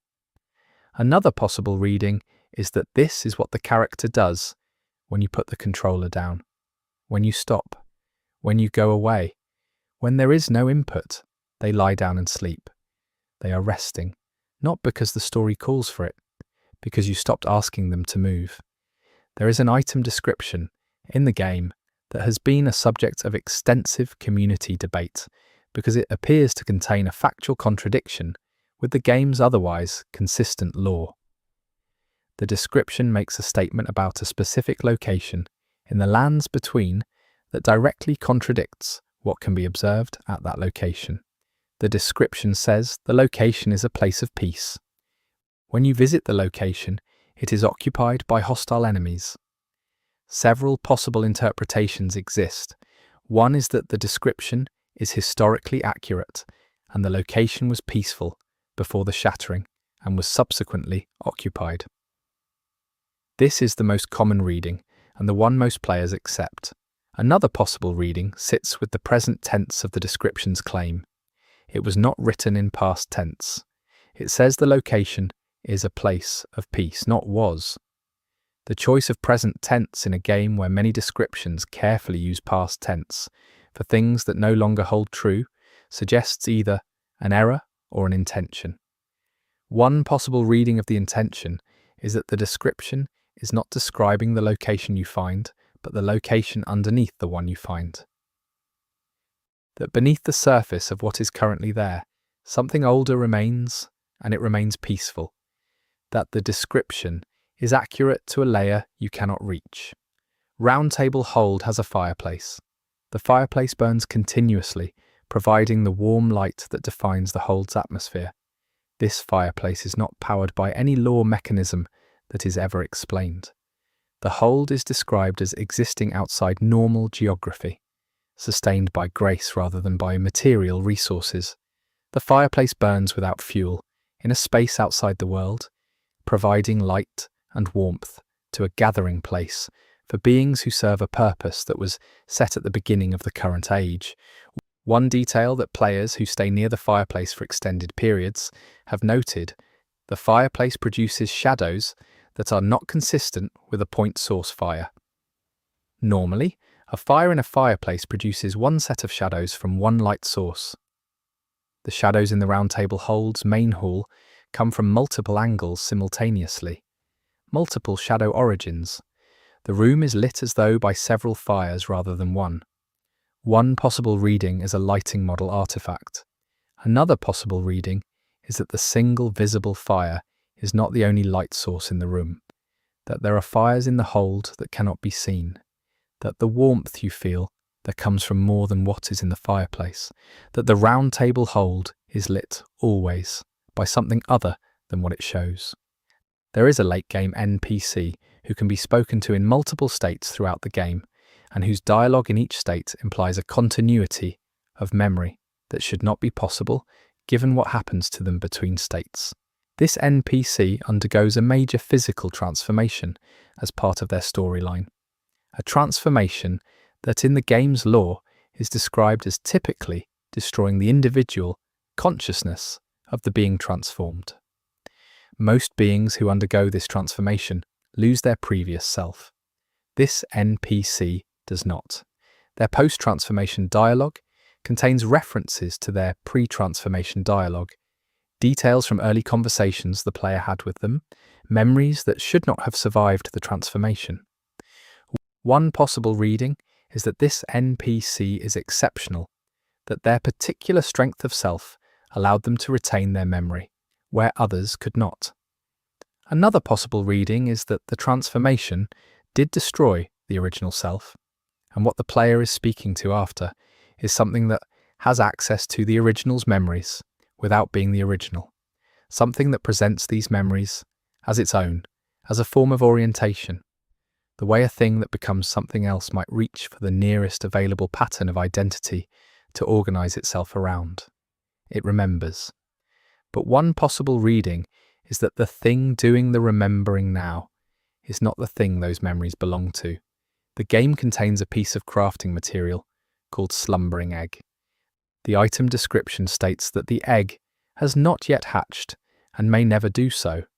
The egg is used in crafting consumables, ground up or processed into other things. Eggs, in biological terms, represent potential, unrealized future organisms. The slumbering egg contains something that may never hatch, not will not, may not. There is a possibility of hatching that exists but is uncertain. One possible reading is that this is a standard crafting material description meant to establish a quality of dormancy that makes the material useful in sleep-related consumables. Another possible reading treats the uncertainty of the hatching as the significant element. The egg is used as a material while potentially still viable. Whatever is inside it is being used as a resource while the possibility of its development exists. One possible reading of this material's use in crafting is that the process destroys something that might have been, for the sake of making something it has been decided should be, and that the item descriptions may never is not a resigned statement about the egg's prospects, but a precise one about what happens to potential when it's used as a means rather than allowed to be an end. There is a late game area where the ground texture changes over an extended period of play. This area is revisited multiple times by the player over the course of the game's late game progression, and the ground texture in a specific section of this area is slightly different on each visit. Not dramatically. The change is visible only if you have documentation of earlier visits, a screenshot or video from a previous session against which to compare the current state. The ground in this section is slightly different from visit to visit. The texture shifts in its distribution. The specific patterns of coloration change minutely. The arrangement of small details in the ground material alters. One possible reading is that this is dynamic content, a system placed to make the area feel alive between player visits. Another possible reading takes a darker reading of what kind of thing changes like this. Organic things. Biological things in process. One possible reading of a ground texture that slowly changes is that the ground is alive and developing, that each time you come back, something has grown or moved or changed in the substrate of the floor, and that the area is not revisited but revisiting you, noting your arrivals, changing slightly in response to knowing you will come back. The item called the Dragon Heart, dropped by dragon enemies and used to learn Dragon Communion incantations, has a visual model of a physical heart, a large dark arterial organ with multiple chambers, and still hardened in death, the muscular structure visible in its surface texture. What the item model shows is not a stylized or fantastical heart. It is an anatomically plausible heart. The chambers are correctly placed. The major arterial structures emerge from the correct positions. Someone modelled this organ accurately enough that it reads as a real biological structure. One possible reading is that this is simply high-quality asset work. Another possible reading follows the accuracy. If you are learning dragon powers by consuming accurate hearts, the consumption is not symbolic. The practice of eating a dragon heart to gain dragon power is described in the game's lore as the mechanism. What the accurate model communicates is that the mechanism is biological. You are eating a real organ from a real creature, and something from that organ transfers to you through ingestion. The accuracy of the model is the accuracy of the process. It is not a talisman, it is a meal. Near the very end of the main game's accessible content, in an area that only exists in the final stages of the story's progression, there is a small detail in the architecture that suggests the area was built in anticipation of someone coming, not as fortification or as welcome, as expectation. Specific structural elements, a cleared pathway, a specific arrangement of light sources, a floor section that has been cleaned while surrounding sections have not, all point toward this space, having been prepared for an arrival. The question of who prepared it, and when, and whether the arrival they anticipated was you or someone else, or something that never came, is not answered. One possible reading is that the preparation is automatic, part of a routine maintenance carried out by whatever mechanism sustains the area. Another possible reading treats the preparedness as personal, as something done by someone who knew someone would come, who maintained the expectation across time, who kept the pathway clear and the floor clean and the lights arranged because they believed and kept believing that the arrival was still possible, that the effort of the preparation was itself an act of faith in something that had not arrived yet. There is a weapon in the game called the Gizar's Wheel, a rotary weapon that spins its bladed wheel while attacking. Its description connects it to an individual named Gizar and to a practice of inquisition that is not described in detail. The item is disturbing in its design, a wheel of blades that can be pressed into flesh and rotated. What makes the item more disturbing than its surface design is the description's final line. Many wept tears of gratitude upon laying eyes on the wheel. People wept with gratitude upon seeing this implement. The emotion being described is not awe, not fear, not horror, gratitude. People who saw this device were grateful. One possible reading is that the Inquisitors used the wheel for a purpose that was, in the theology of the Golden Order, genuinely merciful. A faster or more certain death than whatever alternative awaited those who faced it, and that the gratitude was real and understandable given the alternatives. Another possible reading sits with the religious context. In a faith structure that could make people grateful for this, the definition of mercy has been shaped by something, and what it has been shaped into, and what it has been shaped away from, tells you everything about what the Golden Order actually offered and what it actually was. Among all the grace sites in Elden Ring, one specific grace has a name that appears as a slight translation anomaly in the English localization. In the Japanese original, the grace's name uses a character combination that can be read as either waiting or expecting. The English translation chose waiting.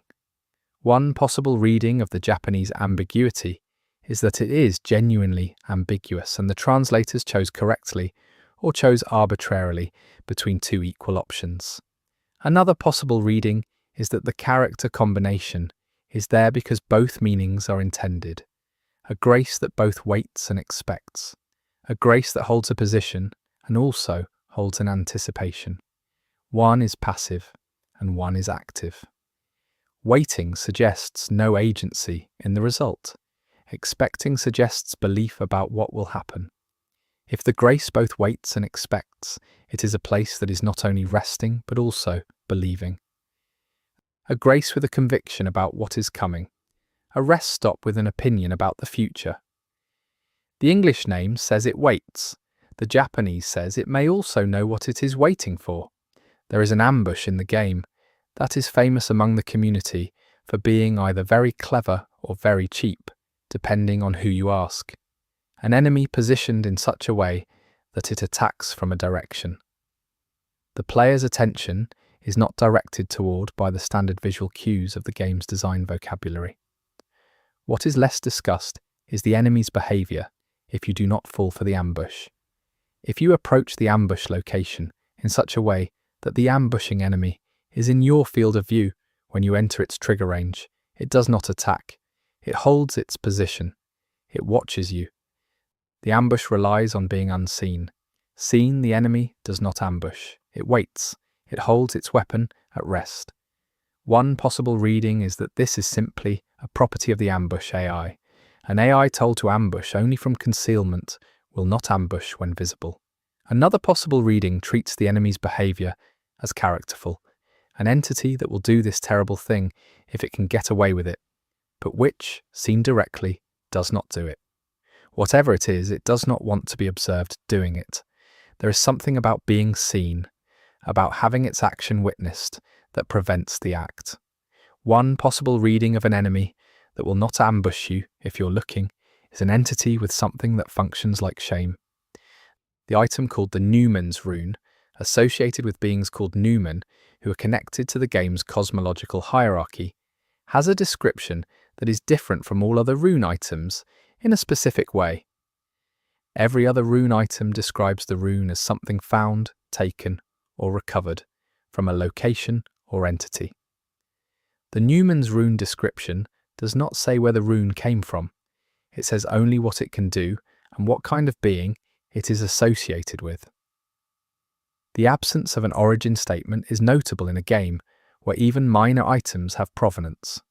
One possible reading is that the Numen's rune was always present wherever it is found, that its origin is the same as the existence of whatever it came from. Another possible reading is that the absence of origin is the point. The Numen as beings do not have origins in the narrative the game presents. They exist in the story the way that certain cosmological facts exist, as conditions rather than events. The rune that lacks a provenance comes from something that lacks a beginning, and using it, absorbing its value into your own strength, is taking something into yourself that was never anywhere before it was here. That has no before. That simply is. The large glintstone scrap, a crafting material gathered from defeated sorcery-type enemies, has a description that notes it is a piece of glintstone too large to embed in the body. The description explains why the material is not used as a sorcery implement. It is too big to be inserted. This description implies that the standard use of glintstone, the way smaller pieces of it appear in staffs, in armor, in the bodies of beings who have been modified, involves literal embedding. The glintstone goes inside, into the body, into the flesh and bone of whatever host it is associated with. The large glintstone scrap is not unusable. It is simply too large for the standard insertion method. One possible reading is that the Academy was conducting systematic biological modification of its practitioners, embedding cosmic mineral into living bodies to enhance their sorcerous capability, and the large glintstone scrap is too big for this process, the way a calibrated material might be too big for the instrument it is intended for. Another possible reading focuses on too large to embed in the body as a statement of scale. What this size of glintstone is embedded in, what body is large enough to contain it, is implied but not stated. Somewhere in the game's world there are things large enough to contain glintstone this size, and they contain it, and they do not appear in any crafting recipe. There is a gesture called the casual greeting that the player can use to wave at other players, or NPCs.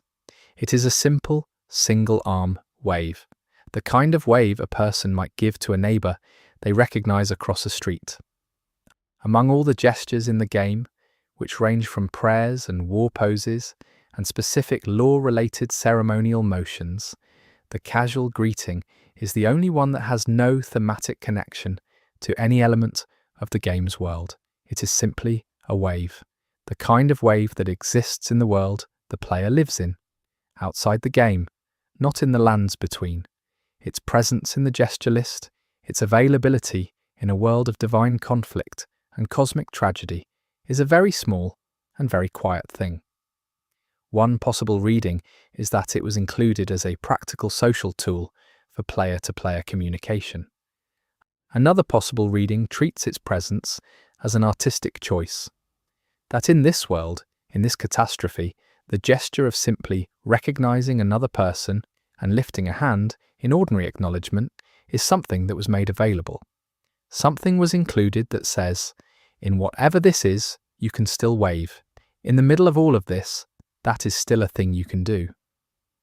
The Rani's quest line involves a journey to the far side of the moon and a bargain with an outer god. Most players engage with this quest line for its mechanical rewards and its alternative ending. What is rarely examined is the visual design of the miniature Rani doll that the player carries during a portion of the quest line. The doll is small enough to fit in the player's hand and is an accurate replica of Rani's appearance. When you examine the doll's model in detail, the doll has eyes that are not painted. They are modelled, three-dimensional eyes with depth, with an iris structure, with a surface quality that differs from the painted features of the rest of the doll's face. The doll's eyes were made to look real, not decorative, real. One possible reading is that this is craftsmanship detail, a doll made by skilled artisans who constructed the eyes with particular care. Another possible reading follows the implication that an eye is not merely an appearance, but a function.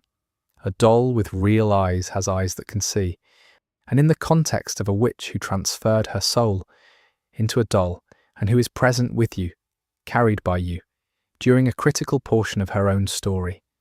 The eyes that see are the eyes she has right now. She is looking out of them. The doll has eyes because something inside it is using them. The spirit's spring jumps, the wind currents used to launch the player's mount to great heights, have a visual effect when torrent passes through them. The wind column becomes visible, a column of light and particle effects moving upward. In this visible column there is a detail. The particles within the spirit spring column do not move upward uniformly. They move in a spiral, upward and rotating the same direction in every spirit spring. Not alternating, not randomly distributed, the same direction. One possible reading is that this is a visual design choice for aesthetic quality. Another possible reading notes that spiraling wind in a consistent direction is characteristic of a specific meteorological phenomenon, a thermal updraft that has been given angular momentum by a rotating heat source below it. The spirit springs are spiraling because something beneath them is rotating, something that generates the updraft and imparts to it a consistent rotational component. Whatever is below the spirit spring vents, below the ground surface at those locations, is moving, turning, producing heat and rotation as properties of its ongoing process. The spirit spring is where the surface of the world becomes thin enough to feel what is happening underneath. In the Fara Missoula area, there is a small room accessible through a non-obvious route that contains an unusual configuration. The room is empty of enemies, empty of items, empty of interactive elements. What the room contains, and only contains, is light, not a light source, not a window. The room itself is bright, uniformly lit by no apparent mechanism, surrounded on the exterior by the dark storm and the ruins of Fara Missoula. The light inside is sourceless, consistent, and the room produces no gameplay event when entered. There is simply more light here than there should be. One possible reading is that this is a lighting map error, a room where the global illumination system has applied an incorrect value. Another possible reading treats the light as intentional and meaningful in the context of a location that is described as an ancient sacred site associated with the time before current civilization. One possible reading of a room that is simply full of light in a ruin, with no source for it, is that the light predates the ruin, that it has been in this room since before the building existed around it, that the building was built around a light, and the building is a ruin, and the light remains. The character known as Gowrie, a sage found in Caelid who provides items and questline advancement related to Millicent, has a detail in his dialogue structure that is missed by almost every player because it requires revisiting him in a very specific order after specific story events.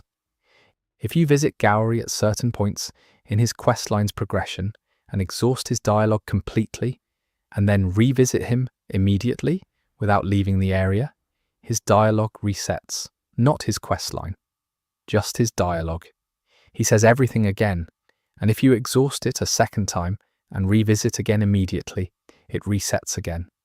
This cycle can be repeated indefinitely. One possible reading is a dialogue trigger error, a condition that was not properly flagged to prevent the infinite reset. Another possible reading treats the loop as characterful.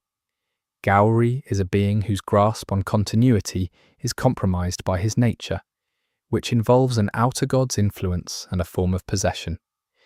The infinite dialogue loop is Gowrie being caught in a repetition, saying the same things because the part of him that tracks what has already been said is not consistently in control of the conversation. He is not looping because he forgot. He is looping because something inside him keeps starting over. There is a set of ruins in the lands between the game's map labels, but that are unreachable by any standard means of travel.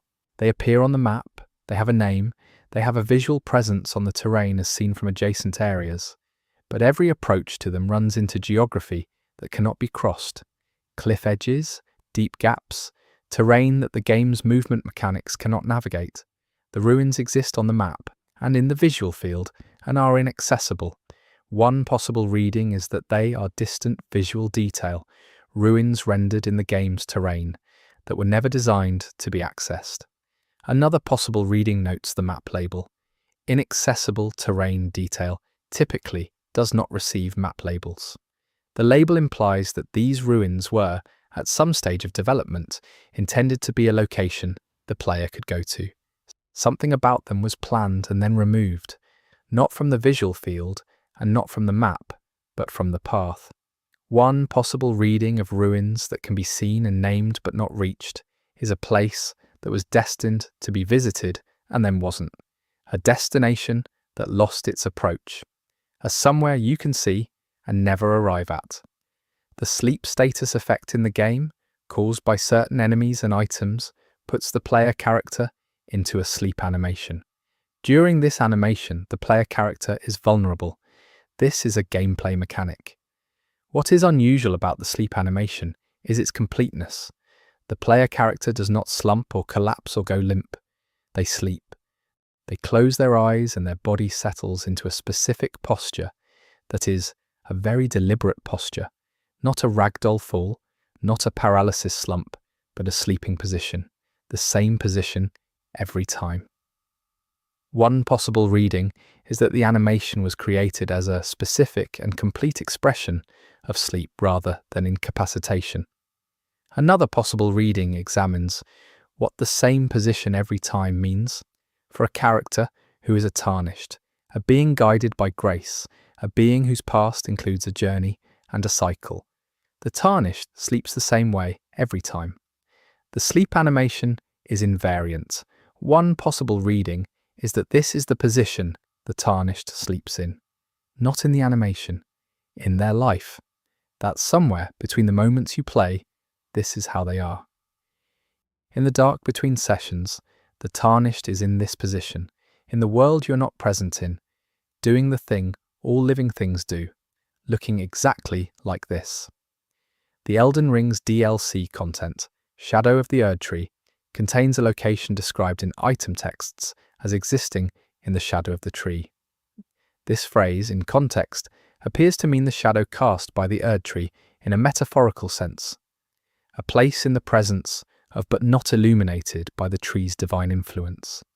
But there is a detail in this location that makes the phrase potentially literal. The Erdtree, as a light source, casts no shadow in the normal game world, as noted earlier. In the DLC, this changes. In specific sections of the Shadow Realm, the Erdtree does cast a shadow. The singular property of the Erdtree that the main game established as absolute, its shadowlessness, the totalizing quality of its light, is absent in the DLC's realm. One possible reading is that the DLC's realm is a different kind of space where different rules apply. Another possible reading treats the shadow as the point, that the entire DLC exists in what the Erdtree cannot reach, that the shadow of the Erdtree is not a metaphor but a physical location, the specific place in the world where the Erdtree's light fails, where the Erdtree, for the first and only time, does not illuminate everything. The shadow is real, and the DLC lives in it. The Margit's shackle item, used to temporarily stun Margit during his boss fight, has a description that explains it was made from his own restraints, from chains that were used to bind Margit. The chains that once held him are now a tool for holding him. One possible reading of this is straightforward. Morgott fashioned a weapon from his own history of captivity. Another possible reading examines what it means for a chain to retain the capacity to bind the thing it once bound.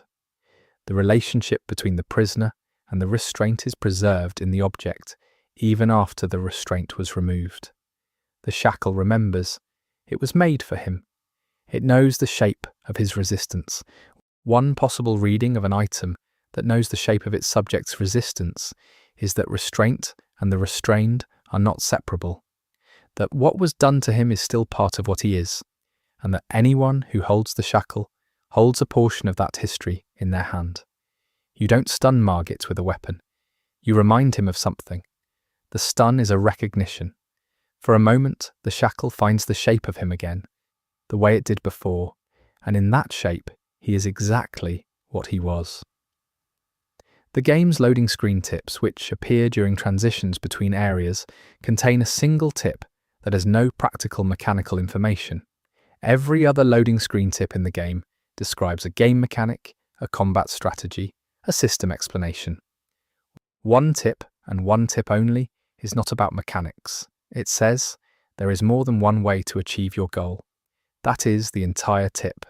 No mechanical context, no specific system reference. One possible reading is that this is a general encouragement to explore different playstyles, different builds, different approaches to the combat and progression systems. Another possible reading treats it as the most honest thing the loading screen ever says, that the goals the game presents, the explicit objectives, the marked locations, the quest arrows, are not the only organizing principles available to a player, that the goal you came in with might not be the only one achievable in this space. One possible reading of there is more than one way to achieve your goal, as the one non-mechanical loading screen tip in the game is that it was placed there for a specific kind of player who is not looking for a build recommendation, a player who might read it and understand it as permission. That however you came to this game, for whatever reason, the thing you're looking for has more than one path to it. The Sacred Relic Sword, the weapon received at the end of the game's most common ending path, has a description that contains a peculiar tense shift. The description describes the sword's history in past tense for its first two sentences, and then, in its final sentence, uses present tense. The shift is small and easy to read past. But in a game where item descriptions are written with careful attention to tense, to convey historical versus current states, a present tense sentence in an item description means the thing being described is currently happening. The final sentence in present tense describes the sword as still containing something, not as having contained, still containing. Whatever the Sacred Relic Sword holds inside it is there now, in your inventory, in the game's current moment. Present tense. One possible reading is that this is a linguistic imprecision, a moment where the description writer did not maintain tense consistency. Another possible reading treats it as the most significant word in the description, that this sword, which you receive at the end, which marks the conclusion of a specific world order, which you carry out of the boss fight and into whatever comes after, still contains what it always contained. That endings do not empty the things that were full. That what the sword holds, it holds regardless of what has been concluded. That completion is not emptiness. In the earliest sections of the Lands Between, in the area called the First Step, where the player begins their journey, there is a site of grace that is the first site in the entire game. This grace is the origin point of everything. It is visited only once by most players, at the very beginning, and never returned to, because the game's progression moves away from it immediately. The First Step grace, if revisited late in the game, after the story has progressed significantly, has an ambient audio that is different from early visits. The sound around the grace has changed, not dramatically. The bass musical tone is the same, but there is a texture to the sound, a warmth in the audio bed, that was not present at the beginning. One possible reading is that this is a dynamic audio system responding to the player's progress, adding warmth to the grace sound as the story advances. Another possible reading treats the change as coming from elsewhere, that the First Step grace is not different because the player changed. It is different because the world changed, that the warmth in the sound is the warmth of everything that has happened since you left this place, accumulated and returned to the point of origin, recognizing you. The first step is different because you took all the others, and the place you started from has been changed by everything that happened after you left it. There is an item called the Arrow's Sting Talisman that increases the damage of arrows fired with bows.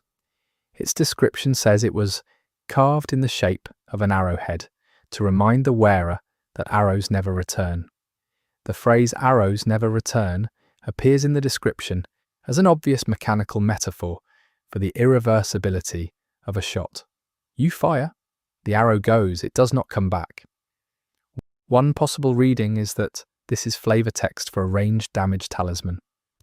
Another possible reading sits with the weight of the phrase. In a game about cycles, about returning grace, about tarnished who are literally returned from death, about a world where even the greatest things are described in terms of return and renewal, the statement arrows never return is an outlier.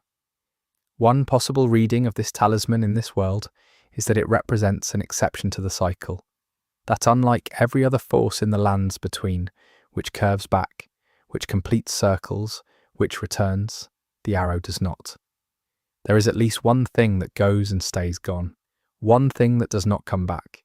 The talisman puts it on your body.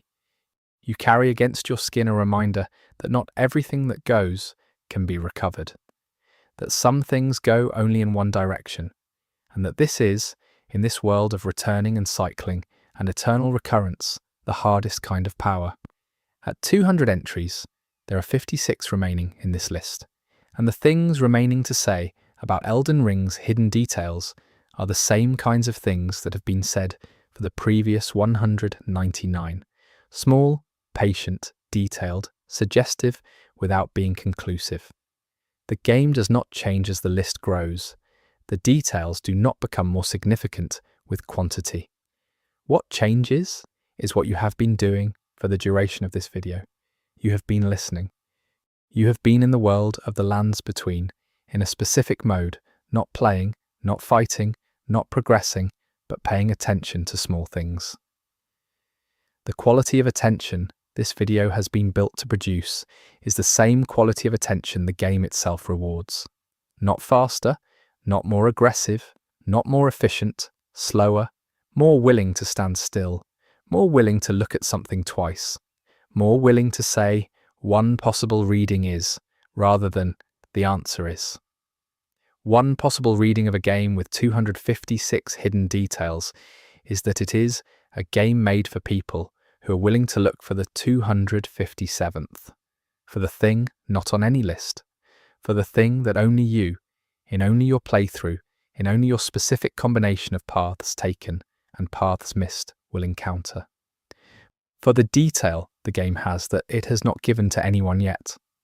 The Sentry's Torch, an item that allows the player to see invisible enemies, has a description that establishes its creation as an act of necessity by someone who had encountered invisible enemies and needed a solution. The description's language is practical and urgent, forged in need. 2 words, not created for purpose or designed to detect, forged in need.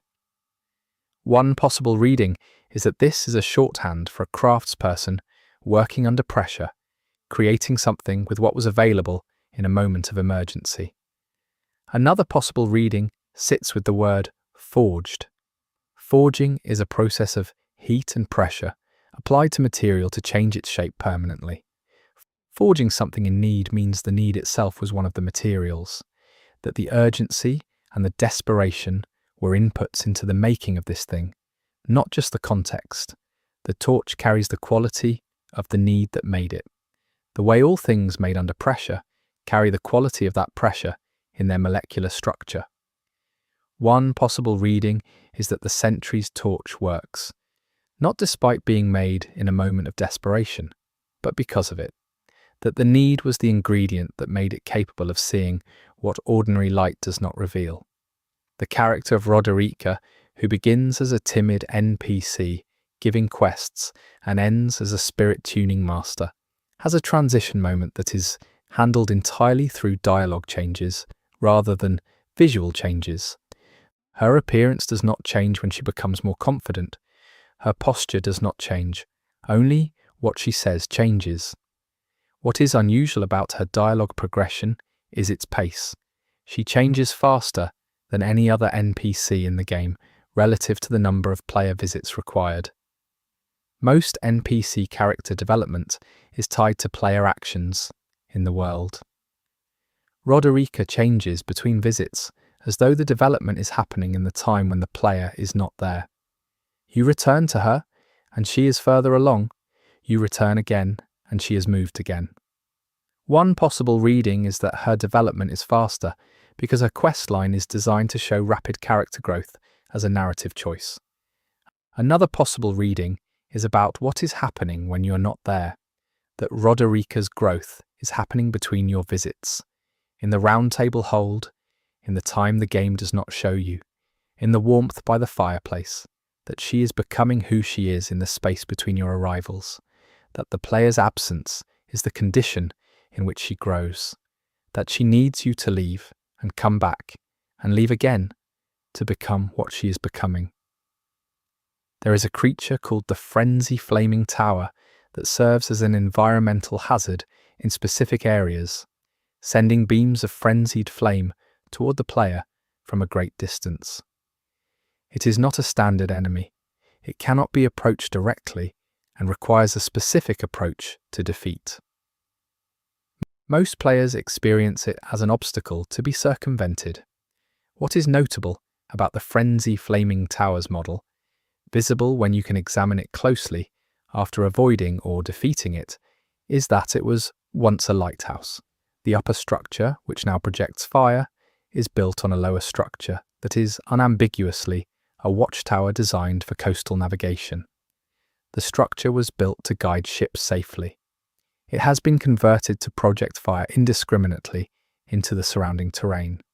One possible reading is that this conversion is part of the frenzied flames' corrupting influence on the region, transforming navigational infrastructure into hostile apparatus. Another possible reading sits with the relationship between the original function and the current one. A lighthouse and a fire hazard are the same structure. A light that was meant to guide can, without changing its fundamental nature, become the thing that burns. It still sends light. It always sent light. What changed is not the sending, but what the light does when it arrives. In the entire game, there are several items whose descriptions include the phrase "no longer remembers." This phrase appears in different contexts.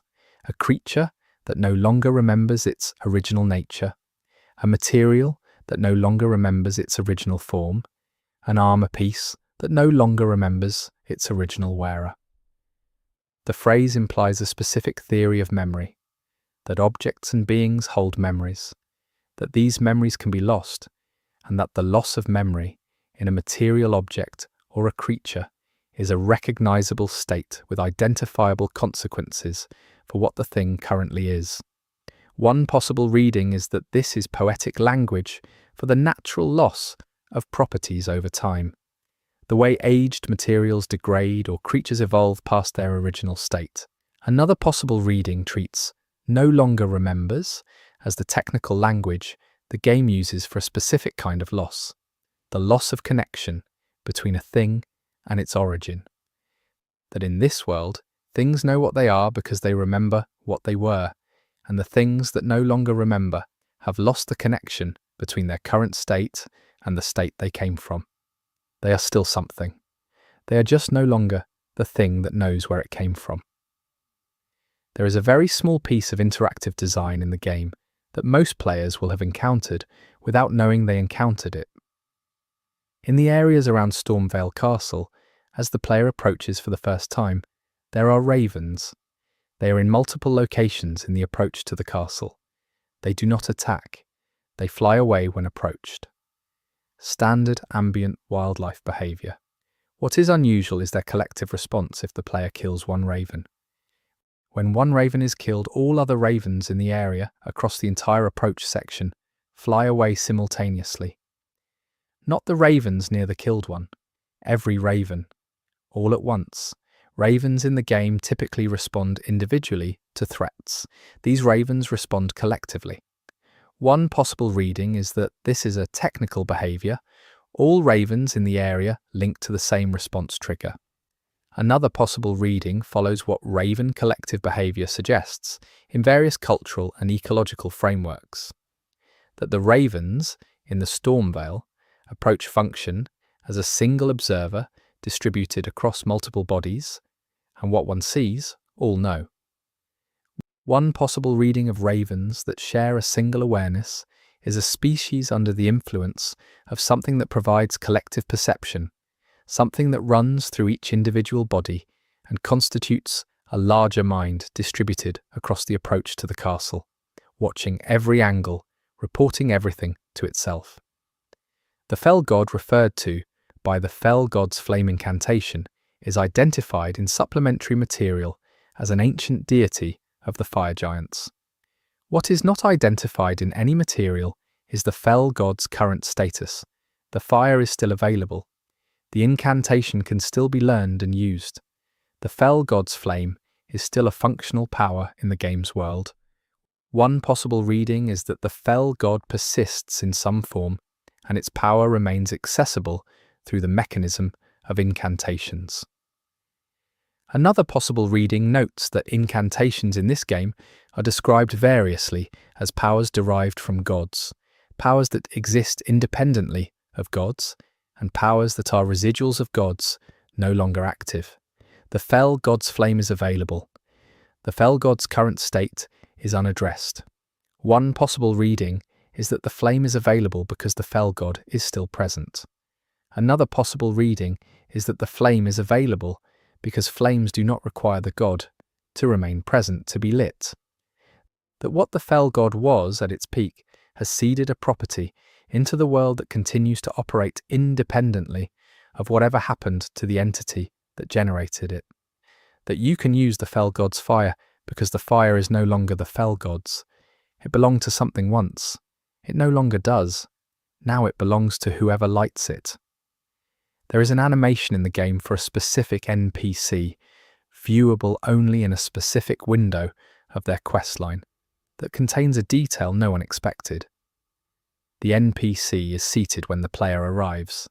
This is their established presentation throughout the questline, seated, partially hidden, in shadow. When the questline reaches a specific point that alters the NPC's status, and you visit them in the immediate aftermath of this change, they are still seated in their usual position. This is expected. What is not expected is the hand position. The NPC's hands are different. Throughout their entire questline, their hands rest in a specific position, visible during dialogue, palms down, a closed, contained posture. After this specific change in their status, the hands are different. Palms up, open, turned upward. One possible reading is that this is a coincidence of animation choices. Another possible reading is that the change in the hands communicates the change in the character's interior state more precisely than any line of dialogue. What changed for them after what happened to them is expressed entirely in the turn of two hands. What the downward palms were holding down is now released. Not resolved, released. They are not holding any more. There is a weapon called the Ruin's Greatsword mentioned earlier in this list that came from a building element. There is a second weapon in the game with a similar origin that is almost never discussed in the same context. The Giant Crusher Hammer, which is described as being derived from a stone heap rather than a crafted weapon. Two weapons in the game are explicitly derived from repurposed structural materials rather than crafted armaments. These two weapons are not connected in any questline or lore document. They are simply both derived from structural materials and both in the Greatsword weight class. One possible reading is that the game has a consistent internal logic about the availability of materials in the lands between after the shattering, that the destruction of structures created a surplus of large stone elements, that the desperate or innovative repurposed as weapons. That improvisation is built into the game's ecology of violence. Another possible reading connects the two specifically, that the people who made these weapons from structural materials were from the same tradition or the same moment of crisis, that there was a point in the land's between's history where the things that held buildings together were taken apart and used to hold the line instead. The game contains an item type called larval tears that has been discussed. What has not been discussed is the collective behaviour of the enemies that drop larval tears, the grafted enemies and specific wormface variants. These enemies are not related visually or in terms of their combat design. The connection between them in the lore is the larval teardrop. One thing connecting otherwise dissimilar enemies is rare in Elden Ring's drop economy. Drop connections usually indicate a shared faction, a shared origin, a shared biological family. The connection between grafted enemies and worm faces is the larval tear, the chrysalis product. One possible reading is that both enemy types are involved in the same biological process, and the larval tear represents a stage they have in common. Another possible reading follows the implication that grafted assemblages of fused bodies and giant worm-headed beings are both in states of transformation, that they are both chrysalises in different stages or different types of the same process, that what they will eventually become, what they are both becoming, is the same thing, and neither one has finished becoming it yet. The lands between contains, in its central geography, no ocean. Rivers, lakes, coastal areas, but no open ocean accessible by the player. The coast of the game world simply ends at a boundary. The sea is there, visible, but the geography does not continue into it. One detail about this coastal boundary that has been examined is the sea's behaviour at the very edge of the player's reachable terrain. When the player reaches the boundary of what can be walked on, the sea in front of them is calm, flat, entirely without waves at a distance greater than approximately 50 metres from the coast. Closer to the coast, the wave action is present. Further out, the sea becomes mirror flat. One possible reading is a rendering optimization, that wave simulation is disabled at distances beyond a certain range from the player. Another possible reading notes that the flat sea is not just an optimization, it is a visual feature that implies something about the nature of the sea beyond the accessible world. Calm, flat water in a world full of activity suggests water over which nothing moves. Water that has been still for a very long time. Water at the edge of a world in which the world simply stops, and the ocean beyond it is the kind of ocean that is at the edge of a world, not the centre of one. Flat and quiet and enormous, and not going anywhere.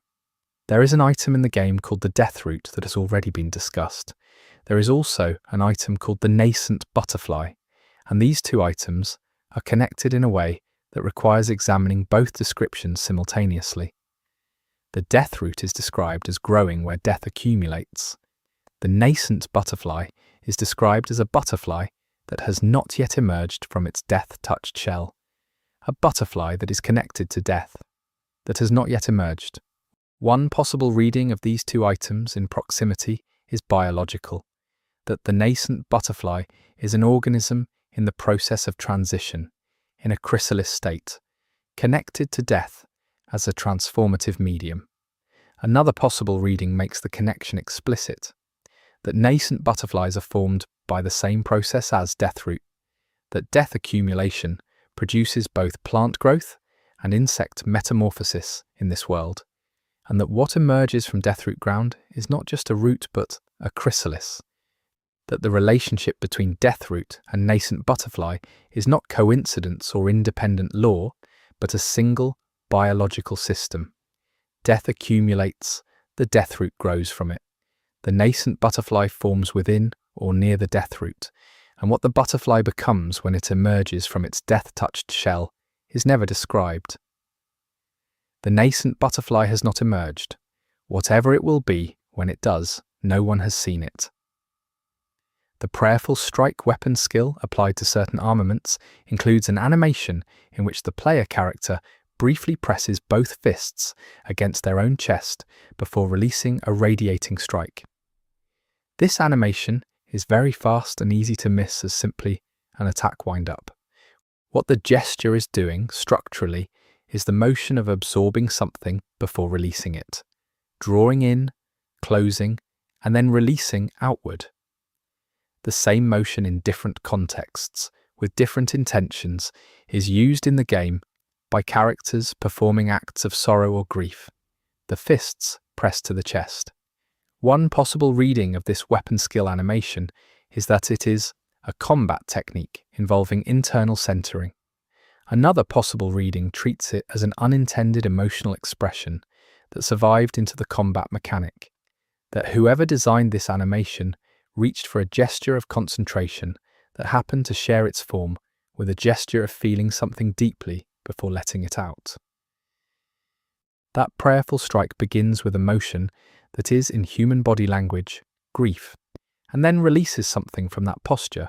One possible reading is that what it releases is grief, that the strike lands because it carries grief in it, that this is what prayer, in a world like this looks like in motion. Among all the locations in the Elden Ring DLC, there is one that produces a specific behaviour in the Spirit Ashes summons. Spirit Ashes, the summoned companions available to the player, behave consistently across almost all locations in the game. They fight, they pursue enemies, they protect the player. In one specific DLC location, they do not fight. They stop.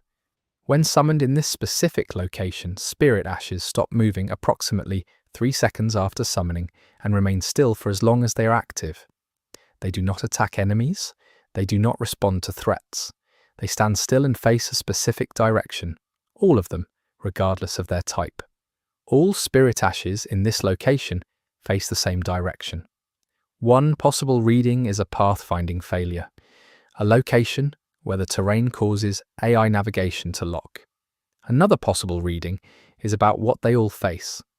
The direction they all orient toward is the direction of a specific structure in the DLC that is described in its lore as being very old, older than the current world order, a remnant of something prior. The spirits, summoned from death, all face the oldest thing in the area. Whatever they are, wherever they came from, in that specific place, they recognize something and turn toward it.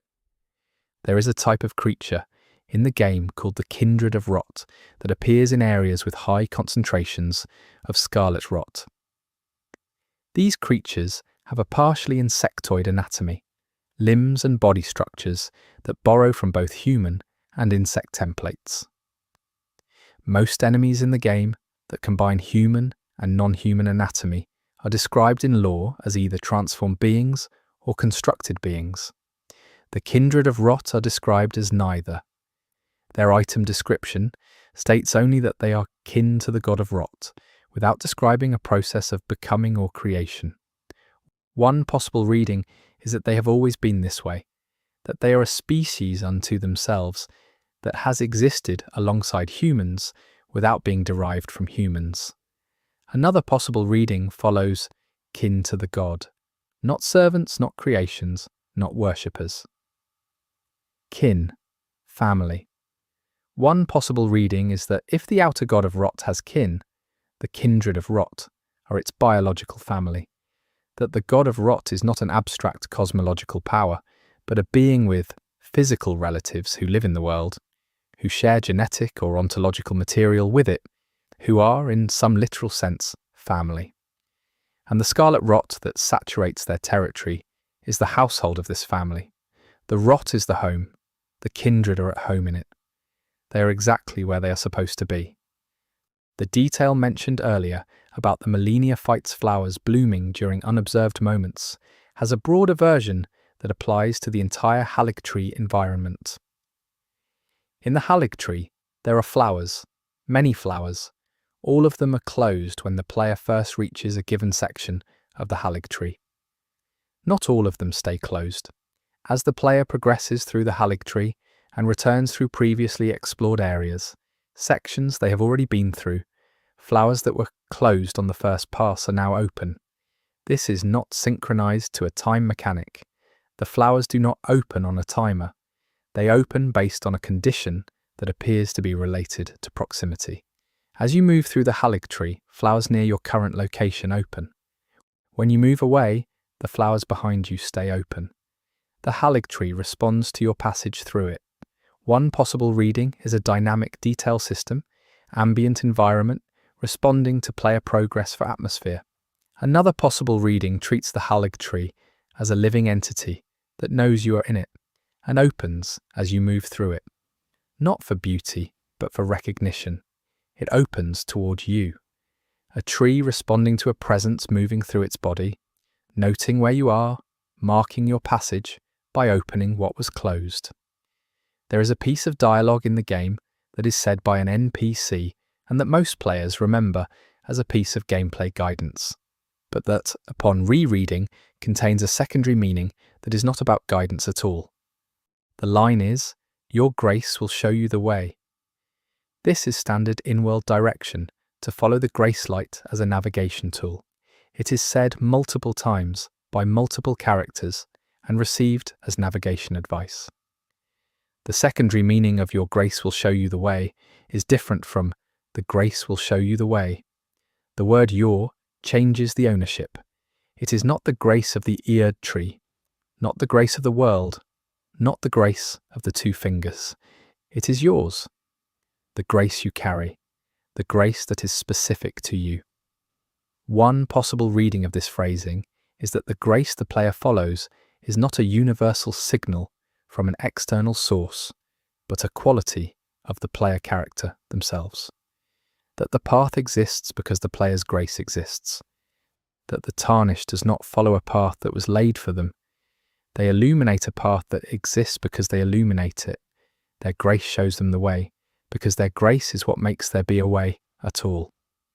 One possible reading is that there is no path until you take it, and the light that makes it visible is yours. There are 7 finger maidens mentioned or encountered across the game's quest lines and environmental storytelling, and each one has a detail that distinguishes their specific role within the two fingers system. Most players engage with 1 or 2 of them as part of their questline activities and do not systematically compare them. When all 7 are examined collectively, a pattern emerges. Each finger maiden's distinguishing detail relates to a different aspect of what the two fingers guidance system requires from humans. One is characterized by faith, one by knowledge, one by action, one by stillness, one by service, one by memory, one by departure. Together, their 7 roles constitute a complete description of what the two fingers needs from human beings to function. Faith from one, action from another, memory from another, departure from another. The system is 7-fold, and each finger maiden is a part of it. One possible reading is that this is design coincidence, 7 NPCs who happen to be differentiated in ways that happen to form a coherent list. Another possible reading is that the 7 finger maidens were designed as a complete system, a deliberate distribution of human capacities across 7 individuals to form a complete set. 7 people together, containing everything required, and each of them alone containing exactly 1/7 of it. The remembrances, the items obtained from killing major bosses, and which can be traded for boss weapons or converted to runes, have a detail in their models that connects them all. Each remembrance is a different shape, a different design, appropriate to the boss it represents. They range from large to small, organic to crystalline, dark to luminous, but every remembrance, without exception, is hollow.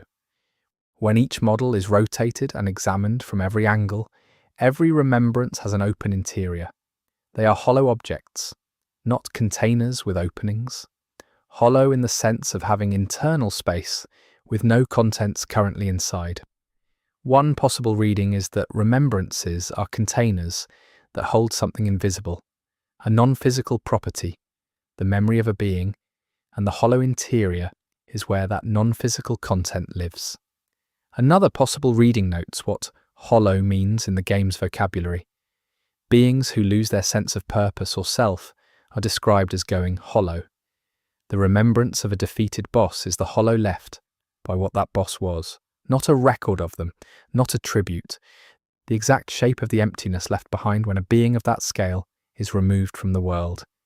You carry around the shape of absences, you trade them for weapons, you convert them into runes, you spend the hollow where something enormous used to be.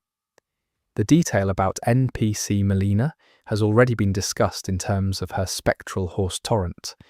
What has not been discussed is Melina's eye. Melina's eye that is hidden, the closed eye, the one she reveals in her final dialogue and cutscene moments. When Melina reveals the closed eye, it is visually distinct from her other eye in terms of its iris colour. The open eye is a standard colour. The closed eye, when revealed, is a different colour. The iris of the revealed eye is a colour that appears elsewhere in the game's visual language, only in association with one other specific phenomenon. That phenomenon is the rune of death. The revealed eye has the colour of the rune of death. One possible reading is that Melina carries within her, specifically in the closed eye, a connection to the rune of death that is core to her nature and her function. That the eye was kept closed because what it contains, when seen, would make her role and her history clear before the game is ready to reveal them.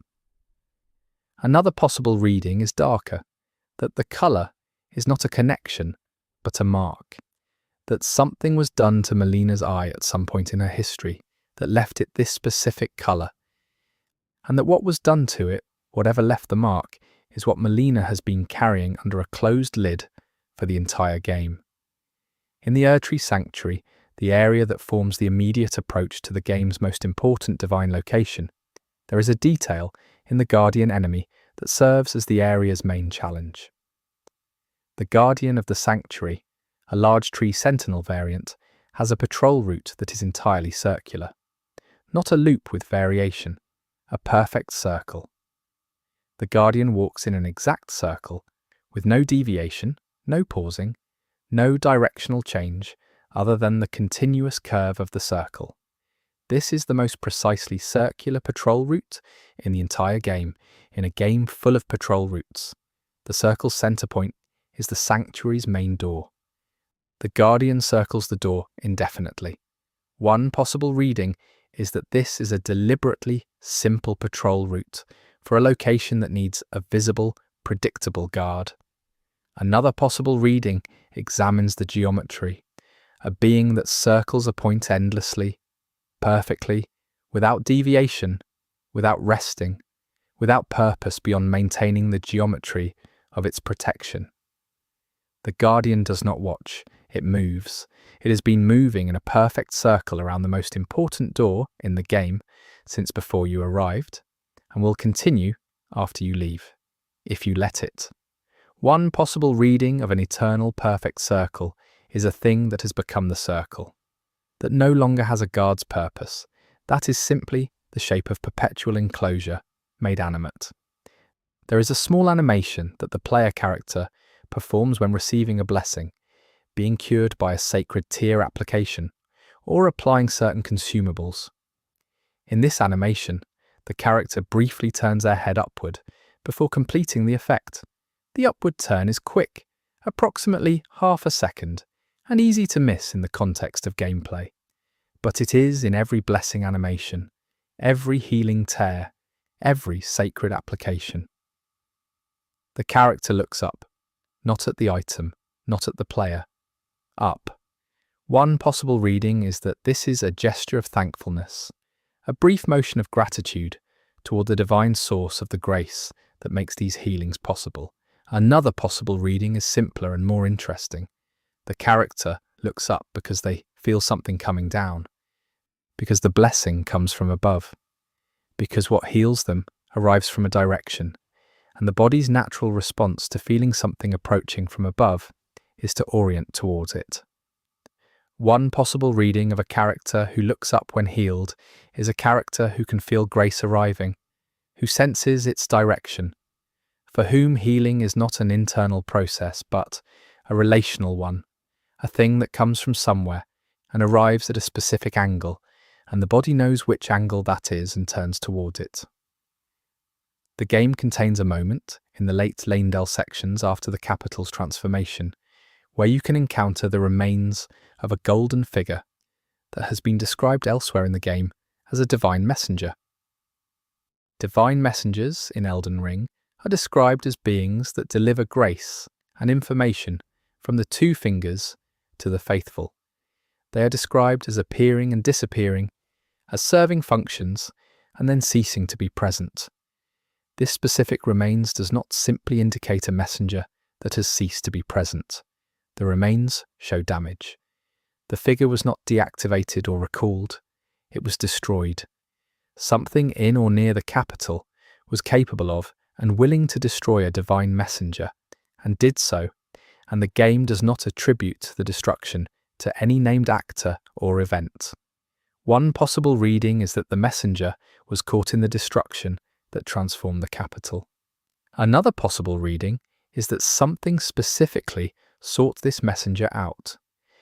that a divine messenger was killed here by something that could not tolerate its presence, that needed the connection between the two fingers and this location severed, that acted deliberately against the divine communication network.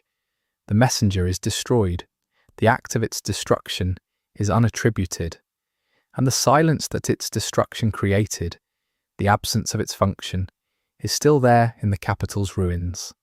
There is a type of enemy called the vulgar militia who appear in specific outdoor areas of the mid-game, and who are defined in their description as followers of a mad flame. Most players encounter them as moderate difficulty enemies and do not examine their lore further. The vulgar militia's item drop description says they are not native to the areas where they are found. They came from elsewhere. The description does not name where. Elsewhere. One possible reading is that this is a placeholder lore element, a direction that was not fully developed. Another possible reading examines what the vulgar militia's description does say about where they came from. It says they came following the flame, not from a location, following a thing. They tracked the mad flame and went where it went, and it went here, and they are here because of that. The mad flame moved, the militia followed.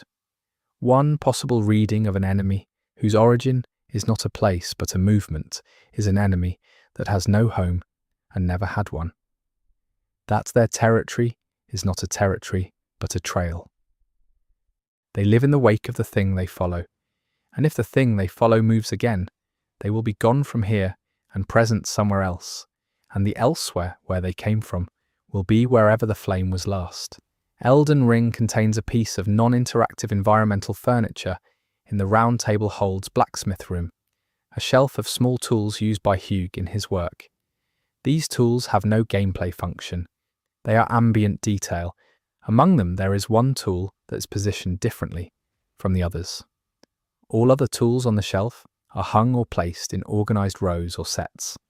This one tool, a small shaped hammer, is lying on its side on the edge of the shelf, as though it was set down mid-task by someone who intended to pick it up again, and did not fallen, set down, placed on the edge with its handle toward the room and its head over the shelf's edge, in the specific position of a tool put down momentarily.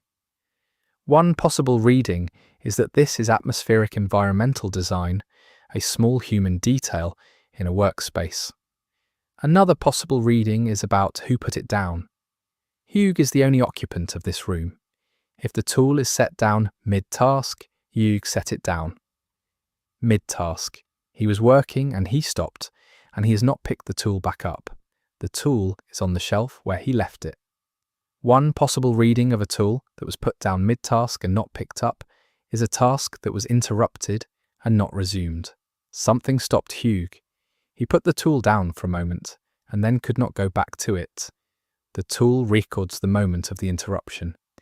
It still points toward the work that was not finished.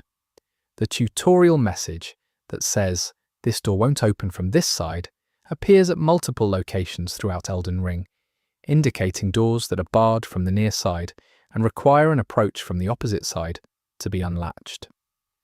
Most players encounter this message frequently and treat it as purely navigational information.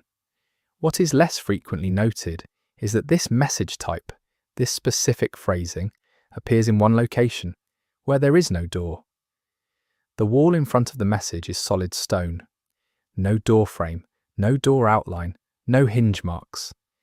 Just the message on the floor in front of a wall, telling the player that the door here won't open from this side. One possible reading is a misplaced message, a developer item accidentally placed against a solid wall instead of a blocked door. Another possible reading is that the door was removed, but the message was not. That at some stage of the game's development, a door was in this location and was replaced with solid wall, leaving the message as an artifact. Another possible reading is that the message is correct, that there is a door here, that it cannot be seen from this side. That one possible reading of a wall is a door viewed from the wrong direction, that somewhere on the other side of this stone there is a handle. The item called Trina's Lily, associated with the character of Saint Trina and themes of gentle sleep, has a visual design that departs from how other lily-type flowers are modelled in the game. Other lily flowers in the game follow standard botanical construction. Petals arranged symmetrically around a central structure. Trina's lily has petals that do not close at the tip. Standard lilies close to a point. Trina's lily petals remain slightly open at their ends, curling back, not closing fully. An unclosed flower. One possible reading is a design choice to distinguish Trina's lily visually from other lily variants. Another possible reading follows what an unclosed flower means biologically and symbolically.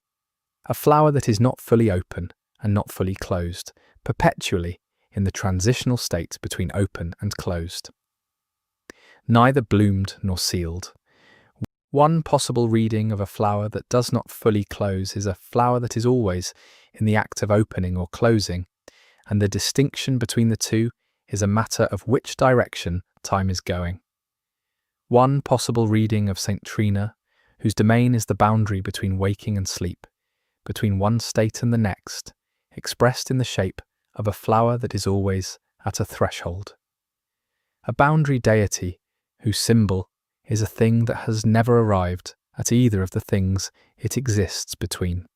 In the area around the minor ear trees, the smaller versions of the central ear tree distributed across the lands between, there is a consistent environmental detail that most players observe as pleasant and then move past. The ground around minor Erd trees is covered in golden leaves, fallen from the tree above. These leaves have a detail in their texture that is visible when you're standing close to them, and the light is at the right angle. The leaves are not solid gold, they are translucent.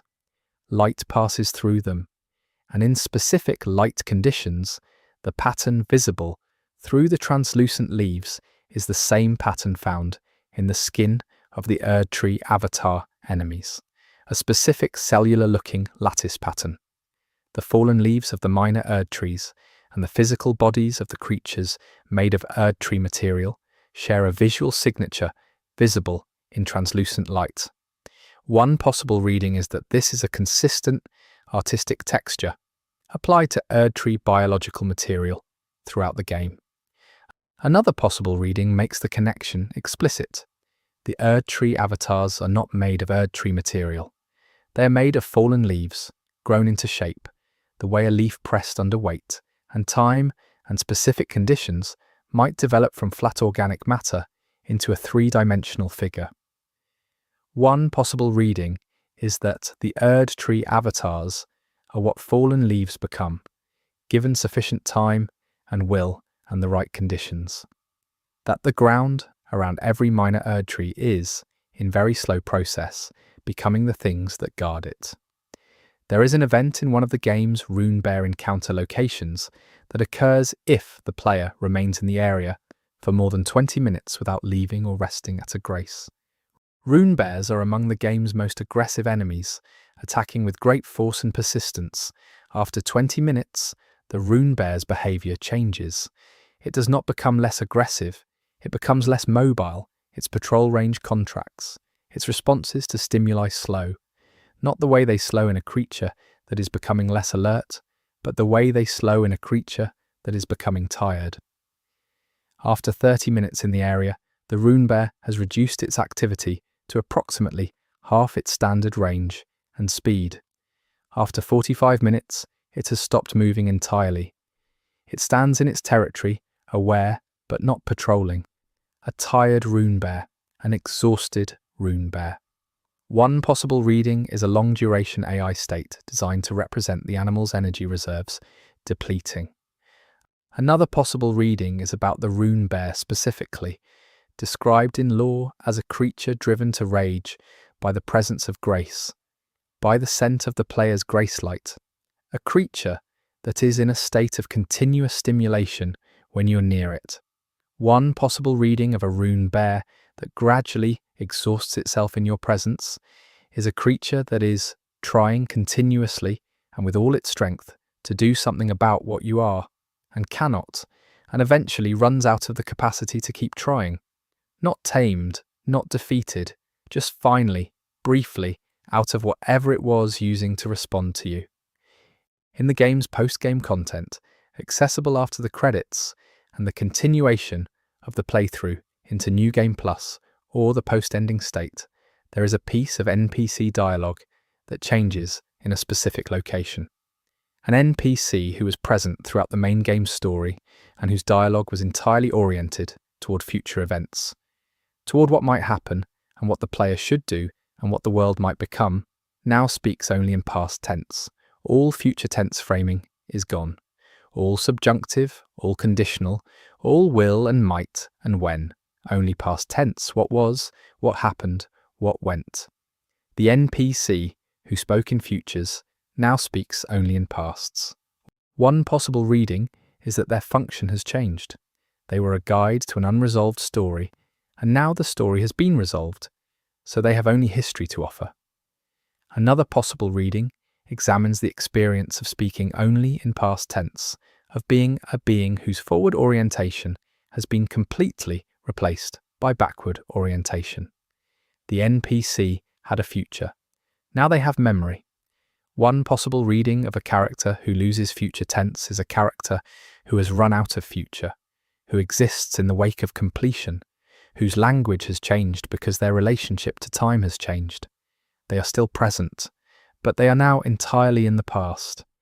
There is a detail in the weapon called the Sword of Night and Flame that is about its name rather than its description. The name juxtaposes night and flame.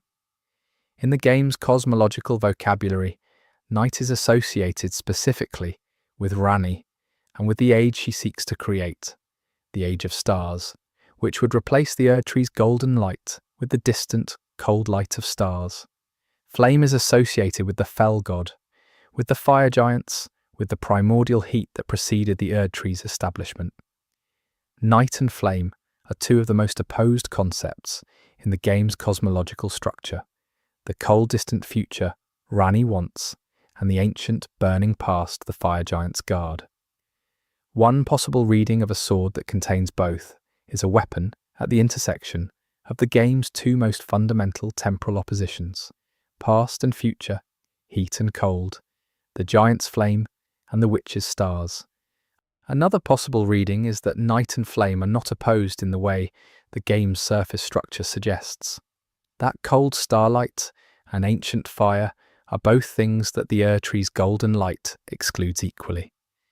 That the Sword of Night and Flame is not a weapon of contradiction, but a weapon of everything the Erdtree is not. Two kinds of light that are not the Erdtree's light. Two alternatives carried together. There is a location in the mountaintops of the giants where, if you approach from a specific direction at a specific time of the game's day-night cycle, you can see something in the sky that is not visible from any other approach, angle, or at any other time. The sky in this location, and at this specific hour, contains in the northeast quadrant a smear of light that is not the Erdtree's glow, and is not a star pattern, and is not the moon. It is a diffuse, barely visible glow in a colour that does not appear in the game's normal sky. The colour is closest to the specific shade used for the rune of death in the sky, at a specific hour, from a specific approach. One possible reading is a sky rendering artifact, a light source from elsewhere in the game's geometry bleeding through the sky model at this specific viewing angle. Another possible reading treats it as something in the sky itself, a presence in the northeast sky, visible only at the right moment and from the right place. The colour of death, diffuse and enormous, something that is in the sky above the mountaintops of the giants, that was there before the giants, that will be there after, that has been there during every event in the game's history, present in the sky at the right moment for anyone who knew where to look. One possible reading is that the rune of death is not entirely where the game places it, that some of it is still up there. The boss called Margit the Fell Omen, already discussed in terms of his sky-affecting presence, has a specific line of dialogue that is delivered and then not followed up on. Put these foolish ambitions to rest. This line is typically received as villain dismissal. Another reading treats the word ambitions carefully. Ambitions is not the word for foolishness in general.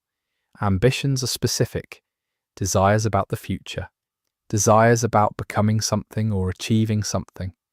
Margit tells you to put your ambitions to rest. And the word rest in Elden Ring is not a neutral word. It is the word for grace, for the healing state, for the position the tarnished takes when they stop. Margit is not saying abandon your goals. One possible reading is that he is saying, let your desires about the future sleep. Give them the grace of rest. Let the thing that drives you lie down. The line, read this way, is not contempt, but something like compassion from a being who has seen many tarnished arrive with their ambitions and watched the ambitions outlast the tarnished who carried them. One possible reading is that Margit has seen this too many times. That what reads as dismissal is from where he stands a very specific and very tired kind of mercy. There is an area in the lands between, reachable through non-obvious platforming in the Weeping Peninsula, that contains a collection of items left as a makeshift memorial, not an official site of grace or a named location. A collection of objects placed by someone or something, a few weapons, several flowers, a few candles. The candles are lit. They are not interactable as fire sources in the way environmental fires typically are. They are simply lit candles in a memorial arrangement in a location that no NPC questline leads to and no item directs you toward. Someone is maintaining this memorial. The candles are lit. Someone came here and lights the candles, and they are lit when you arrive. No NPC in the Weeping Peninsula is associated with this location. No enemy is in the area. The memorial exists in a space with no named actors, maintained by an entity that is present enough to light candles, but absent when the player arrives. One possible reading is that this is a detail placed for atmosphere, a memorial with no specific referent. Another possible reading is that whoever maintains this memorial knows you will come. They light the candles and they leave before you get there. They tend the space and they do not stay for the visitor.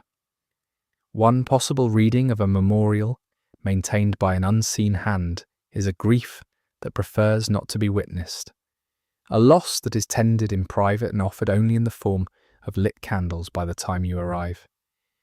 The meteorite staff, the staff associated with Radon's sorcery tradition and with the gravity magic system, has a description noting it is too heavy for most to wield.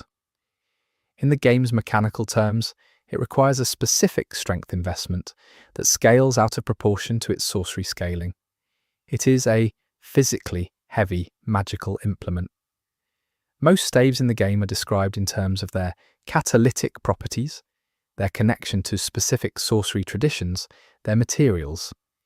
The meteorite staff is described in terms of its weight. One possible reading is that this is a balance note, explaining why a strong early game staff has a strength requirement. Another possible reading is about Radon specifically. The sorcery tradition that produced this staff is associated with a person who is enormous, who is described as having maintained his giant body through an enormous consumption of resources and effort, who chose physical scale as his expression of power in a tradition otherwise associated with the mind and the cosmos. The staff he is associated with is too heavy for most to wield. One possible reading of Radon's gravity magic, the power to hold stars in their orbit by sheer force, is that it is not a subtle or refined power.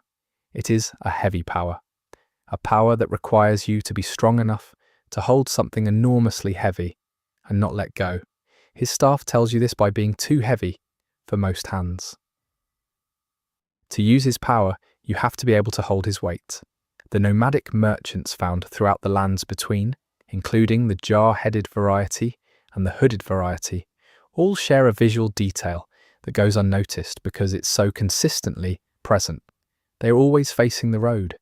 In every location where a nomadic merchant is found, regardless of the terrain around them, they are positioned facing the road or path adjacent to their location. This is expected. They are placed to be visible to travellers. What is less expected is that this positioning is consistent even in locations where there is no obvious advantage to road-facing placement, where their wares would be equally visible from either direction, where the road is barely distinguishable from the surrounding terrain. One possible reading is that road-facing is simply the default placement orientation for the merchant asset and was applied uniformly.